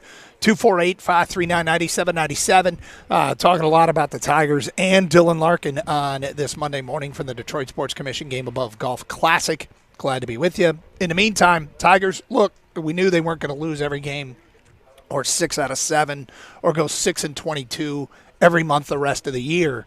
We knew at some point they'd start to turn it around. I don't think it's a coincidence that they started to turn it around when they got some guys back healthy, which is reassuring because it can tell you that maybe the core players that they put together actually can compete. The question is how this huge hole that they've dug themselves into, can they dig themselves out? Good weekend, good week of Tiger baseball. Got to keep it up. Got to keep it up for a long time before they become really serious players. You know what they are to make the playoffs right now as far as Vegas odds? Oh, tell me. Well, what would you guess? Plus what? Plus 400. That's pretty close. Plus 470 to make the playoffs as it stands right now. So still a long way to go before they're taken seriously. There's like 10 teams in the American League ahead of them in terms of odds to make the playoffs. So one good week of baseball doesn't erase an entire month of just disastrous baseball. But it's a start, right? Well, I suspect if we looked at this last week that the odds would have been way worse. It probably would have been like plus 800, right. Something in that territory. But look, little pulse, making people at least, if you've gone from not paying attention to checking on the score, or maybe you started watching it, listening to the games again, whatever. Everybody can do with their free time whatever they want, but it definitely feels like they, at the very minimum, have got themselves back on people's radar with this recent good play and an exciting win nonetheless. Yesterday's win was fun. Well, it was a lot of fun, yeah. It's the way the team battled back, and you're getting contributions from not just the guys you would have expected, like Riley Green wasn't getting it done yesterday, Dylan Dingler didn't get it done yesterday, Kerry Carpenter didn't get it done yesterday, but Wenceel Perez, he's improved dramatically over the last 10 games. He's raised his OPS like 130 points over the last 10 games, and he's come through with some pretty big moments. And with Wenceel, the way I look at it, you had those three players that bottom of the roster guys, Jahmai Jones, Zach Short, Wenceel Perez. Wenceel, to me, has the highest upside of those three guys before any of this happened, before he started hitting again a little bit, and he still does. So he's a guy that's going to find himself on this roster still. The other two guys, probably not so much, or at least we don't know. I mean, Zach Short's got a chance to stick around for a little bit because of his defensive ability. Mm-hmm. He's right-handed. He's done a better job of hitting against lefties than Jahmai Jones. But as far as I'm concerned, I'd send Jahmai Jones down or release him or whatever you got to do. At this point, I reached my limit yesterday. Let's give him the opportunity, runners on base, see what he can do. And he can't. If he's a specialist at this point, based on what he did last year. Last year, he killed left-handed pitching. His OPS was well over 900. This year, the OPS is, I believe, 576 or something like that. It's below 600 against lefties. They're cherry-picking their opportunities with Jahmai Jones to maximize the return, which is to play him against left-handed pitching, and he's not delivering. So I have a solution. The solution is Corey Julks, who is playing at Toledo. He's 30 years old. He's got nearly 500 at-bats of major league experience under his belt. So what you're getting with him is somebody who probably understands the only role he's going to have in a major league team is to be a pinch hitter, is to be a situational guy. And against lefties this year at Toledo, his OPS is well over 1,000. He's hitting 381 against lefties, and he's an outfielder. So it's essentially the same thing Jahmai Jones could provide, except he's actually hit lefties this year, albeit at AAA. But why not sell him out? Because I'm not blocking anybody's return. I'm not expecting Corey Julks to be a guy who's going to be competing for an everyday roster spot. I'm needing to get somebody else off the bench to be a right-handed hitter against left-handed pitching. Well, it'd be good. At this point, why not? There's a number of players down at AAA that are journeyman kind of guys. He is one of them. So, 248-539-9797. Frank is next on 97.1. Hello, Frank. Hi, how you guys doing? Hi, Frank. Hey, I think the main reason for the Tigers and the Red Wings problems is that Mr. Mike Ilitch passed away. Mr. Chris Ilitch is not doing the same job with the same vigor that Mike did. And I don't blame Stevie Eiserman. He's probably got his hands tied, but he's man enough to take the heat. Well, they spent pretty much right up to the salary cap the last few years. Yeah, that's true. So That's how true. would they be? I mean, there could be other ways. It could be. I just got to believe that Mr. Mike would have spent more even if we went over the salary cap.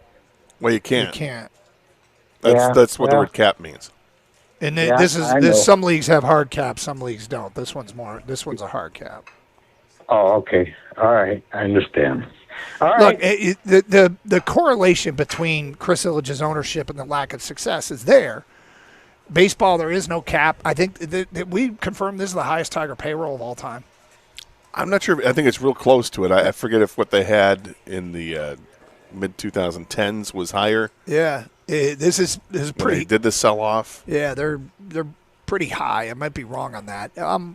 Look, I'm in no rush to defend it because there hasn't been championships, but some of the criticisms, I don't know that they hold water. I think the biggest criticism might be if I'm gonna levy one, it would be perhaps a bit too loyal. But I mean, certainly moving on from Steve Eiserman would be justifiable. I mean, I don't.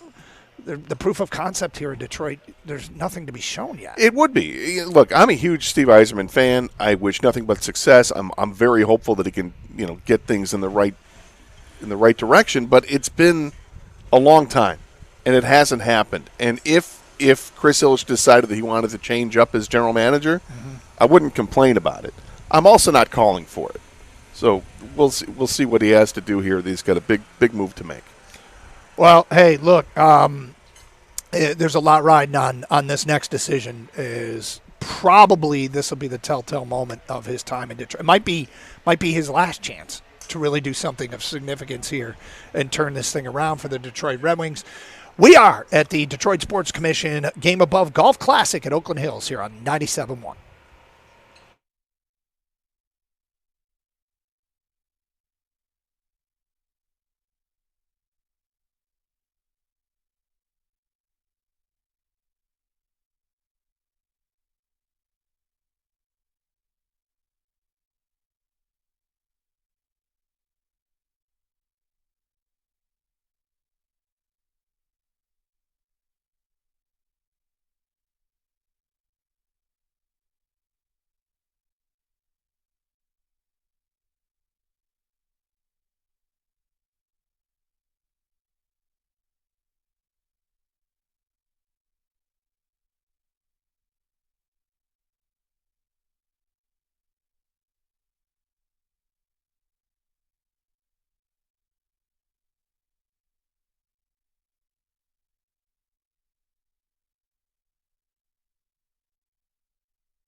Brought to you by Mastercraft Heating and Cooling. Some new developments in the Dylan Larkin trade saga this morning. For NHL players who have a no-trade clause in their contract but have requested a trade from their current team, it is standard for that player to submit a list of teams he would like to be traded to. The Detroit Free Press has reported that Dylan Larkin has submitted his list, but the teams on it are unconfirmed. The Free Press says, quote, the 3 teams believed to be on Larkin's list in no particular order are Florida, Vegas, and Minnesota. If the Freeps list is in fact accurate and matches Larkin's, it's clear his priority in making this move is winning. We also have some breaking news in college football this hour. A Texas District Court judge has granted Texas Tech quarterback Brendan Sorsby's injunction against the NCAA, making him immediately eligible for the 2026 season. The injunction says, quote, this court finds that applicant has demonstrated that he will suffer a probable, imminent, and irreparable injury if this court does not issue this injunction because he will be unable to participate as a member of Texas Tech's 2026 football team, unquote. Sorsby will now be a member of that team only after serving a 2-game suspension. As stated in the injunction, he was previously ruled ineligible by the NCAA for gambling violations after he bet nearly $90,000 over the last 4 years while at Indiana, Cincinnati, and Texas Tech. At the Corewell Health Sports Desk, I'm Brendan Shabath. For more, go to 97.1theticket or Odyssey.com.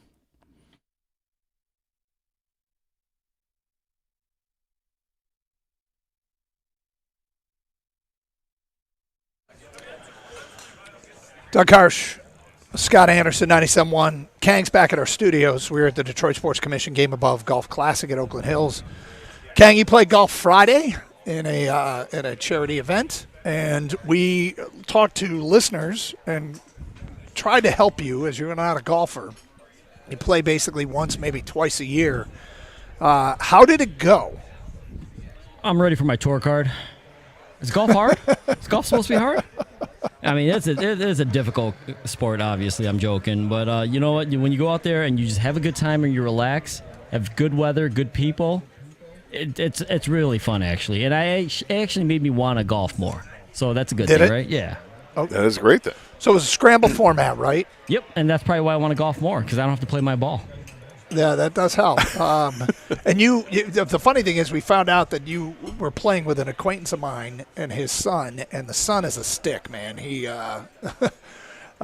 Silas carried the day, from what I understand. Silas, a very good golfer. The funny thing to me, though, is it made me laugh at least. It didn't make everyone else laugh, was he's 15 years old, Silas, right? And he, like you just said, a stick, like just smooth swing, great contact. We played his ball most of the day. And people would say, wow, you're really good. How long you been golfing? And he would say a year, and people would lose their minds. People were like, they were happy, and then they were like pissed really quick. Yeah. What do you mean you've been playing a year? A year? They thought he'd been playing like since he was 7 or whatever. No, he literally picked up and started playing a year ago, and he's better than most. It's pretty funny to me. I laughed.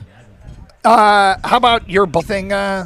Anything to talk about? Did it go well at all? I had a couple decent shots, and obviously mostly poor shots, But I never really, I don't think I embarrassed myself at all. I didn't, chunk it. If anything, I kind of topped it a little bit a couple times, But other than that, decent. Had a couple shots that were, I think we played one of my balls, actually. You have to, I think when we got up to the green, mine might have been closest, but someone else might have a better angle. But so I had a couple decent shots, and that's all it takes, right, for you to fall in love with the game, they say, or something like that.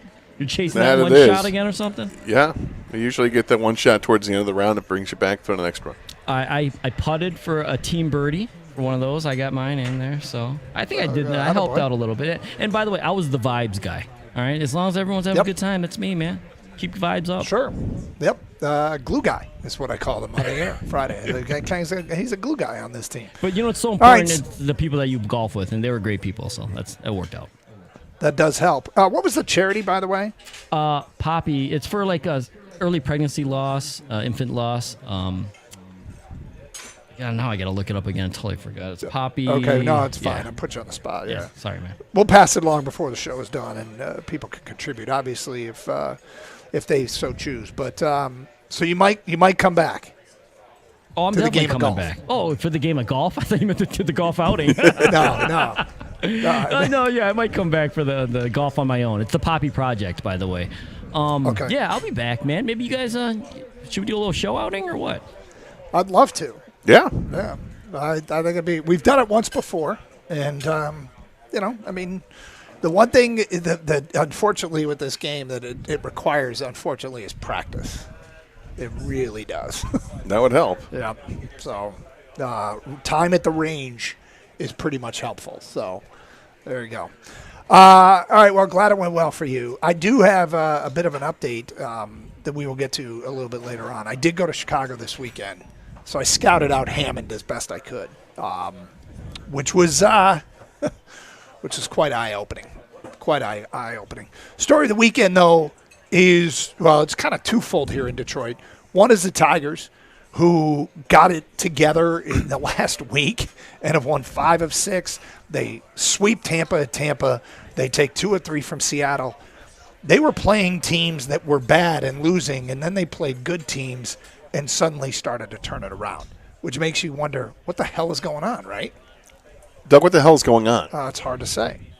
It's hard to say. But they're winning more, which is excellent. And there's nothing like a baseball team in the summertime that's competing, so let's hope that they can keep it up and compete here for some time. So chance here for them to cut into the lead, whether it be the wild card, which they are, 5.5 back? 5.5 back? 5.5 back, right? You said 5.5 back. Yeah, with 96 games to go, or in the division, which is a little bit more of a challenge. But anyway, we will be getting back into the Tigers here in a moment.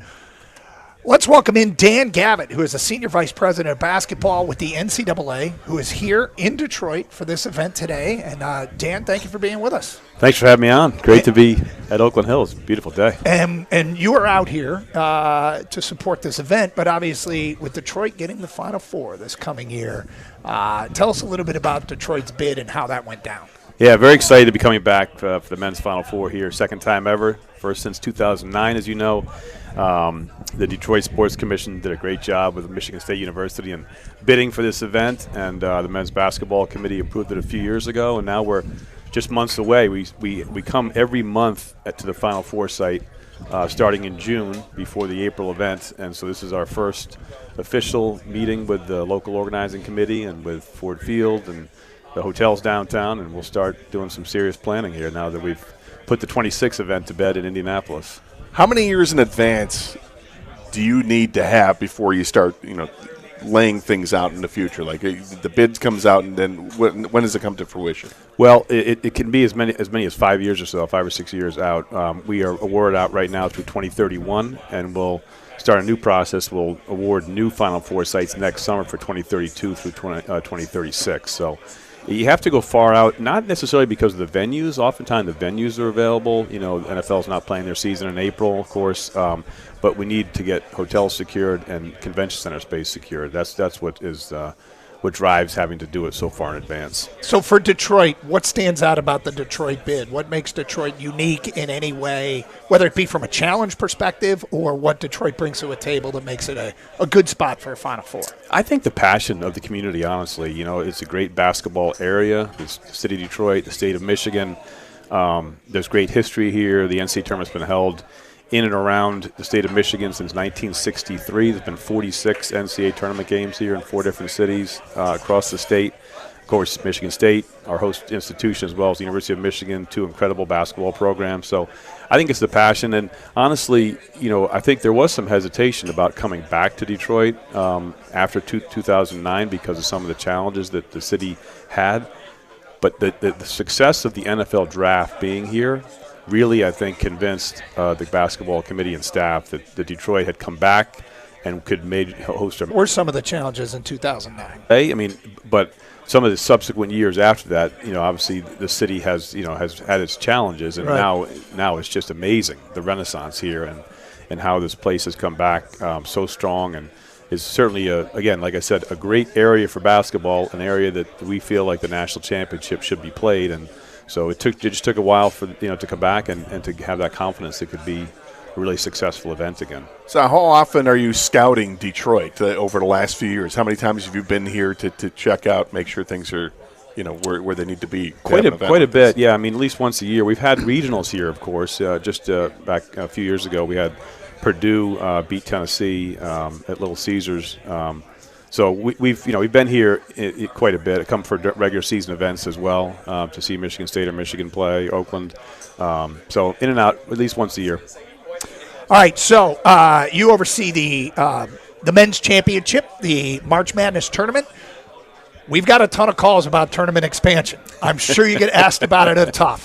Yeah, sure. Tell us a little bit about the biggest motivating factor, because we get more people wondering why than anything else, because they think March Madness is perfect. Yeah. So this is something you oversee. Yeah. I ask you, why? Yeah, great question. And we've certainly heard all the feedback. This was a 2-year-plus process the basketball committee and staff underwent to consider whether or not to expand the tournament. What's happened in Division I is that it's grown significantly. Since the last time the tournament expanded to 64 teams, and that was 1985, 40 years ago, there's 80 Division I schools that have joined that level. And there's also, as you guys well know, been huge conference realignment. The Big Ten right at the top of that list with the ACC, with having 18 different schools now in the Big Ten. The SEC and the Big 12 have 16. So the reason for the expansion is that Division I's gotten bigger, and the confluence of power programs that invest a lot of money have gotten to a smaller number of conferences, bigger conferences that feel like it's harder to get into the NCAA tournament now with the field size of 68. And so that's why the committee's ultimately decided to expand by 8 teams. It's a pretty modest expansion, and it's really meant to meet the needs of the conferences and schools for the next 20 years, honoring what's been so great about the tournament for the last 50 years, but evolving it because it was not in the conference's minds meeting the needs of their member institutions. Are you at all worried that adding more teams could water down the tournament, or that it may help undermine the importance of the regular season? Or should they do away with conference tournaments? Or Yeah, no, I mean, I first of all, it's just going to provide 8 more opportunities to for a team to come in and play as an at-large team. Those games we played on Tuesday and Wednesday, what we're going to call now the opening round. By Thursday at noon, when the tournament's first round starts, it's exactly the same tournament we've all known and loved for many, many years. It's a very small compromise to get more access where conferences and schools felt like they needed the access.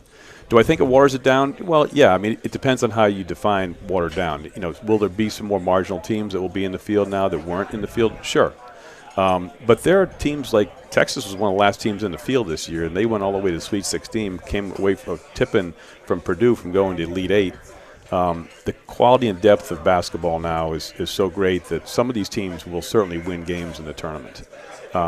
Do I think it's going to hurt the regular season? I really don't. I've heard that argument a lot. I think it could actually encourage power programs to play more significant non-conference games in November, December, because the threat of losing, the risk of losing is much less now, having the opportunity to have 8 more spots in the field. So I think it could actually enhance the earlier part of the season.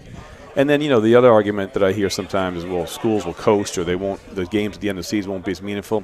I don't believe that at all, because teams are always going to be vying for better seeding and for regular season finish in a conference tournament. So that's just not a thing to me at all. So it is a compromise of sorts, to meet the needs, like I said, of what the membership thinks is important for the future. Look, at an ideal world, you could argue that it should be a 64-team tournament, but we went way back beyond that 15 years ago to go to 68. Is there a crazy venue possibility in the next 10 years that nobody's even thought of that you have for the tournament? Well, I don't know if it's crazy, but we are going to Las Vegas for the Final Four the year after Detroit. Years ago, you would never have thought that because the NCAA didn't have championships in Las Vegas for the longest time. So that'll be exciting to be on the Strip in Vegas. I don't know about crazy. We considered the great venue in Los Angeles where the Rams play. They bid for a Final Four, came real close, weren't awarded. Part of the challenge there is it's not fully enclosed. It's covered, but it has like open air, it's just a big property that has – and I was there for the CFP championship game a few years ago, and they had terrible weather, rain that kind of came in almost sideways. And so I don't think we're going to risk going somewhere real crazy with the national championship because, if it's an event in November, you can recover. If it's a national championship, you got to be sure you can pull it off. Dan Gavitt runs the March Madness tournament here. Detroit hosting the next Final Four at the Detroit Sports Commission Game Above Golf Classic.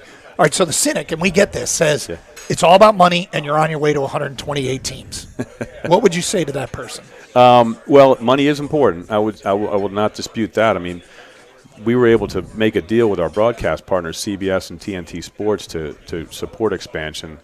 It's a $300 million deal over 6 years, an average of $50 million a year. And because of that, about $130 million will go back to the membership in terms of units for basketball performance in the basketball tournaments. That's important in today's day and age with revenue sharing as it is.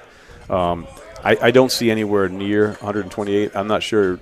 Within the 3.5 weeks window that we have to play a tournament right now, this is the most number of teams you can have because in order to be larger than that, you would have to move conference tournaments. There's not enough time to get conference tournaments played in the window they're in and play this event before the weekend before the Masters on CBS. So I don't see that happening, at least not in my tenure, and I don't think anytime soon. I think 76 is really the optimal and maximum number. Anything else new on the horizon that college basketball fans could be looking forward to? I know you guys always got stuff cooking, so anything you can hint that's coming up? Well, in this area in particular, next season should be a fantastic season, right? The defending champs trying to get back here to defend their tournament championship, the Michigan Wolverines, and then, of course, Tom Izzo's going to have a great team too, a top 10 team with some players that he has back and some great freshmen coming in. So just that alone should be very exciting for fans in this state. New things, The Players Era event is an event that's now becoming more and more valuable for the start of the season. That event gets played out in Las Vegas in November. There's 24 teams that are playing in that event on ESPN. And we're going to actually tip off the season this year with a game at the Vatican between Notre Dame and Villanova, where they'll play in front of Villanova alum Pope Leo. Wow. Pretty cool. Wow. That's awesome. Who's a Chicago native. One other thing, you're in charge of broadcasting as well. Yeah.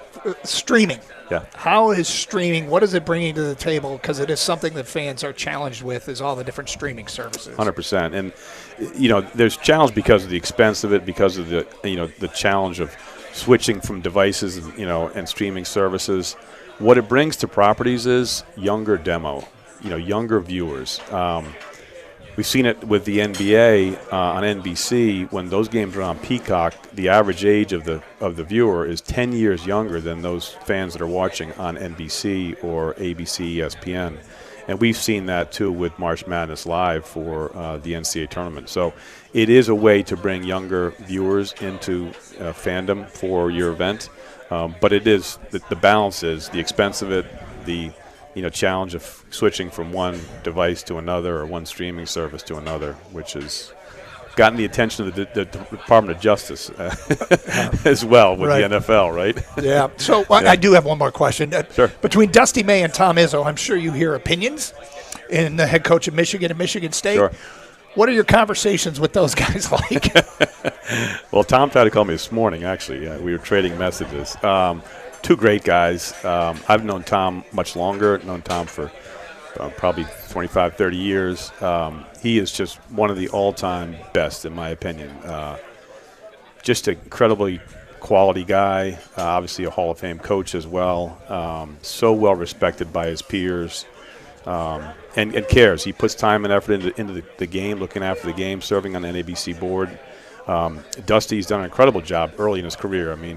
Taking Florida Atlantic to a Final Four appearance, and then, of course, winning the national championship this year. And he's a pretty young guy, relatively new in the business when you compare him to Tom Izzo, for example. So this state is blessed with two great coaches as well as other ones, too. Greg Campion, an incredible coach. I was about to ask you about Greg. He's opinionated as well. He's a member here, I think. I know he is, yeah. And a good friend and a great guy, yeah. Cares a lot about the game as well. Dan Gavitt, Senior VP of Basketball, NCAA. Thanks for stopping by. Thanks for having me, guys. Appreciate you. It's the Detroit Sports Commission Game Above Golf Classic, and, of course, in support of the Detroit Sports Commission, which helped bring the Final Four to Detroit next spring. It is Carson Anderson here on 97.1.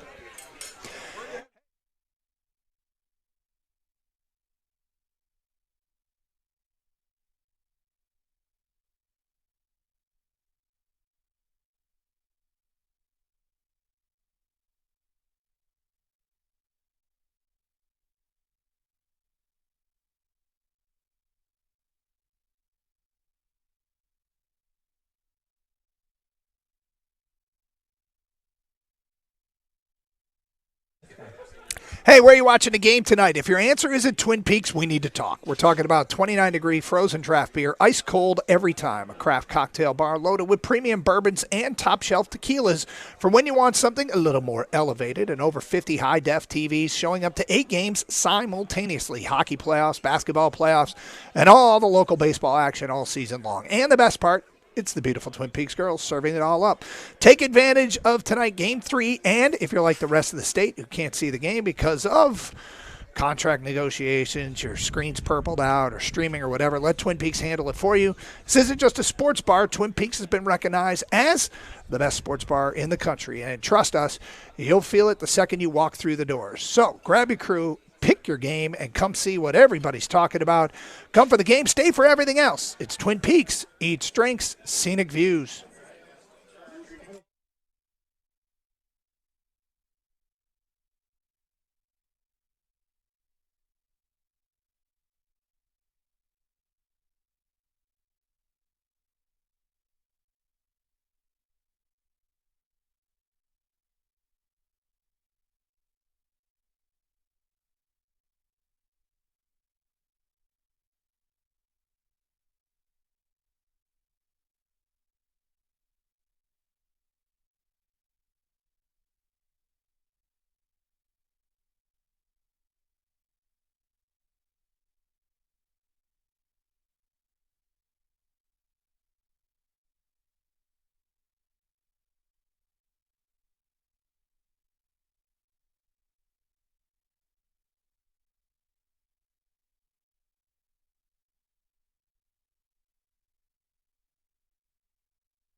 Well, he was honest.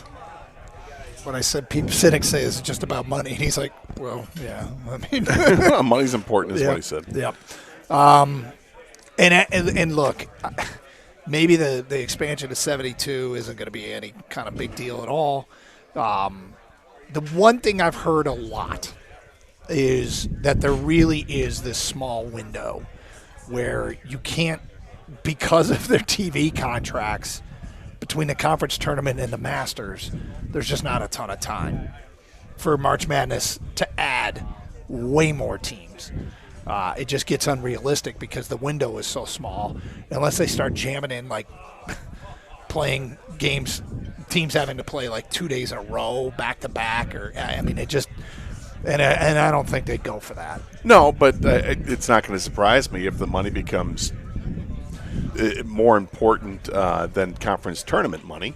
If Well- it becomes larger than that, then they'll just start doing away with conference tournaments. There's something to be said for that because I'm not sure. Conference tournaments has always been a really tricky deal. I used to go to the Big Ten tournament every year. I probably went to like the first 10 of them. I remember broadcasting live from down in Indianapolis, doing weekend shifts here at 97.1, where I'm down in Indy because I was like, this is an important event I got to be at. And then we had a boss come in and pointed out that it is one of the conference tournaments are so strange because in the moment they feel like a huge deal, right? Mm-hmm. But when the brackets come out, it's almost like the conference tournaments get completely wiped off the mat immediately. Like nobody's talking about who won the ACC tournament. They're talking about what seed everybody is. Well, I think we've seen it personally with the Big Ten tournament over the last, I don't know how many years, that it just doesn't seem important at all. And I think largely because both Michigan and Michigan State have been very good programs, and they're in the tournament, and how much are they really going to improve their seeding when you get to a conference tournament? The big conferences, the tournaments don't make as much sense. It makes sense from a money-making standpoint. Yeah. But, at some point, I think that the NCAA tournament money would make more sense than the Big Ten tournament, the conference tournament money. But, for, as I call them, the crap conferences, when those teams and those conferences, it means a lot more to those conferences because they have an opportunity to get somebody in who normally wouldn't get in. The Big Ten tournament, it doesn't seem like that's anywhere near a possibility. No. So we'll see how it plays itself out. All right, look, we've got a Tiger team that has had an extremely hot week. And keeping it in context, we always try to be as responsible as we can possibly be and not get carried away with the changing of what this truly means. You can do with it whatever you want. If you're a fan and you think, hey, they're back and they're going to the playoffs, that's fine.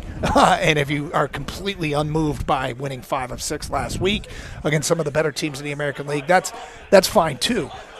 I will say that it is at least encouraging from a standpoint of here's a team that when they got guys back, it's too early to say that that's going to be the perfect elixir, but there's no doubt that it happened right when Carpenter and Glaber came back.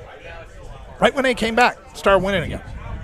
Yeah, and a month changed over, and here you go. And Glaber Torres is so important to this team because of the quality of at-bats he gives you. He can get on base and draw a walk.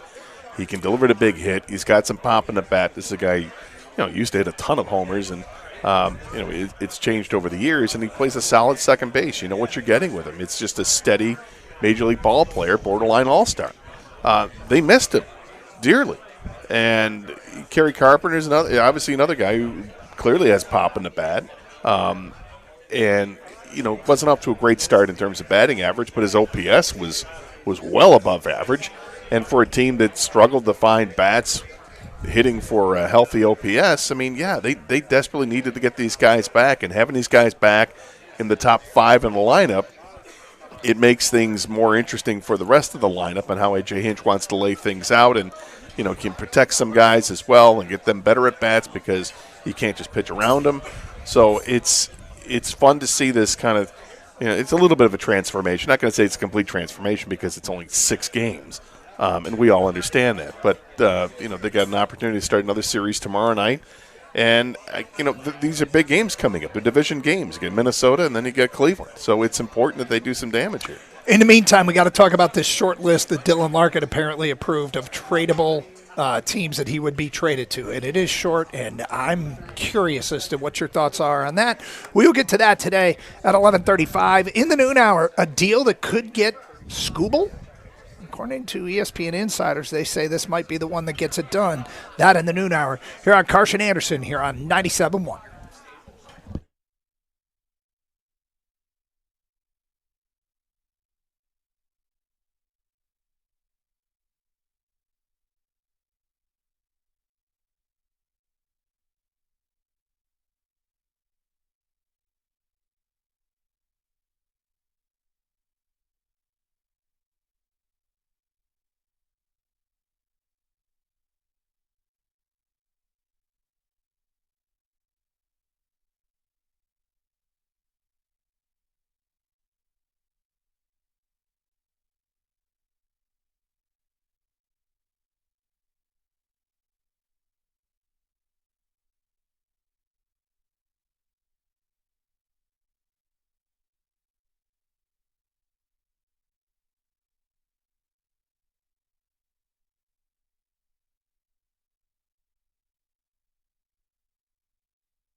I just got yelled at a little bit.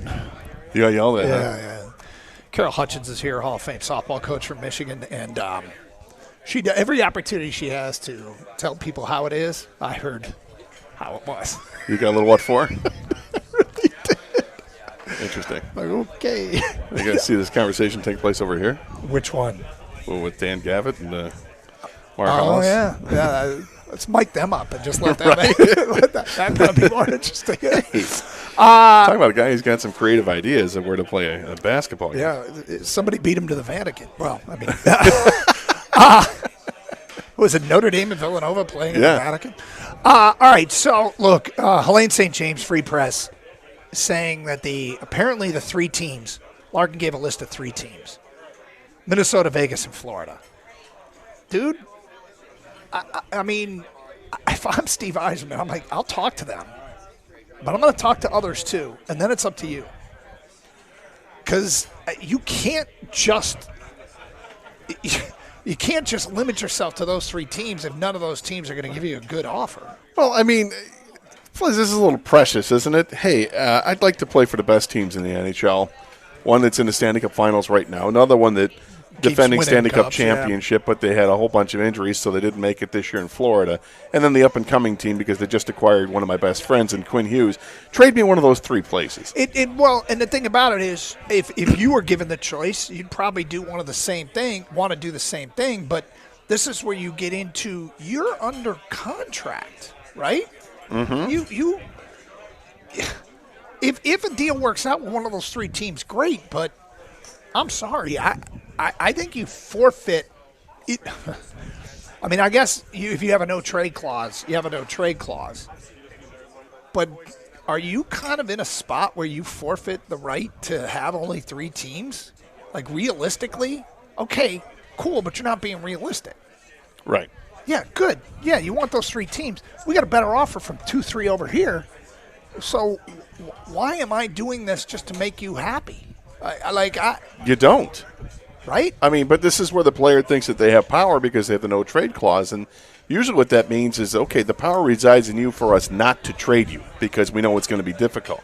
Right. But if you're going to ask for the trade, if you're asking for it, then you have to open it up. Now, there's just no two ways about it. This is – I want to be careful here because it's a report, right? And there could be, hey, these are my preferred destinations. And then maybe the message is, if we can work out with one of these 3 teams, it's great. But, I might be a little bit more open to other things. Like, I don't want to get carried away with blasting Dylan Larkin on this and saying he's being unrealistic.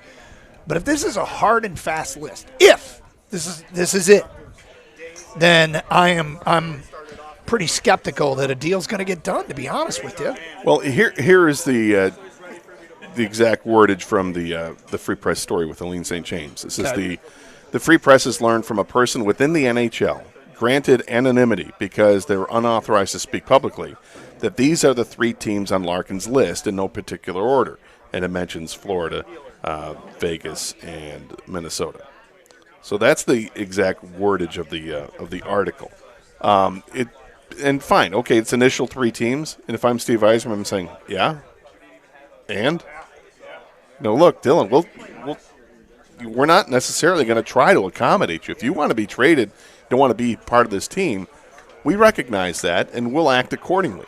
But we're doing what's best for the Detroit Red Wings. That has to be the priority here. Yeah, 100%. So it's not that those teams can't put forth pretty good packages and one that you'd want to take. It's just that, don't expect that that's where you're going to go because we have to do what's best for our team. And maybe some other teams that we think can get better packages from, maybe they're not going to offer it. And fair enough, then you're going to end up being where you're going to be. But in the end, if it's an underwhelming deal, Dylan Larkin's going to wear 71 for the Red Wings and he's coming in September to go to training camp. And I am, dependent upon how this list, how serious this list is. And if this is truly it and it only, I think it's the odds of him being a Red Wing next year goes up actually pretty significantly. Yeah, I would agree with you. I would agree with you. What do you do if you have even if I had a competitive offer from a Minnesota, okay? But somebody else had a better offer, I'd be like, I like Minnesota's offer. I would make Minnesota's offer, except Anaheim's offer is way better. Right. And he didn't put in. I'm not taking pennies on the dollar here. I'm going to give him, trade him to the team that offers me the best package. Period. And if he won't waive the no trade clause to go where I say, then he's only going to Florida, Vegas, or Minnesota. If I'm running the Red Wings, he's only going to. In which case there'd be big problems. But you'd be my right-hand man, so we'd be good. Florida, Vegas, and Minnesota. He's only going to one of those three teams if one of those three teams is literally the highest bidder out of all the teams in the NHL. Period. Otherwise, you're a Red Wing next year. And if you don't like it and you're going to sit out, that's fine. But, I mean, how can you do anything other than what's in the best interest of the Red Wings? And quite frankly, I know that Steve Yzerman is in it sounds like he's in a very sheltered place. And I think by design. I don't think Steve Yzerman's here to make friends. I don't think Steve Yzerman's here to hang out. I think Steve Yzerman is here to win a Stanley Cup. That's his ultimate goal. And I think he has tell me I'm wrong, a very tight-knit group of people close to him. And they're the only ones that kind of even know what's going on. And I even think some of those don't know what's going on. I think Yzerman is specifically and intentionally isolated. Do you agree with that? I think that is incredibly accurate. Okay. So he may not hear the criticism, but he has to understand. You would have to think that he is aware that this has been a long run without a playoff spot, right? Yeah. No, I think he hears the criticism. Yeah. What I don't think he does, I think what he also said was true, is that he may not let his close circle around him know what he's thinking at this point. I would imagine which is fine. Yeah, no, you run it your way. Yeah. I think he's got his right hand man, and Chris Draper, and those two probably are the only ones that know what they're really thinking. Until it's time to start asking around and bring in your scouting department and talk about players and other teams that you should covet and how you should move forward with this, and does it make sense? And the whole conversation starts, okay, Dylan wants to be traded. I'm looking at every team in the NHL at that point. Mm-hmm. I'm not looking at this 3-team list yet. Hopefully by this point they've had enough time to digest this all, and they've got their board of all, the 32 teams in the NHL, and then they're going to figure out, okay, this is the package we want from all 32 teams, or these are the players we covet. And you can rank them. Or you say that it's this or nothing. And then you start to scrap it. Hey, Anaheim isn't going to give us this. All right, they're off the list. Hey, Minnesota's not willing to give us this. Hey, they're off the list. Or whatever the case is. But I don't think that you just sit there if you're Steve Yzerman and look at only 3 teams. You can't do that. It doesn't make any sense. It just doesn't make any sense from Yzerman's perspective to narrow the focus that much. And you know what I would do, too? I would talk to every team that has interest. I would get the best offer, and I would take that offer, and I'd say, okay, fine, here's the best offer. Florida, Vegas, Minnesota, do better than this. Yeah. And if you can't, then I'm not wishing ill will on anyone, but Larkin's out of luck. If Yzerman does this the right way, if he gets some offer and Florida, Vegas, and Minnesota won't top it, sorry. Well, and this is where I think it can get interesting if this lingers through like the middle of the summer.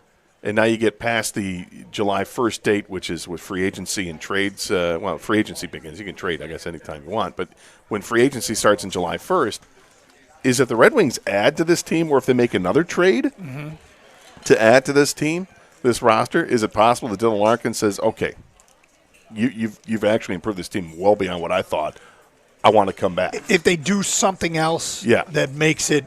If they go out and get Tuck, for example, right. Go out and spend some money on and go get that player. And this is a summer where, some of that criticism comes in on it could be valid. If people are critical of Chris Ilitch for not spending money, they've got money under cap to spend. They've got plenty of cap space. So go ahead and use it, and then you can hang on to Dylan Larkin. Because now, Dylan Larkin counts against the cap space. Here's one of the problems, though. The problem is when this got out publicly, any free agent looking at this situation is going to go, the captain at that team wants out. Do I want to go there?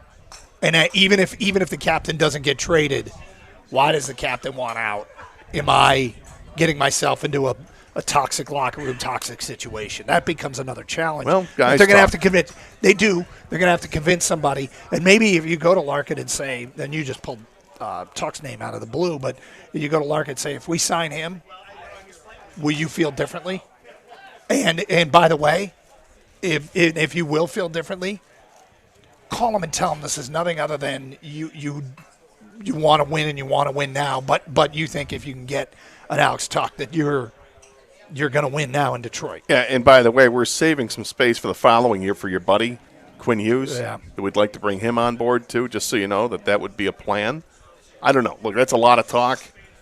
Nobody's going to know what happens until it happens because that's how Steve Yzerman operates. All right, Wing fans, your reaction. 3 teams on the list. Just 3. How you feel about it? Is this something that is does it mean that Larkin might be coming back?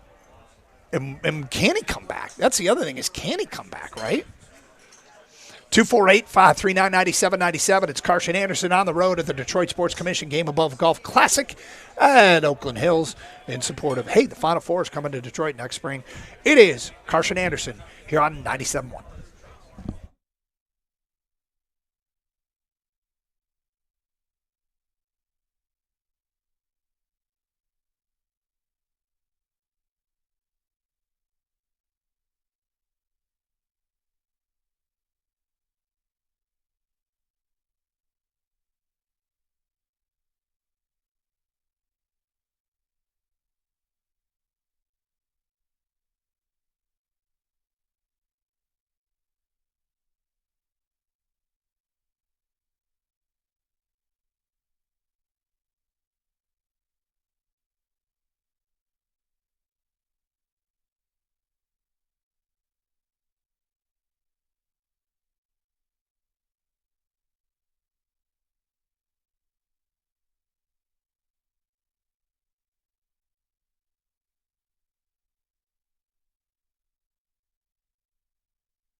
It's Carson Anderson, 97.1. Open lines, 248-539-9797 on the road from Oakland Hills, the Detroit Sports Commission Game Above Golf Classic. Let's get to your phone calls.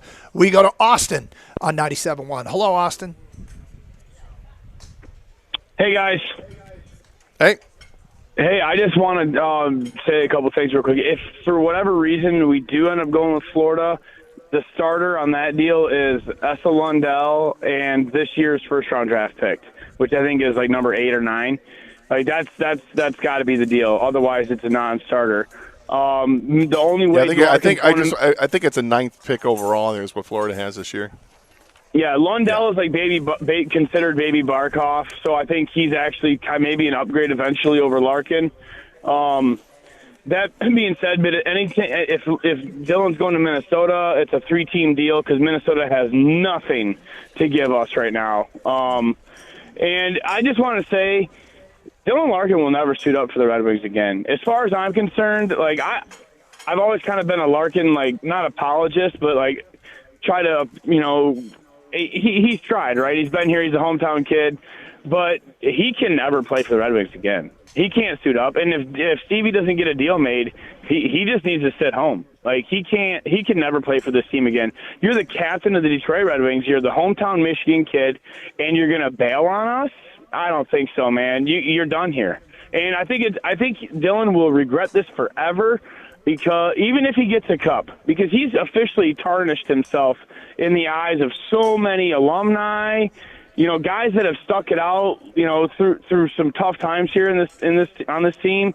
And I think he's done. As far as there's that, but the other side man. the other side of it is also some people think that he's a hero for asking for a trade because it's forcing change on a team that has been reluctant to change, has been reluctant to go out and get the players. You guys know most of the people in this town don't understand hockey. Then Stevie had a plan, and it's called patience, and no one's well, that's fine. Austin, can I ask you a question? Can I ask you a question? Because you said something with such a degree of authority. I want to follow up on it. Have you been talking to former Detroit Red Wings? No, but I've listened to other former NHLers talk about this situation, and that's where I got that from, is, that this is completely tarnished his legacy in Detroit. You've talked to players. No, he's listened to players. You've listened to players. Okay, listen to former NHLers say that, and guys who are in the know, like, and said that this will tarnish his legacy in Detroit. Like, the alumni golf classic. Like, Larkin ain't going to show up to that now. Like, it's over for him. You're the cat. I mean, I don't know, man. Yeah. It's whatever. Everyone's got the right. Well, I would say this. But I think there's always a chance when you get the opportunity to have your say and speak your piece. And if you have a mea culpa at some point, if you want to stay here, if the team makes some moves in the offseason prior to making a Dylan Larkin trade, if it's done to improve this team, Larkin can come out publicly and say, they've made tremendous strides. This is a team that I want to be part of. This is a big departure from what I was told at the end of the season. I didn't think this is the direction they're going in, but now they're going in this direction. And Steve and I have both gotten on the same page. We want to do it. Look, there's a speech to be made. I tend to agree with the caller more than I disagree. I do too. I tend to think that he's probably more right than wrong. He's kind of persona non grata right now. When he made the comment, I just wanted to make sure, is he rolling with a bunch of former Red Wings that are telling him that? Or is he just listening to this, it does stand to reason. Different podcasts with the former players are saying that. It's not – it makes sense from a standpoint of, you asked for a trade, you're burning a bridge with a lot of fans, former players, people have been around and supported you. There's no question that is a factor here. I just wanted to make sure that he wasn't, where he was getting this from and whether or not he could tell us a little bit more about his sourcing, I guess, if you will. But thank you, Austin. Let's go to Mike, who's next on 97.1. Hello, Mike. Hey, Mike. Is it me? Yeah, it's you. Brandon, go ahead. I'm sorry, Brandon, you're next. Hi, Brandon. So everybody's talking about Yzerman with the Red Wings.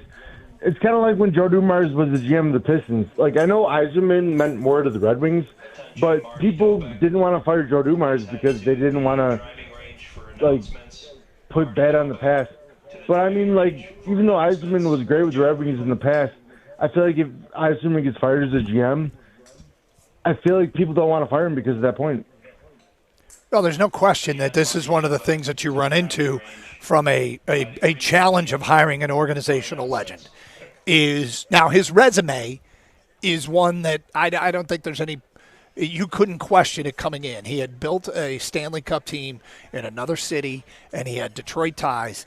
It, in many ways, checks a lot of boxes as being perfect. It doesn't mean that it's going to work necessarily. Winning Stanley Cups is very hard. Building a championship caliber team is difficult. There's a lot of smart people who are working against you. And, if you make a wrong call or a player doesn't pan out, or, you bet on the wrong prospects, guess what? And if you look at his drafts, okay, at this point, at this juncture, between getting very little outside of first-round picks his entire time here and the last 4 drafts, which I really struggling with seeing how that's going to produce a whole lot. Yeah, Brandon, there's no question that he probably is given a little bit more time because he's an organizational legend, but at the end of the day, you can't let that be beholden to that forever. You just can't. And that's why I keep saying my faith is dwindled down to about 0. My faith is dwindled down to 0 too. But I just hope, like, when we watch all the ESPN videos of, like, the Red Wings back in the 90s, we don't think of Yzerman as, like, if he failed as a GM. I certainly, you shouldn't. Alan Trammell is a player, elite. Joe Dumars not only won a championship as a player, he also won a championship as a general manager. So did Yzerman. He just didn't do it here. So, it's tough. It's tough because you might have to let a legend go, and that isn't easy. But you can't argue that it just hasn't been working. No, but I think it's also probably true that he's got a longer runway. Carson Anderson, 97.1.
Brought to you by Michigan Lottery. According to the Detroit News today, Tobias Harris wants to stay in Detroit. The Pistons forward will be an unrestricted free agent this offseason, and a source close to Harris told the News, quote, winning a championship is Harris's top priority as he considers his next move. He has a strong desire to return to Detroit and believes that he can achieve that feat with the Pistons, unquote. Harris averaged 13 points and 4 rebounds in 63 games last year. Those numbers were boosted to 18 and 7 in the playoffs. In the news today, for the other team that plays at Little Caesars Arena are the potential trade destinations for Dylan Larkin. While unconfirmed, the Detroit Free Press says Larkin has submitted to the team a list of other teams he'd like to be traded to. Freep says, quote, the teams believed to be on Larkin's list in no order are Florida, Vegas, and Minnesota, unquote. Minnesota and Vegas both made the playoffs this year, and while Florida missed out on the postseason, the Panthers are the back-to-back reigning Stanley Cup champions. In some shocking news in college football today, a Texas judge has ruled in favor of Brendan Sorsby,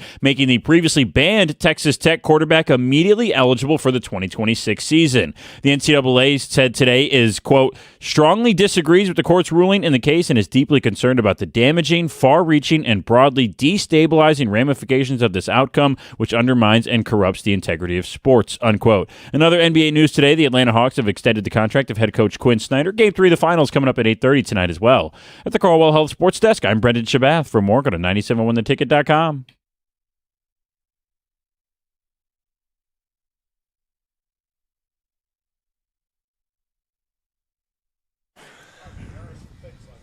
All right, so we're on the road today for the Detroit Sports Commission Game Above Golf Classic, and they're just about to send the golfers out, but here is the Detroit Sports Commission responsible for bringing major events to Detroit. Things like the Detroit Grand Prix, and things like the Final Four, which will be here in the spring. Had a chance to catch up with Dan Gavin, who runs college basketball for the NCAA, a little earlier in the show, talking about what Detroit brings to the table.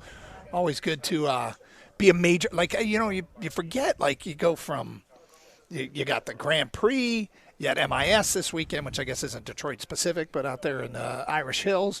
We got the Rocket Classic coming up, so hopefully that event can sort out and get another contract and be here long term. But always good to have stuff here, and the Detroit Sports Commission is widely responsible for it. Yeah, and it doesn't help that you've got weather like this to try to schmooze with the people that make decisions. Did you say it doesn't help? I said it doesn't hurt. Oh, okay. I thought you said it doesn't help. Oh, no. I was like, how does it not help? Does not hurt when the weather is how it is to schmooze the bigwigs of wherever to try to convince them Detroit's the place to be. So there's been a lot of different things that we've had a chance to talk about today, and amongst them have been the Tigers and a great week winning 5 of 6, and the walk-off win yesterday coming from a rundown in the ninth on a 2-out Kevin McGonigal 2-run line drive single.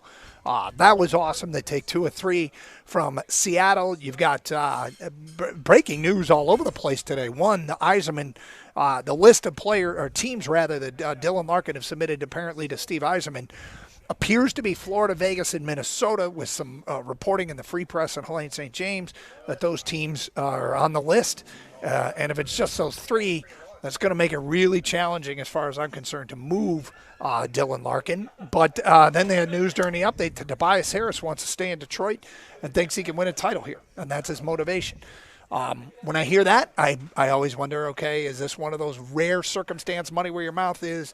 Does that mean you're not going to get to the open market and it'll be a team-friendly contract to help them make other moves? Because Tobias was a valuable asset during this postseason. His leadership got cited a lot, but then on the court, the postseason, he was great. Yeah, I really like Tobias Harris. I'm not sure if that's the route the Pistons need to go, but it's nice to have that. And if I were the Pistons, I'd say, hey, look, we'd like to bring you back, but we're going to explore other options and see what we have. Hate to put you in fallback position here, but I think that's kind of where he would be in my eyes, because I think you got to think bigger and better.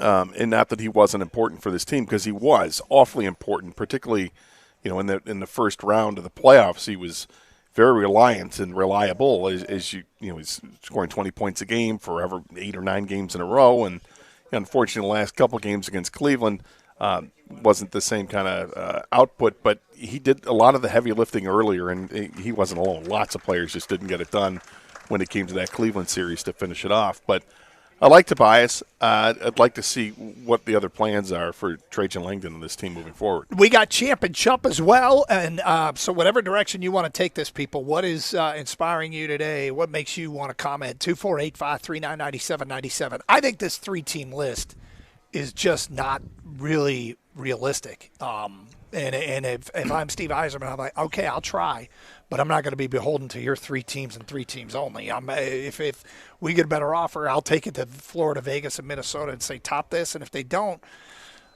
SOL to a degree with Dylan Larkin. Yeah, I'd kind of accept this list with an eye roll, because I don't think there's. I mean, this is 3 teams. There's 32 in the NHL. You're going to limit it to 3. Good luck with that. We're going to explore every opportunity that we can, and we'll bring it to you, I suppose, is how that's going to work, because letting Dylan Larkin dictate the terms doesn't make a whole lot of sense. And if Minnesota is one of these teams, the big piece that Minnesota has to offer is a goaltender in Wallstedt. And he was taken a couple picks after Sebastian Kosa was. And it's interesting because Kosa's ready to make this next leap. Wallsted's already that kind of player. So do the Red Wings want a goaltender as part of a centerpiece in return? I doubt it, considering that they have a dearth of talent at that spot right now in their organization. Here's the feedback as it comes in. This from an unnamed texter. You guys coming off annoying, close to being Yzerman apologists. He gets no leeway, regardless of the Larkin situation, his methods and choices in 7+ years. That's what he wrote. Okay, well, you can write that. I thought it pretty clear. We both kind of said that if he were fired, I'm not going to say, I don't know what the argument is to keep him. Yeah, exactly. He's here, and so I'm hoping he spins this situation and makes the best of a bad situation. And if you disagree with anything we said, we do have open lines. Yeah. You know, whoever sent this text, we're more interested in how you feel than your take on how we feel. To be fair, my chump of the week is Dylan Larkin because he's the one that's asked for the trade. And when your captain asks for a trade, to me, the first thing that comes to mind is he's bailing on his teammates. And he might do it for all the right reasons, and when all is said and done, you may end up siding with him. But right now, I'm not siding with him. Right now, I look at him as the guy who just wants to get off of what he perceives as a sinking ship, and that's self-preservationism. This is a guy who still has, 5 seasons left on his contract? So that's bothersome. That bothers me personally. It also bothers me personally that the Red Wings have not been a playoff team in forever. That Dylan Larkin got to taste the playoffs, his rookie season, and that was it? So there's a lot of futility here. And there's plenty of blame that goes around, and certainly you can blame the general manager for most of it, and I'm not going to disagree with that. Not at all. Yeah, I don't know who else to blame. Larkin may win a cup. I could blame ownership, but you pretty much spend right up to the cap. I don't think he's hamstringing Larkin or Yzerman, in any way. I think you blame general manager, you blame players, but the general manager is responsible for bringing the players on, but the players also have a duty and a responsibility to perform. And when Dylan Larkin has 17 points in 27 games in March over the last 3 years, that's not good enough. And I'm sure he'd own up to that too, but at this point, he's the guy that's asked out. Larkin may win a cup, but he's forever been tarnished. Will ever be a tarnished hometown kid. Watch his face when he comes back to Detroit and gets booed in his hometown. That's from an unnamed texter. Next text, so many people trying to give Yzerman a 15-year grace period. That's from an unnamed texter. I don't know who they're talking about. I mean, if you've had interaction with those people. That's interesting. I don't think we've had a caller that has even suggested that today. And if you're insinuating it's us, then you're wrong. You're wrong, yeah. Martin at work, response to caller saying nobody understands hockey. Larkin has made enough money that he doesn't need to care about what we think, nor should he. Go get your cup, Larkin. That's from Martin at work. 248-539-9797. Phone calls, feedback. Champ and Chump. We get Champ and Chump votes on Mondays, of course. And here's what's coming in. Jamie says Champ, Kevin McGonigal. Chump was going to be Josh Naylor, but it's the NCAA after this Swordsby news. There are no rules anymore, and they just cleared the path where you can bet on your own team and hire a judge that went to a school you're at, and you'll get cleared. It's a disaster. That's from Jamie. That story is one that I feel like we need to peel that onion because that is, I think it's a ridiculous outcome. And the precedent that it sets is it's frightening, frankly, and what this could mean moving forward. Basically, you're saying it's okay to gamble now on sports if you're a college athlete. It's okay. You can gamble in games you're playing. I mean, that's ridiculous, and for that to be the outcome of this, I mean, it's obvious that the reason that the outcome is what it is right now is because the good old boys are doing some work behind the scenes to ensure that the guy gets to play for their team. I will just say this. I will make a prediction that Sorsby never plays for Texas Tech. I don't think this is going to hold water. Well, I mean, then the NCAA is going to have to go to litigation, right? Yep. So, yep. And I bet the NCAA wins this one. I hope they do, because I think this one's pretty cut and dry. That no, you gambled on games. You can't do this. Larkin has requested a trade, not demanded. However, how can a captain request a trade and come back, and how can he look everyone in the eye and expect them to give it all? Give them there's no this needs a punctuation or edit or something. How can you expect them to give it their all is what I think he meant to say. No way he's the captain if he comes back, right? There'd be a lot of credibility issues that he would have to address if he were to come back. I suspect in the end, if I'm going to predict what happens here, I'll get to that prediction coming up today at 12:16. Phone calls, feedback, Champ and Chump, let's get him in. It is Carson Anderson on 97.1. Looking to upgrade your outdoor space? Well, Builders First Source has you covered. With 4 Metro Detroit locations, they specialize in top-quality composite decking and brands that you trust, like Trex, TimberTech, and AZEK. So whether you're a DIY enthusiast or you need a certified installer, their expert team will going to help you build the perfect deck that stands the test of time.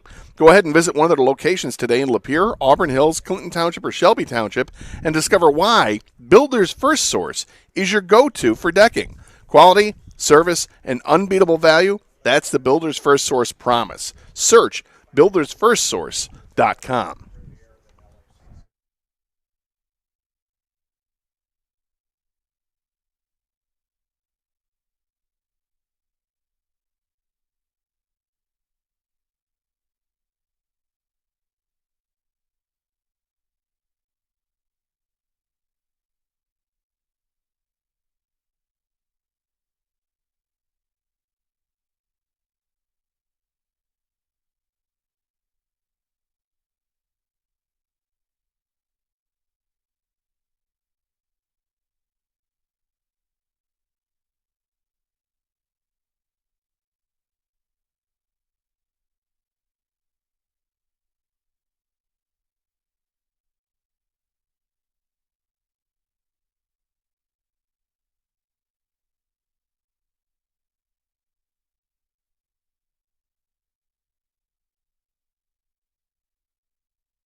On the road today for the Detroit Sports Commission Game Above Golf Classic at Oakland Hills. If you want to see where we're broadcasting from, YouTube and Twitch has the video stream as we're on the veranda overlooking the 18th green and the driving range over to our right. Range and the green, 18th green.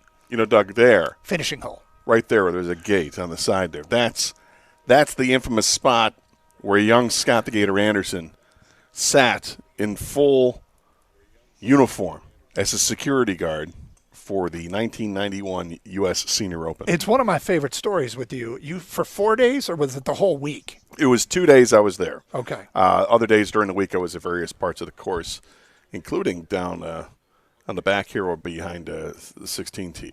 Gotcha. And there's a gate down there that you just had to tell people, yes, you can't enter this gate. People would start walking up the road, and they would want to come into the tournament through that gate, and I would say, politely, of course, Doug, I'm sorry, you have to go around to the front. Mm-hmm. And then they would say, well, just let us in. We're right here. I'm like, I'm sorry, you'll have to go around to the front. But I don't want to. I'm sorry, you'll have to go around to the front. Now, if you excuse me, you're interrupting my reading. Let's get back to your phone calls. We go to Jay next on 97.1. Hello, Jay. Good afternoon, fellas. How are you? Okay. All right. So I got a champ and chump for you today, but before I hit those, let me just make a quick point. That text kind of bothered me a little while ago, that you guys are coming off annoying and that you're Larkin apologists. I just want to tell you, one of the things that I really, really love about your guys' show is you guys are always really level-handed and even-handed, and you'll dole out responsibility and accountability, but you never cut people to ribbons, man. And I thought that was a really cool aspect to your show, so just wanted to tell you. Thank you. Look, I mean, I guess part of this is I'm okay with an exchange of ideas. If somebody has an issue with what we say, I'd like to know what their opinion is more so than what their opinion of us is. Right. Yeah, that doesn't really, I mean, yeah, that's kind of weird. I don't know, man. Whatever. It's fine. If you have a problem, if you disagree with us, that's cool. But let's tell us why. But anyway, sorry, Jay. Exactly. Thank you. Your champ and chump. My chump is, I've been tossing this around. My chump is actually going to be Chris Ilitch, but not for what everybody else. You know, I'm not one of those guys that says, oh, he's got a tight wallet and he doesn't let anybody spend any money. I'm chumping him this week because I feel like he can't accept the fact that two things can be true at the same time. That Yzerman can, one, be, top 4 Red Wing in our team history. And I've only bought one jersey in my entire life. I'm 52 years old. I'm not a jersey guy. I bought an Yzerman jersey once. That's literally the only jersey I've ever bought. I loved him, but at the same token, I also believe that the hook should have come out and he should have been yanked out of that chair last year. And I am afraid that they're going to can't separate the fact that both those things can be true. Yeah, he's a Red Wing great, and he's a terrible GM, at least in my opinion. My opinion, he's a terrible GM with our team. It's hard for me to look at the drafts, okay, and go, this guy's he's silently building a great team. I just don't see it, and I get where you're coming from. You know how there's that old saying, right? Oh, he's playing chess and everybody else is playing checkers. Sometimes that can go in reverse. Everybody else is playing checkers, and I think that Yzerman needs to stop playing chess and catch up and start playing checkers and make bigger moves right now. I'll bet the one thing, Jay, asked, between that and the guy that slammed us, everybody wants the same thing. Everybody wants Steve Yzerman to be successful. And maybe right now the only hope is that he's learned from his mistakes because it doesn't look like he's going anywhere. As far as chess and checkers is concerned, I think it's quite possible he is playing chess when it comes to the off seasons, not necessarily with the draft, but with players he wants to acquire. If he has been slowly clearing up space to make a big run after next year's free agent class, that's great. But the problem is what you've done in between or leading up to that point is not exactly instilling confidence in those free agents to be that they'd want to come here and play on this team if this team hasn't shown a track record of being successful where they can make a difference between being a first-round fodder and being a contender for the Stanley Cup. Valid. Jay, real quick, who's your champ?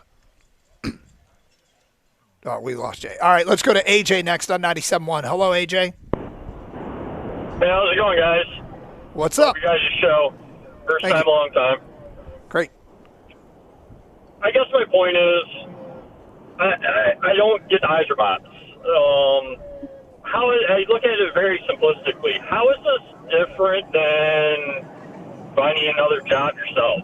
Are you going to stay somewhere where you're miserable, you're not happy, and you have no management support to do your job to the best of your ability? Well, because our jobs are not, normal jobs, I'll say, it's not the same as being a professional athlete. Professional athlete, you're accountable to fans and management and your teammates and all that. If you're working in accounting for some, ABC firm, it doesn't matter. It's not the same. Of course it matters, but it's not the same, thing where you're representing other people. Right, I get that because you guys are looking at the numbers in comparison, but I'm just saying as an individual, as a human being, are you going to keep going to a job you're not happy at? No, he's free to do whatever he wants. There's no question. He's free to do. Dylan Larkin can do whatever he wants. If he's that disappointed with how things have gone, he wants out. He hit his breaking point. So be it. Then go ahead and ask for it. My only but it's going to come with repercussions. Yeah, my biggest issue, I guess, is that's a awfully small list of teams you're willing to go to. And if that's what you're, if you're more nuances. I don't know that he's being really realistic. I don't know if he's being realistic. Like the organization got it. You're not happy with the team that they've surrounded you with. You don't think you can win here. You don't think this guy's going to get it done. That's fine. Telling me he can only trade you to these three teams, if that's a hard and fast list and it's only those three teams, I don't think he's being realistic. Oh, exactly. He's kind of pigeonholing himself in that respect. But I just look at it as the mentality, the whole, why can't he go and try to go to a better team where he's going to be happy? I don't want somebody playing as a captain that's miserable to play, that has no support. Well, maybe I don't want that. I think it's interesting because we don't know why he asked for the trade, right? We don't know what happened between what he said to the media after the season was done and what happened last week. We don't know. It's obviously there was a conversation had with Steve Yzerman, and it didn't go the way he wanted it to, or whatever. We don't know. It's just left to speculation. But he's free to do what he wants, absolutely. But the difference with doing it in the professional sports world is that you got a fan base that's going to hold you accountable, right or wrong, in that. So I don't know. I also think that this is a negotiation, right? Like any negotiation, you put you're negotiating high and you're going to settle somewhere in the middle. He can throw out the three teams and it may be completely unrealistic, and eventually it'll be some group of 10 teams or whatever. Brock is next on 97.1. Hello, Brock. Do we lose Brock? Oh, there we go. Hey, Brock. Hey, guys, you got me? Thanks for taking the call. Yep. How you doing? Good. So another caller a few minutes ago put it very well. Is it possible? I want to know your guys' thoughts. Is it possible to be divided on this topic and see both Yzerman and both Larkin sides? I mean, if you're Dylan Larkin, you're coming up to the end of your prime and you want to go win something, right? He went and he won with gold medal with the USA team, right? So he wants to go win something. Is it a backstab to his own town, where he grew up, his hometown team? Absolutely. But I can't blame the guy for wanting to walk, right? And I don't think, at the same time, Yzerman has shown competence. He's failed to get the Red Wings into the playoffs since he's been as a GM. But the last thing I'll say, and I've been hearing it from a few callers since this news came out, they're trying to degrade Dylan Larkin by saying, well, he's only a second line center, or he's a third line center at best. I'm not sure those callers realize in the heyday of the Red Wings, when Sergei Fedorov was our center, you know who was the second line center? It was Steve Yzerman. And Sergei Fedorov had the Russian five around him. the same thing can be said about, the 2008 and the 2009 teams that were so much more deep than this team is. So Larkin may go be a second-line player somewhere else, but he's going to go play behind a very good first-line center and may help them win a cup. I don't think that's degrading. The arguments to say that. regarding what kind of thoughts. player Larkin was, all you got to do is look at his performance in the Olympics, and you realize that there are better players out there, and when you put him with those better players, he becomes even a better version of himself. Like Steve Yzerman would be the kind of player in another Dylan Larkin be the kind of player that in another town, if I saw that he was available and I knew I had a player better than Dylan Larkin, I would want Dylan Larkin playing with that guy. I would want him so bad because I think international Olympic Dylan Larkin is fantastic. And I think it speaks to where he falls in the pecking order. I would want him next to the guy.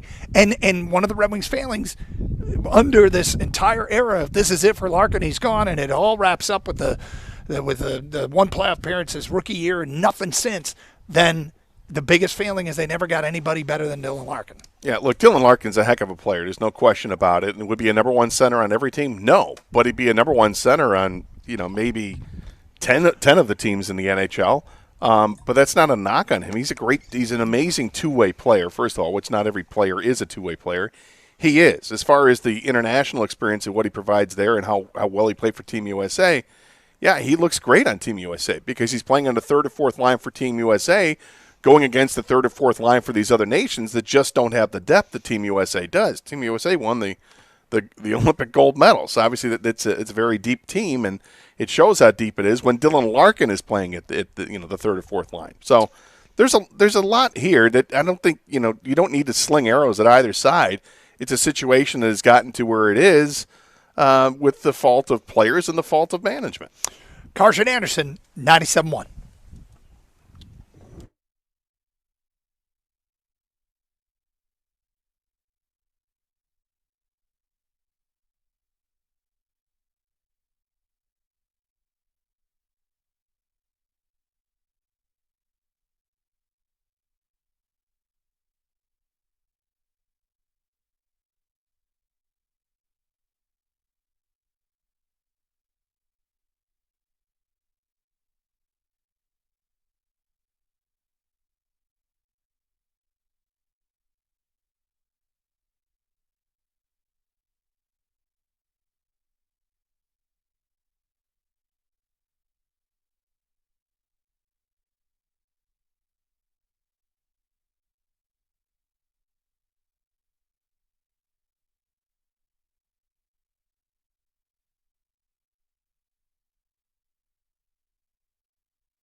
Carson Anderson on the road today. Oakland Hills, Detroit Sports Commission Game Above Golf Classic. Feedback coming in regarding what's obviously taken off today is a Dylan Larkin discussion with a report that the 3 teams on his list were Florida, Vegas, and Minnesota. And I think the reaction to this is, all right, Dylan, might want to be a little bit more broad in your horizons here because Steve Yzerman is under no obligation to make you the happiest person in Detroit. He's under the obligation of making all of us out here the happiest people in Detroit. The organization has paid you handsomely through the years. That's cool. Hamstringing him to these 3 teams, however, feels a little bit unrealistic and a massive ask for Dylan Larkin to make of this team. If you can work out a deal with Vegas, Florida, or Minnesota, so be it. But any offer I'd get from any team, I would go to those teams and say, if you can't top this, we're not trading him to you. And if Dylan Larkin that has to sit out next year or play for Detroit under bizarre circumstances, so be it. But hopefully either a deal can be worked out or the list expands over time. Feedback coming in. Anthony in Ann Arbor says Larkin would be the 3rd center on the Knights and would most likely move to the wing in Florida because he would be the 4th center on the Panthers. And Minnesota has little cap space. He needs to be realistic or else this is going to turn toxic. Next text from an unnamed texter. 2 of the worst prospect pools in hockey with Vegas and Florida, and 2 of the 3 he said he wants to go to. And future draft capital, right? So that could be beneficial to the Red Wings depending what player you're getting in return. And Florida does have a top 10 pick this year. Because of all the injuries they suffered, they had a bad season. Guys, if Yzerman honors Larkin's 3-team request, if I'm Yzerman, I tell you aren't going anywhere until you waive your no-trade clause. And if you're back next year, you're not the captain. And put Larkin in an uncomfortable spot. We have to do what's right. That's from an unnamed texter.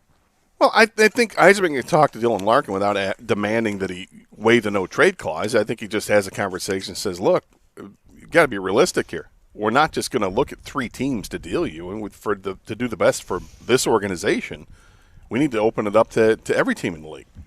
And an unnamed texter writes in, amazing how bad Yzerman is as a GM. Hire all of his cronies, and every aspect of the team is rotten. He made his bed and ours with his terrible leadership. I'm sickened by all this.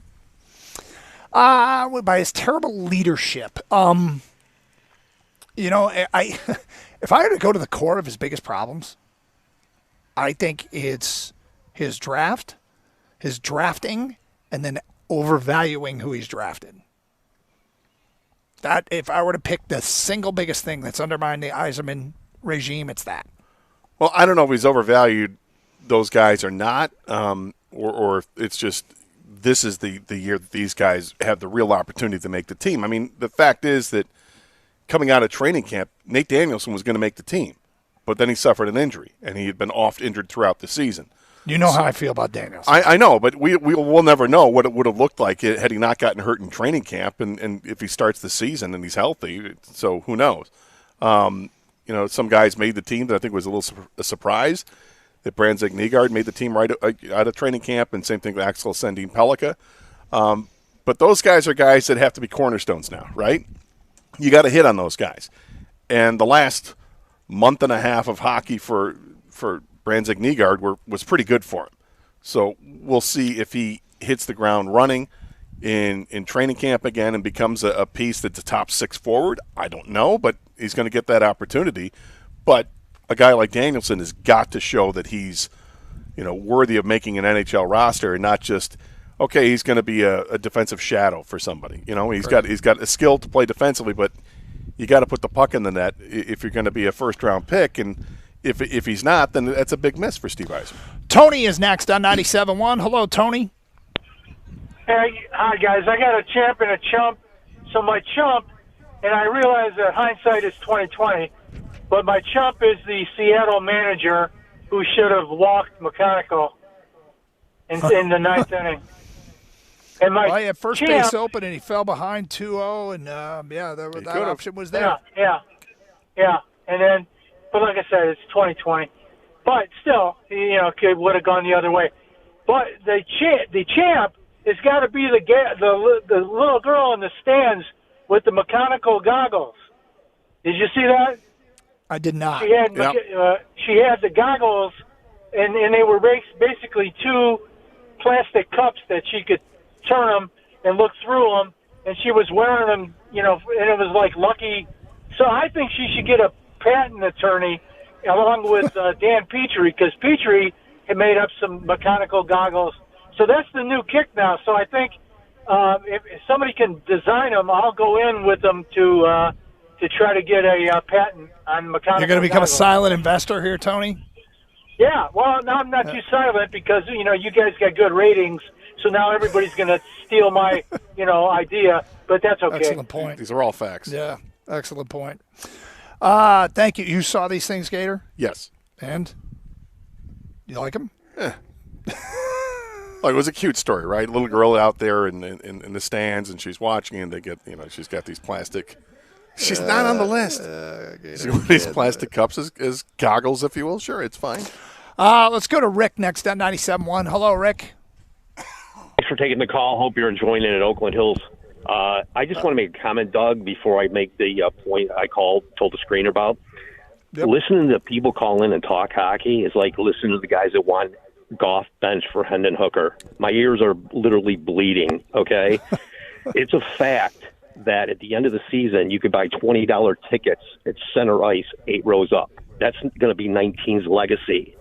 Your point about Larkin with 3 teams, Billy Guerin was the general manager of the U.S. Olympic team. He's the GM of Minnesota. He wants Dylan. Kachuk, what he said about Dylan as a player, I'm not Dylan slappy. I beat him down for some forechecking issues, wall battles, this kind of stuff, okay? But Billy Guerin was a GM of the U.S. Olympic team, not bobblehead 19. Mrs. Illich, you've given him 7 years. You deserve a lot better. Your loyalty to a fault to 19, wait. This is the last shoe that drops. Wait till DeBrincat leaves. So that's what I wanted to say about the Billy Guerin thing, Doug. I appreciate you and Gator listening. What's the Billy Guerin thing? Why bring up Bill Guerin as the GM of Minnesota? Because he's a GM in Minnesota, brother, and he wants Dylan in Minnesota. That's why they're one of the teams on the list. Florida and they're one of the teams on the list because they've got 3 guys from Team USA that are on there. 100%, and he loved playing with them. That's why. That's why Dylan. I don't think anybody is anybody. Maybe I'm misinterpreting something. Has anybody questioned why Minnesota was on the list? Well, you just said it's a small list for Dylan to put down. He's got to be more realistic. He doesn't need to be more realistic. He's going to pull a hammy a month into the season. He's going to be a lame duck guy, and so is DeBrincat, knowing he's not going to get $11.5 million there. Well, I think what we're talking about is if you really want to be traded, you might not get as much say as you want because the organization has to do what's best for the organization, not for Dylan. Fair point, Doug. How about the 6'7" kid out of Vancouver who's a Dallas D-man that said, I'm not going to Detroit to play. Tyler something. I don't know. And Dylan was just rated a top 50 player in the league. I think he's 26 or some number, right? I didn't even say that. I don't know what we're – I feel like we're having an argument and nobody's arguing against you. No, Dougie. No, I just want to explain. Guerin, who orchestrated a gold medal and is a GM of the Wild, saw Dylan and what he brings, and he wants him. So the guys that are calling in saying Dylan's done this, Dylan's done that, they don't know what goes on behind the scenes, brother. Well, no, obviously teams want. I mean, Dylan Larkin's a commodity in the league. If you don't think he is, then say that at your own peril. I think it's stupid. If that's your point, then I agree with it. But I mean, he's considered everybody's analysis I've seen. He's considered now the prize of the offseason. Yes. Yeah. And so I don't know. Not quite. I feel like we're. Well, do you guys think you're underestimating the? Yzerman's obviously got to do what's best for him, but Larkin's trying to do what's best for him, and he does have a lot of power here because he has a no trade clause for a reason. If Yzerman says, "Hey, the best deal is from Anaheim, but we do have a deal from the Vegas Knights," like Larkin goes, "Hey, well, if it's not the Knights, like the caller just suggested, I might pull a hammy." Do you think Yzerman would be like, "Well, it's better off to get something for this guy than we're getting nothing at all, not even him"? I would say this. I have a hard time thinking that a hockey player would do something like that because I just don't ever remember a hockey player, sitting out because he's or feigning an injury to sit out. Now, when it comes to Minnesota, I mentioned that they don't. Their top prospect is a goaltender. If you're going to talk of Minnesota, it may end up. Hey, look at lawnmower. Yeah. It may end up involving a third team. Which is something that is completely, unknown here. I'd call his bluff. Well, I'm not